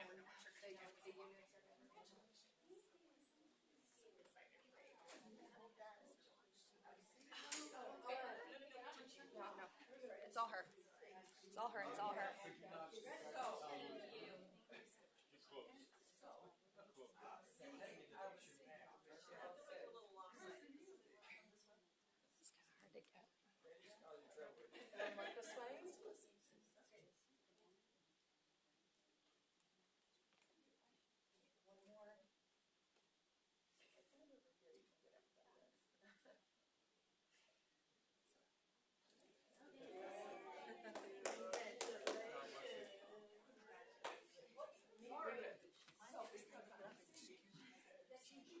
Oh, it was, you have no, lying to people, basically trying to make it about his retirement because they knew it was coming and I had to plan it and I had to do things and all these dignitaries are there. And then the dignitaries are coming up to me.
I should have said, you guys have RTAP coming up next. Lexi is mentoring in RTAP.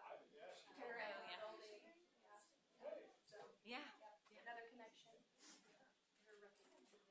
Yeah, I knew I recognized these guys.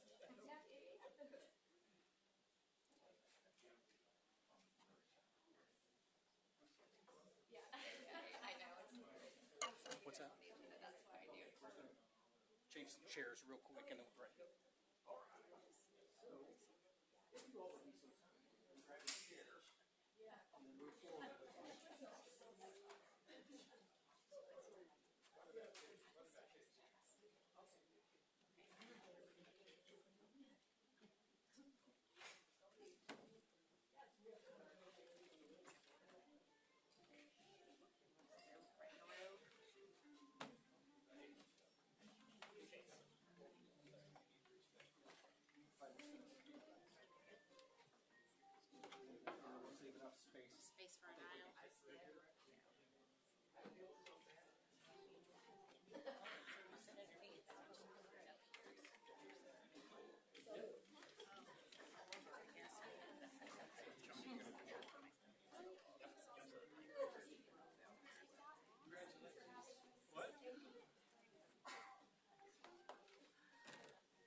I think we're almost ready.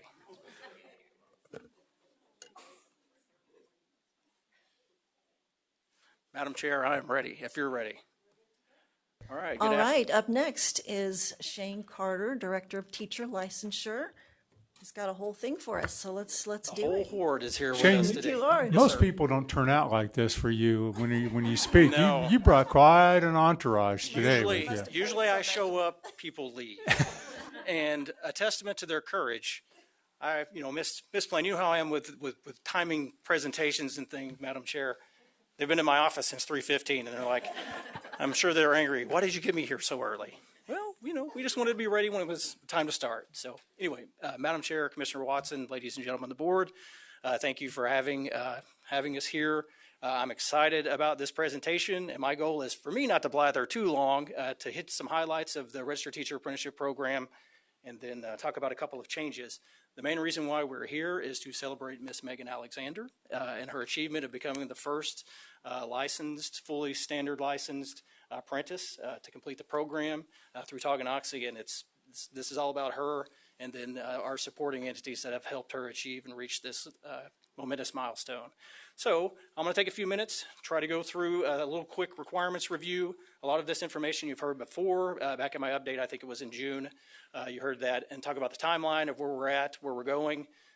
Introduce a couple of the new options that are switching from a pilot, and then give an opportunity for our special guest to speak. So we have from Department of Commerce, Ms. Shonda Anderson. She's the director of the Kansas Office of Registered Apprenticeships. We have with her Ms. Erin Connect. She's a program manager of the Kansas Office of Registered Apprenticeships. And Mr. Taylor Spangler has also provided a lot of support. We couldn't have done this program without Department of Commerce because they have to approve us, for one, but more importantly, they've been great partners. And when we talk about funding solutions and really ways to impact and reduce that amount of money that individuals are paying to transition into teaching or to move into the teaching career, monumental. A lot of support for us, and they've gone out of their way to support us. So can't thank them enough.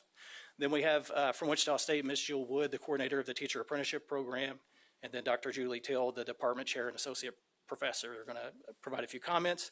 And then the stars of the show, Ms. Alexander, Dr. Phillips, the assistant superintendent from Tonganoxie, Dr. Blazo, the principal from Tonganoxie, and then the mentor teacher, Ms. Kim Harris. So a large group with us today. So excited. I'm glad that they were able to make it here. All right, so real quick, we'll start with that fundamental question. What is an apprenticeship program? Believe it or not, prior to November of 2021, teaching was not an apprenticeable profession. But after getting approval from Department of Labor in November of 2021, apprenticeship or teaching became an apprenticeable profession. So that meant that you could get approved to complete an industry-driven, high-quality career pathway, which basically allows the school district to work to get these folks trained and hire them to work and earn as they learn. So once again, with that registered apprenticeship program, they're getting that paid work experience, getting a progressive wage, and then receiving classroom instruction. Then eventually they'll receive a portable national recognized credential. That's what we're here to celebrate today. We're going to award that to Ms. Alexander with that teaching license at the end of the presentation. And I think I mentioned, Ms. Chair Hopkins, that you and the Commissioner Watson are going to do that. Okay. And then I probably should have started with this, but any registered teacher apprenticeship program has to be vetted by the industry, so the standards. This board was active in approving those standards that were created through the licensure team and all of our stakeholders. And then our Department of Commerce, through the Office of Apprenticeships, finally approved those final standards, and then the program became registered. So in Kansas, this is our specific program. As I just mentioned, it was approved by this board and by the Apprenticeship Council. We have a progressive wage scale that starts with a minimum of $14 an hour. Districts can pay more, but they must agree to pay that $14 an hour. We have a competency-based program. So there's two types of programs, a competency-based and time-based. Time-based is exactly what it sounds like. Complete a set number of hours, you finish. Well, competency-based is a little different. There's a time component, but there's a set of competencies that individuals have to complete. And once they are proficient on those, they finish the program. And for our competencies, we use the KEEP rubric, the constructs of the KEEP rubric. And throughout the program, Ms. Alexander would have gone through semesterly evaluations and observations, just a way to track that progression as she moved through the program. And nothing has changed as far as licensure. So individuals still have to complete a program that leads to a degree and complete a state-approved teacher preparation program. That's where our good friends, Dr. Wood and Dr. Teal, come in to talk about the TAP program, because that is the related technical instruction that Ms. Alexander completed. And as far as our program, we have multiple members of community colleges and four-year college and universities that are participating, that have been approved through our team to participate in the program. And then the Kansas teaching license, that nationally recognized credential. All right, so where have we been? So I mentioned November 2021, teaching wasn't an apprenticeable profession. Fast forward, we start hearing about it, we start working. Shonda with Commerce was excellent to help get the word out and helped us get the word out to a lot of our stakeholders over the summer of 2022. But eventually, the licensure team did decide to initiate a working group to kind of start working through creating standards in August of 2022.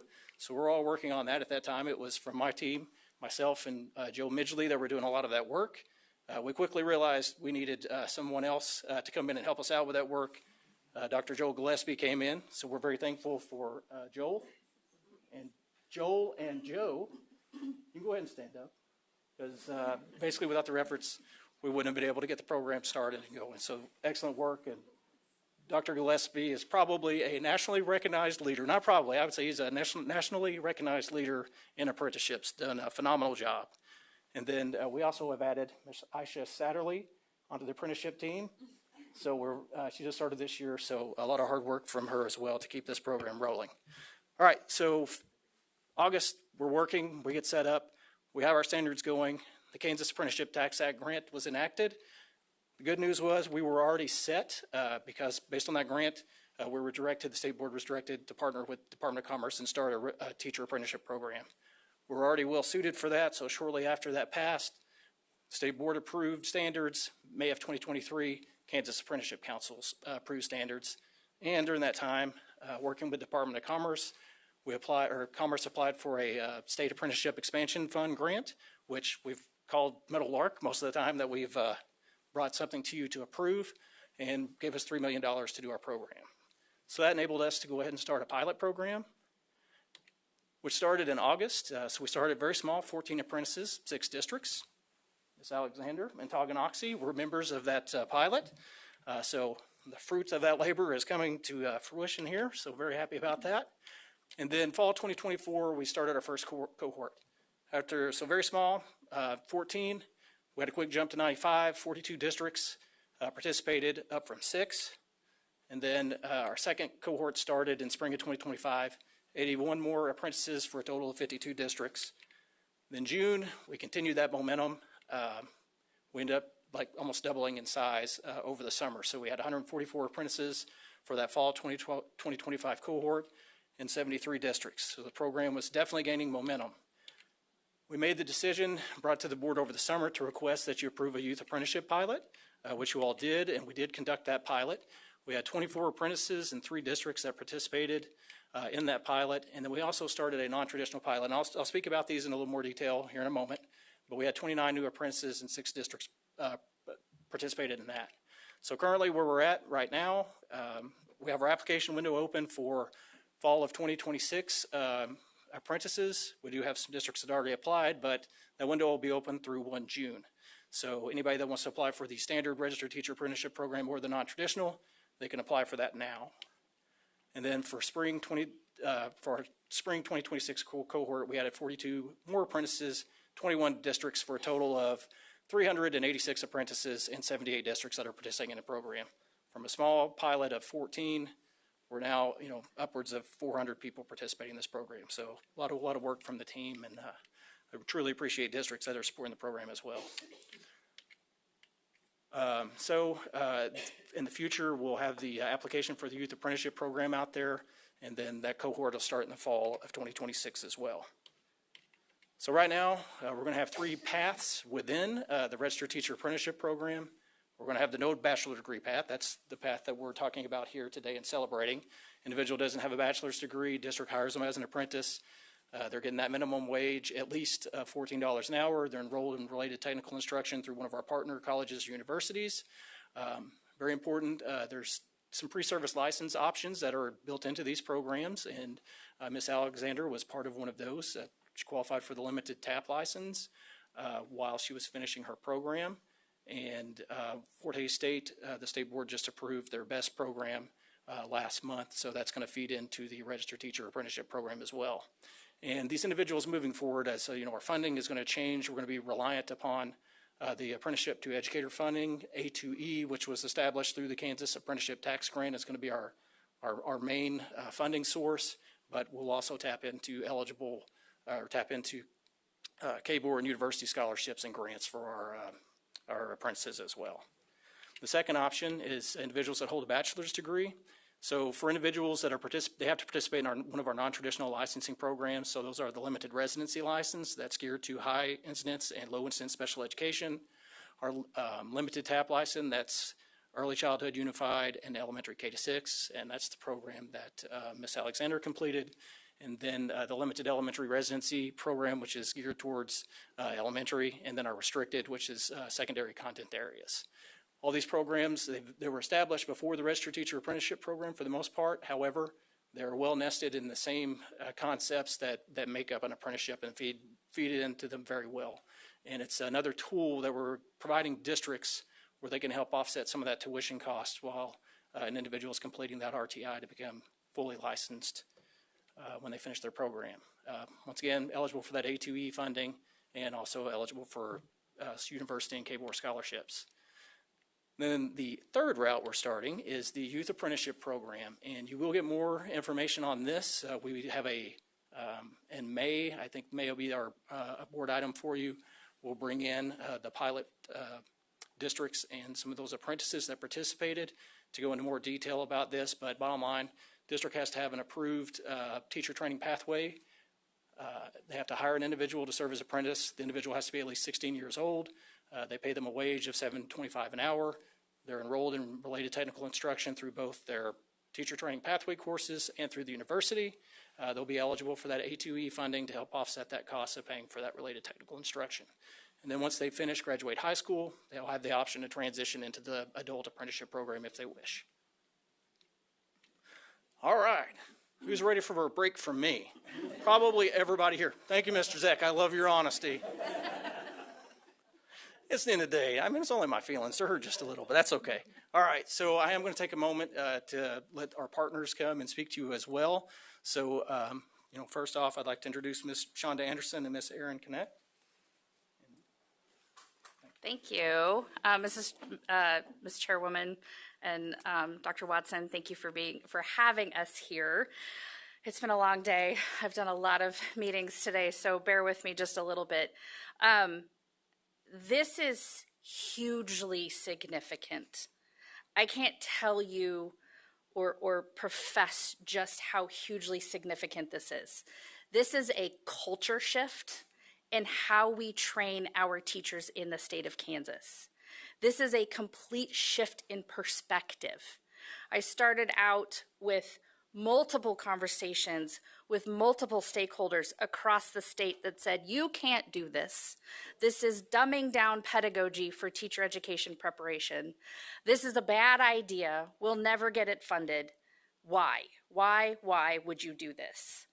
And after many, many conversations, after Kansas Department of Education coming to us and saying, we're going to do this, so get out of our way or help us, and lots of pizza boxes, we were able to come up with this program and really create a game-changing opportunity to fill our most important professions across the state, our teachers.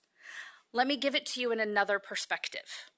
I know somebody who went through teacher education preparation. This person wanted to become an agriculture teacher. They wanted to work in the K-12 system, in the high school system, to create opportunities around FFA and agriculture. This person also went through that teacher education preparation piece and did that entire semester of student teaching completely unpaid, no health insurance, no 401k, no wage whatsoever, living in a shack in the middle of nowhere that was completely mouse infested. And by the end of that experience went, this is crazy. why in the world did I do this? Why in the world did I do this? I'm not in teaching. That's partly the reason why.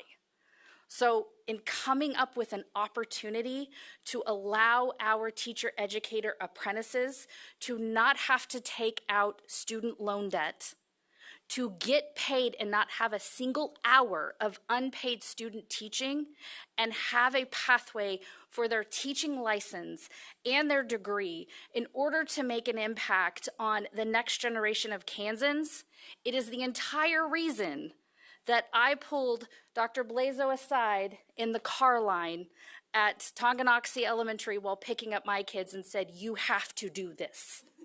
You have to be the first, because this is important work. This is game-changing work. This is going to change the face of Kansas. So kudos to you all for participating in this, for greenlighting this, for making this happen. You are all changing the face of Kansas and how we get our educators in the room at as high a quality as possible. Excited to be a teacher, excited to make that difference. So thank you from the bottom of my heart. I wish I could have done this myself, but I am so grateful that we are creating this opportunity for hundreds, and next year we're hoping thousands of young, prospering teachers across the state. So thank you.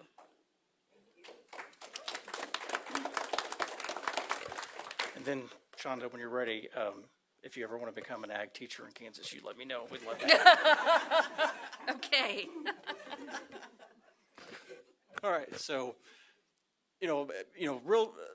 real life-changing opportunity for folks. And when we talk about changes, especially in the education system, not easy. Working through, higher ed works through a set of standards.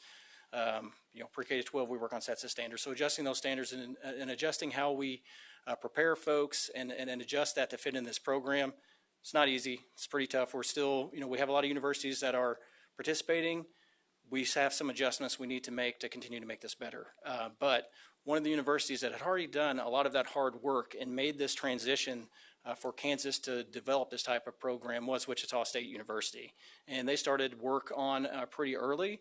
And I've been pretty open with, when I've gone across, the states to talk with other education leaders like in my position about, the game-changing way that they basically flipped the script on how teacher education is provided. Providing pedagogical courses up front, trickling in some of the general requirements. It just made transitioning into a registered teacher apprenticeship program so much easier. So I'm very delighted that they had made time to come here and support us. So Dr. Wood, Dr. Teal, if you would come on up. Let me help you here.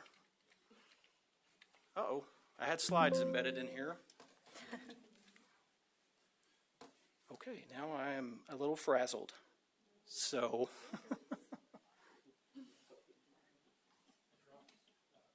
while he's figuring that out, I want to thank you for having the yellow with our daffodils today. I mean, it's just perfect what you have done here. We coordinated, and Connie O'Brien and I know, right? Perfect. Yes, we did. Yes. Well, we could go ahead and introduce ourselves. Sure, please do. My name is Jill Wood, and this is Dr. Dooley Teeley. And I started as the coordinator of the Teacher Apprentice Program in 2019. And, I'm sorry, a little bit closer. In 2019, and it was just a little baby program at that time. I say baby, but there's 300 some students in the program.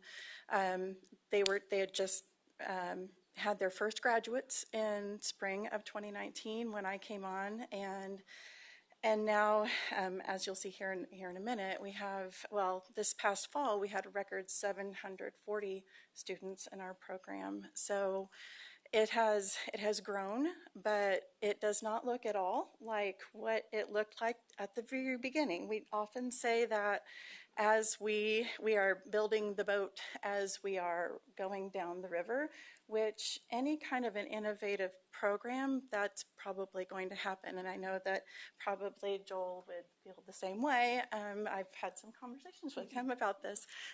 So anyway, we're very pleased to be here and talk about the program and echo the passion that Shonda had, because we feel the very same way. And it looks like our slides are up here and ready to go. Maybe. Maybe? There we go. Oh, there we go. Okay. So just a little bit about our program. Right now, we have 662 students in the program, covering 180-ish school districts. I say ish because sometimes we have students that come in and out of different positions throughout. So 180 school districts across the state of Kansas. We have had over 1,300 graduates, put 1,300 teachers into the pipeline since 2019. We are very proud that this is a work-embedded, earn while you learn model, which is why when I first heard about the teacher apprenticeship work group and the work that they were trying to, I'm like, sign me up. I want to be, I want to seat at the table. And I have so much appreciated working with Shane and Joe and Joel, just trying to get all of this started, because a lot of the things that we do in the teacher apprentice program are things that is, you know, they do in the state, the registered teacher apprenticeship program. So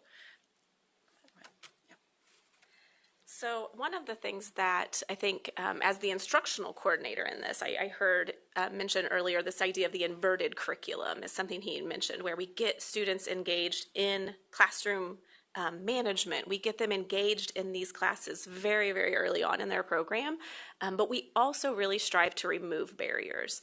We know that there are so many barriers to become an educator, not just in the state of Kansas, just in the nation. So one thing that we have worked with our university to offer our students is a flat rate tuition. So all those extra little fees, if you have kids in college, you know, those add. So we've really, really worked to make that a minimum for our students. We also do a lot of work to try to get scholarships for our students. And one of those that we recently were awarded was through the Patterson Family Scholarship. And we have 30 scholarships to give out this summer and fall to students, ranging at $9,500 each. So pretty much paying for a big portion of their program. We have worked with donors to pay for their first round of praxis exams. So one of those big fears that students have as they, yes, I completed all my coursework and now I have to go take this exam. We are offering to help them with that, to take a little bit off their plates there. All of our students in their first couple of semesters are offered a free laptop or a data plan. So they can choose either a laptop or a hotspot. This kind of depends on where they are and what they need to be able to complete all of their coursework, which is 100% online. However, I always caution and say, we are 100% online, but we are very closely networked with our students. And I'm sure you will hear later, she will reference her success coach, and is a really integral part of our program where they have that built-in university mentor as well. So their courses are online, but they are constantly engaged with their instructors and with their mentors. But then the big prize is you don't have to quit your job. Right? You get to keep working in your district, stay in your hometown, stay with your family, not move away to become a teacher. Just a little bit about our students right now, kind of just an overview. Right now, we do have 104 of our students are serving as the teacher of record in their classroom. And on that limited TAP license, that's just what, Wichita State has that license. We have 110 that are serving as long-term subs. We encourage those long-term subs to move on over to that LTAP. It's a more secure license. That's what we try to tell them. And then we have 47 of the apprentices right now that are in our school.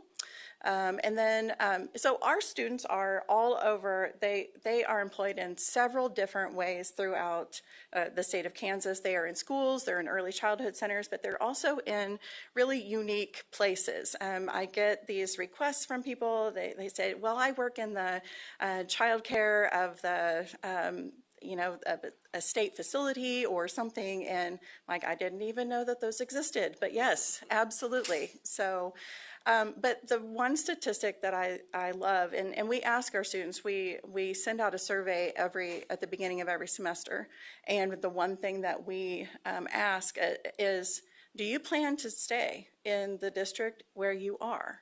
And right now, 72% of our students plan to teach in the same district after graduation. So as you can imagine, that is a huge boon for our school districts, to have that they're growing their own teachers within their buildings. So. And the last thing I always like to show, this is my favorite slide. This is where our students are. This is where they are right now in the state of in spring of 2026. We have had students in every corner of the state, every county in the state. Right now, the black numbers are that's kind of that's holding steady. That's not an improvement, or I always like to keep track of where our growth is. And so the green is growth. So you can kind of see we have a lot of growth in the Kansas City area, the Topeka, the Shawnee County, Riley County, Gary County corridor, that I-70 corridor there. We have always had a lot of strong in southeast Kansas. We are there. You can see our numbers down there. There's a lot of feeder schools from the community colleges there. A lot of them go to like Independence, Cowley, and they come right into our program because we have 2+2 agreements with those schools. So we try to make it as seamless as possible, and we have many agreements with different districts. They hire people to come into our that they hire people to be pairs in their program, knowing that they're going to come into the TAP program.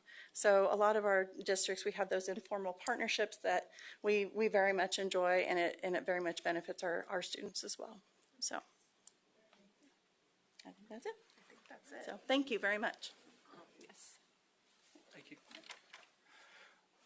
We're not to the question section yet, so we still have some very important people to recognize. And, we've heard a lot from the support entities, from the teacher licensure team, commerce, higher ed.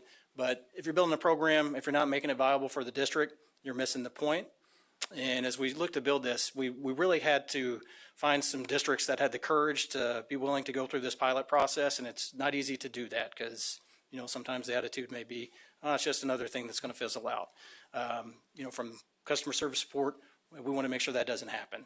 And we've tried to do everything we can to reinforce that. But if we didn't make the program viable for districts, they wouldn't have joined. But grateful for the feedback that we received from our pilot districts, because without them go through that process, I don't think we would have reaped such good results. So I'd like to introduce Dr. Phillips and Dr. Blazo and Ms. Alexander and her mentor teacher, Kim, to come on up and provide some comments.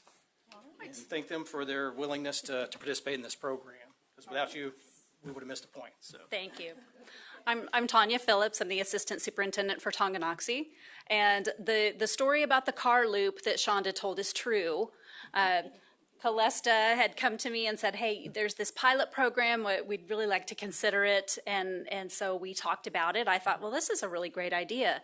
At this point, we were starting to face some teacher shortages in our district, and that had really never happened before. When we would advertise for positions, we would have 40+ applicants for especially our elementary openings, and that was starting to dwindle and dwindle quickly. We had some early childhood positions open. We had no applicants, and we were starting to panic. What are we going to do to fill this gap? We still have these children who are coming to our schools every day, and we really need our important adults to teach them. So what were we going to do? Well, Calesta came to me and we talked through this pilot program, and I said, okay, let's jump in and let's do this. I said, but do you have somebody in your building that you'd consider a para, anyone who would be interested? And she said, I have a fabulous para who would be perfect for this program. And I met Megan and immediately thought, that's the absolute truth. Megan has just been a joy. She has filled a need in our district, not only just filling that gap, but she is a true inspiration to our staff members, to other paras who want to be like her, to achieve the same achievements that she has. She has had a full plate with our early childhood students. She has a family of her own. She's juggling working full-time, going to school full-time, trying to just, be everything to everyone, and she's just done a fabulous job. And I'll let Mrs. Blazo say a few words as well. Yes, thank you for having us today. We really appreciate it, and for recognizing Ms. Alexander as well. She has worked very hard, and on top of all of those other things that Tanya shared that she was doing, she was also completing letters at the same time. So she definitely had a full plate, and she handled it with grace, and so we were very proud of her. I would also like to thank Shonda for approaching me in that car loop, because I took an alternative pathway to education, and so I was very excited to hear that this was an opportunity for our paras as well. It has been a great recruiting tool for us. We have many paras now at all levels in our district that have come to us because this is a program that they want to be a part of. So so we're just very excited about it, and we're thankful for you all for supporting that, and for Shane and Joel and everybody who's partnered with us along the way. So we were able to surprise Miss Alexander with a surprise party at after school this past week, and she had no idea, so we got some cake and celebrated her in that way too. So we're very excited, and a crucial part of this is the mentoring too. And she did have a mentor at Wichita State, but she also had a wonderful mentor in our building, and that was Miss Kim Harris. And so they work side by side every day. If they have a question, they pop in, they ask, they talk, they collaborate and communicate.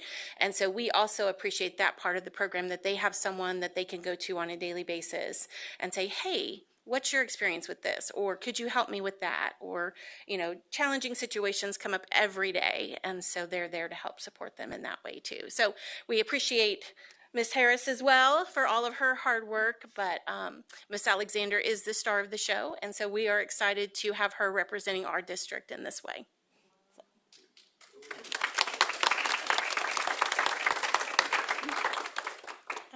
I thank you all for having me here today. I started as a para 6 years ago. Prior to that, I had been a stay-at-home mom for 13 years, and my youngest started kindergarten. And so I'd always known that when he went back to school, or went to school, I would work. And a friend of mine was a para at the elementary, and so she encouraged me to apply, and Mrs. Blazo hired me, and I started working in pre-K. And I fell in love, and I absolutely love working with the littles. Everyone started encouraging me to go back to school and become a teacher, and I was like, no, I didn't want to do that. And they kept encouraging me, and something clicked, and I was like, I could do this. And Mrs. Blazo, she came to me and let me know about this pilot program, and here we are. It's truly been a wonderful opportunity to be a part of this program. The experience has been invaluable. It's provided meaningful, hands-on, on-the-job training that has thoroughly prepared me for the challenges and rewards of my teaching career. I'm so grateful for this opportunity and excited to take part in the lessons I have learned moving forward as I continue my journey in the teaching profession. Thank you to everyone who has been a part of this incredible experience. I really would like to thank Mrs. Phillips and Mrs. Blazo and Kimberly Harris and my success coach at WSU. Her name was Janet Crouch, and they've all been so wonderful. And there's so many others, my pre-K team members, and everyone that I've worked with here. I really appreciate it, and I thank you so much. So thank you.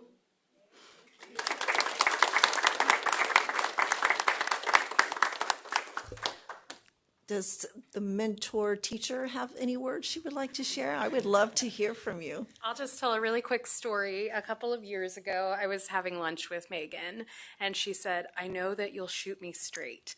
Should I become a teacher?" And I was like, "I've been waiting for this day." Yes, please do that. It's been a wonderful experience getting to walk side by side with her and having come from the traditional path, knowing what I know now about the path that she's taken, getting that hands-on training, the classroom management aspect of it, just being able to see her blossom in that way has been really, really helpful, even to me, getting to see things in a different way. So it's been a wonderful program. I'd gladly mentor someone else and support it again. It's been really great. So awesome. Thank you. Thank you for sharing. I will say, I'm just going to pop off here. And I'm sorry, I'm not going to remember your name, but the Department of Commerce. Shonda.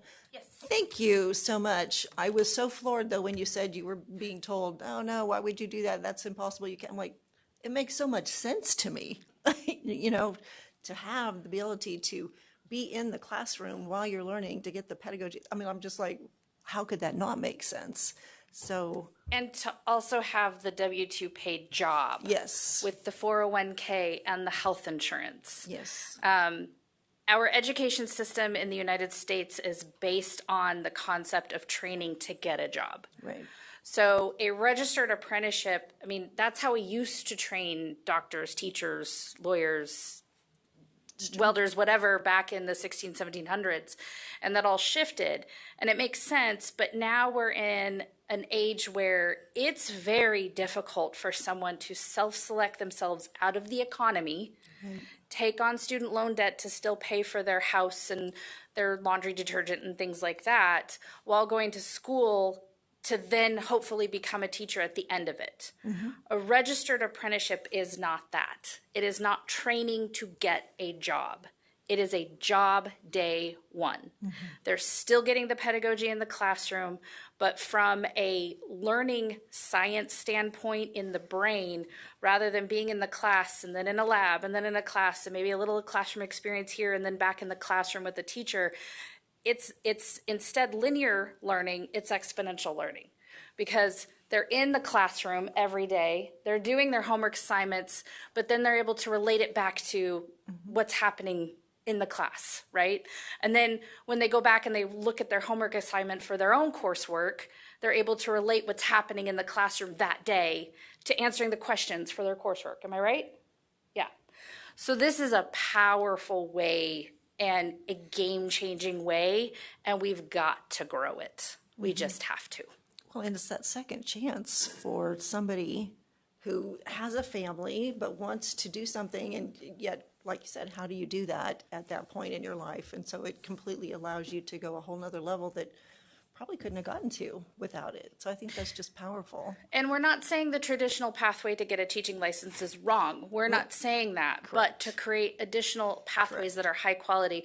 And one thing we regretfully forgot to bring, but you will be receiving it, that completion certificate from the Kansas Department of Commerce actually comes with the governor's signature on it, live signature, lieutenant governor's signature, and myself.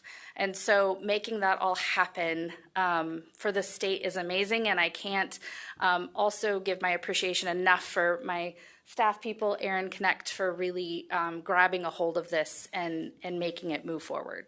Nice, very good. Melanie, did you have a question, comment? I do. Thank you, Madam Chair.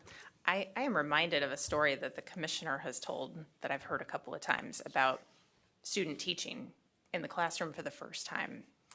And we know that statistically, we know that there are a lot of people who finish that degree and then they're headed towards that degree. They go on to student teaching, they get in a classroom for the first time and go, wait, what have I done? This is not where I belong. So I love that you had that opportunity to be in the classroom first and that you had help from a fabulous mentor.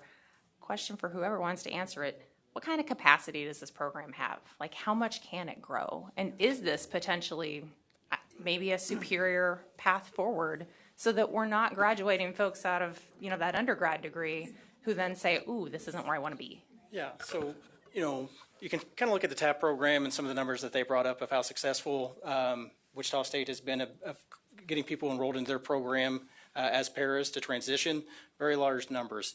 You know, we're currently sitting at about 78 districts. That number can definitely grow, and we can get that moved up. There is a little tweaking that we'll have to do with some of our universities that are offering programs. There's still some alignment in there, but as far as funding, our grants or the apprenticeship to educator funding, that would provide some funds for at least 1,000 apprentices. So that's kind of been the mark we wanted to get to, somewhere between 500 to upwards of 1,000 to participate in the program. And that's why we've launched the non-traditional program as well as the standard program, and then really looking at that youth apprenticeship program, because when you talk about the funding and how we utilize and spend it, it's much cheaper if we're tapping into those two-year universities that are partnering with our high schools and working in that teaching training pathway. Yeah. So Let me add a component to that. At the federal level, the concept of a preparation of a teacher educator apprenticeship program is only growing. We know that since the last 4 or so administrations, funding in this space has only continued to increase. We're projecting another $185 million. There's a new grant that's come out, $185 million. That will likely, some of that will go to support this. There are also early conversations. Actually, they just opened up public feedback on some Pell funding changes that integrate registered apprenticeship in that, which the teacher educator space would be included in that.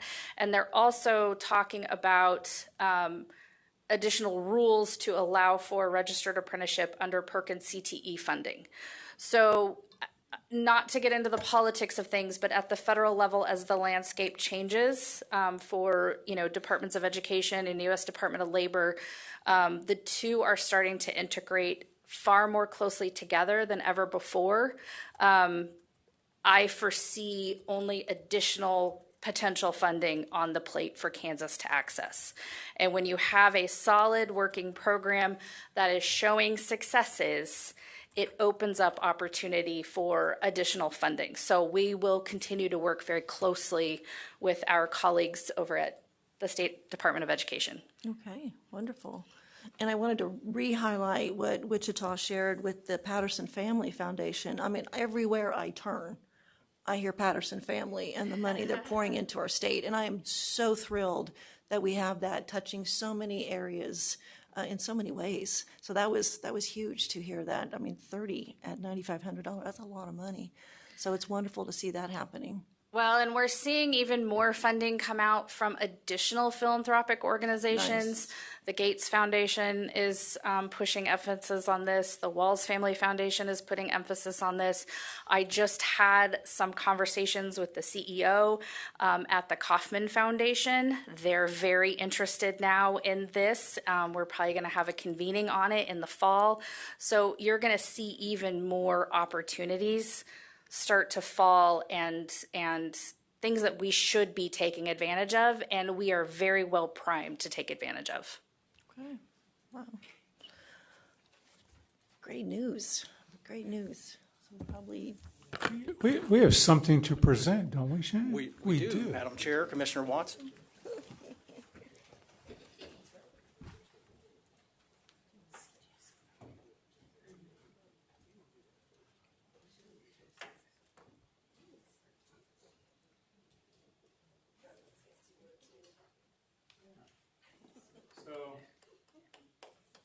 Megan, come up here.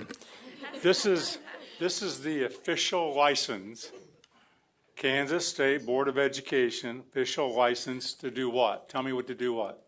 To teach in the state of Kansas, all full rights. Congratulations. Congratulations.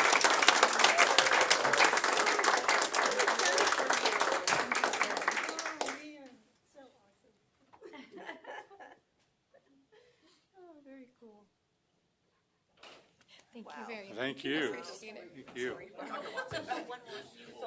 Oh, sorry. And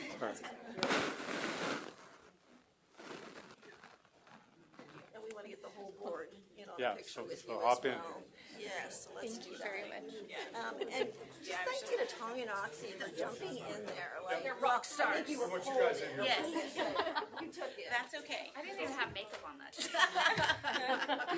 Megan, go right in the middle, and then we'll leave you guys in here. You can just stand Okay. like, hey, We'll take-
Wait, everybody has to do a thumbs up one for me. Let's do one more normal one on my phone. Okay, now thumbs up.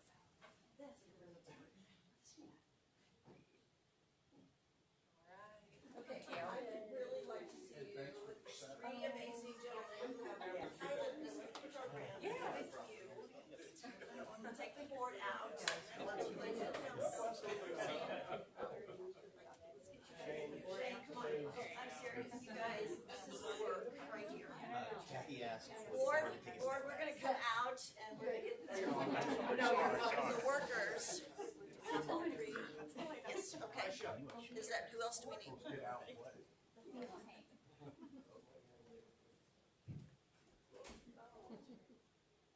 So powerful.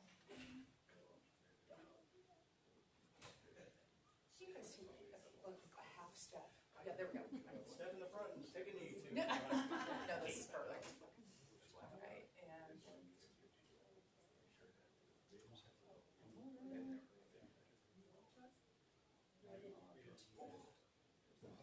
Wow, thank you.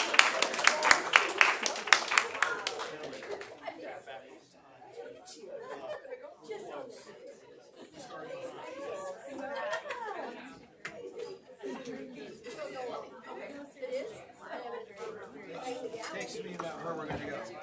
Okay. If it's someplace we don't normally go. Okay. All right, I can do.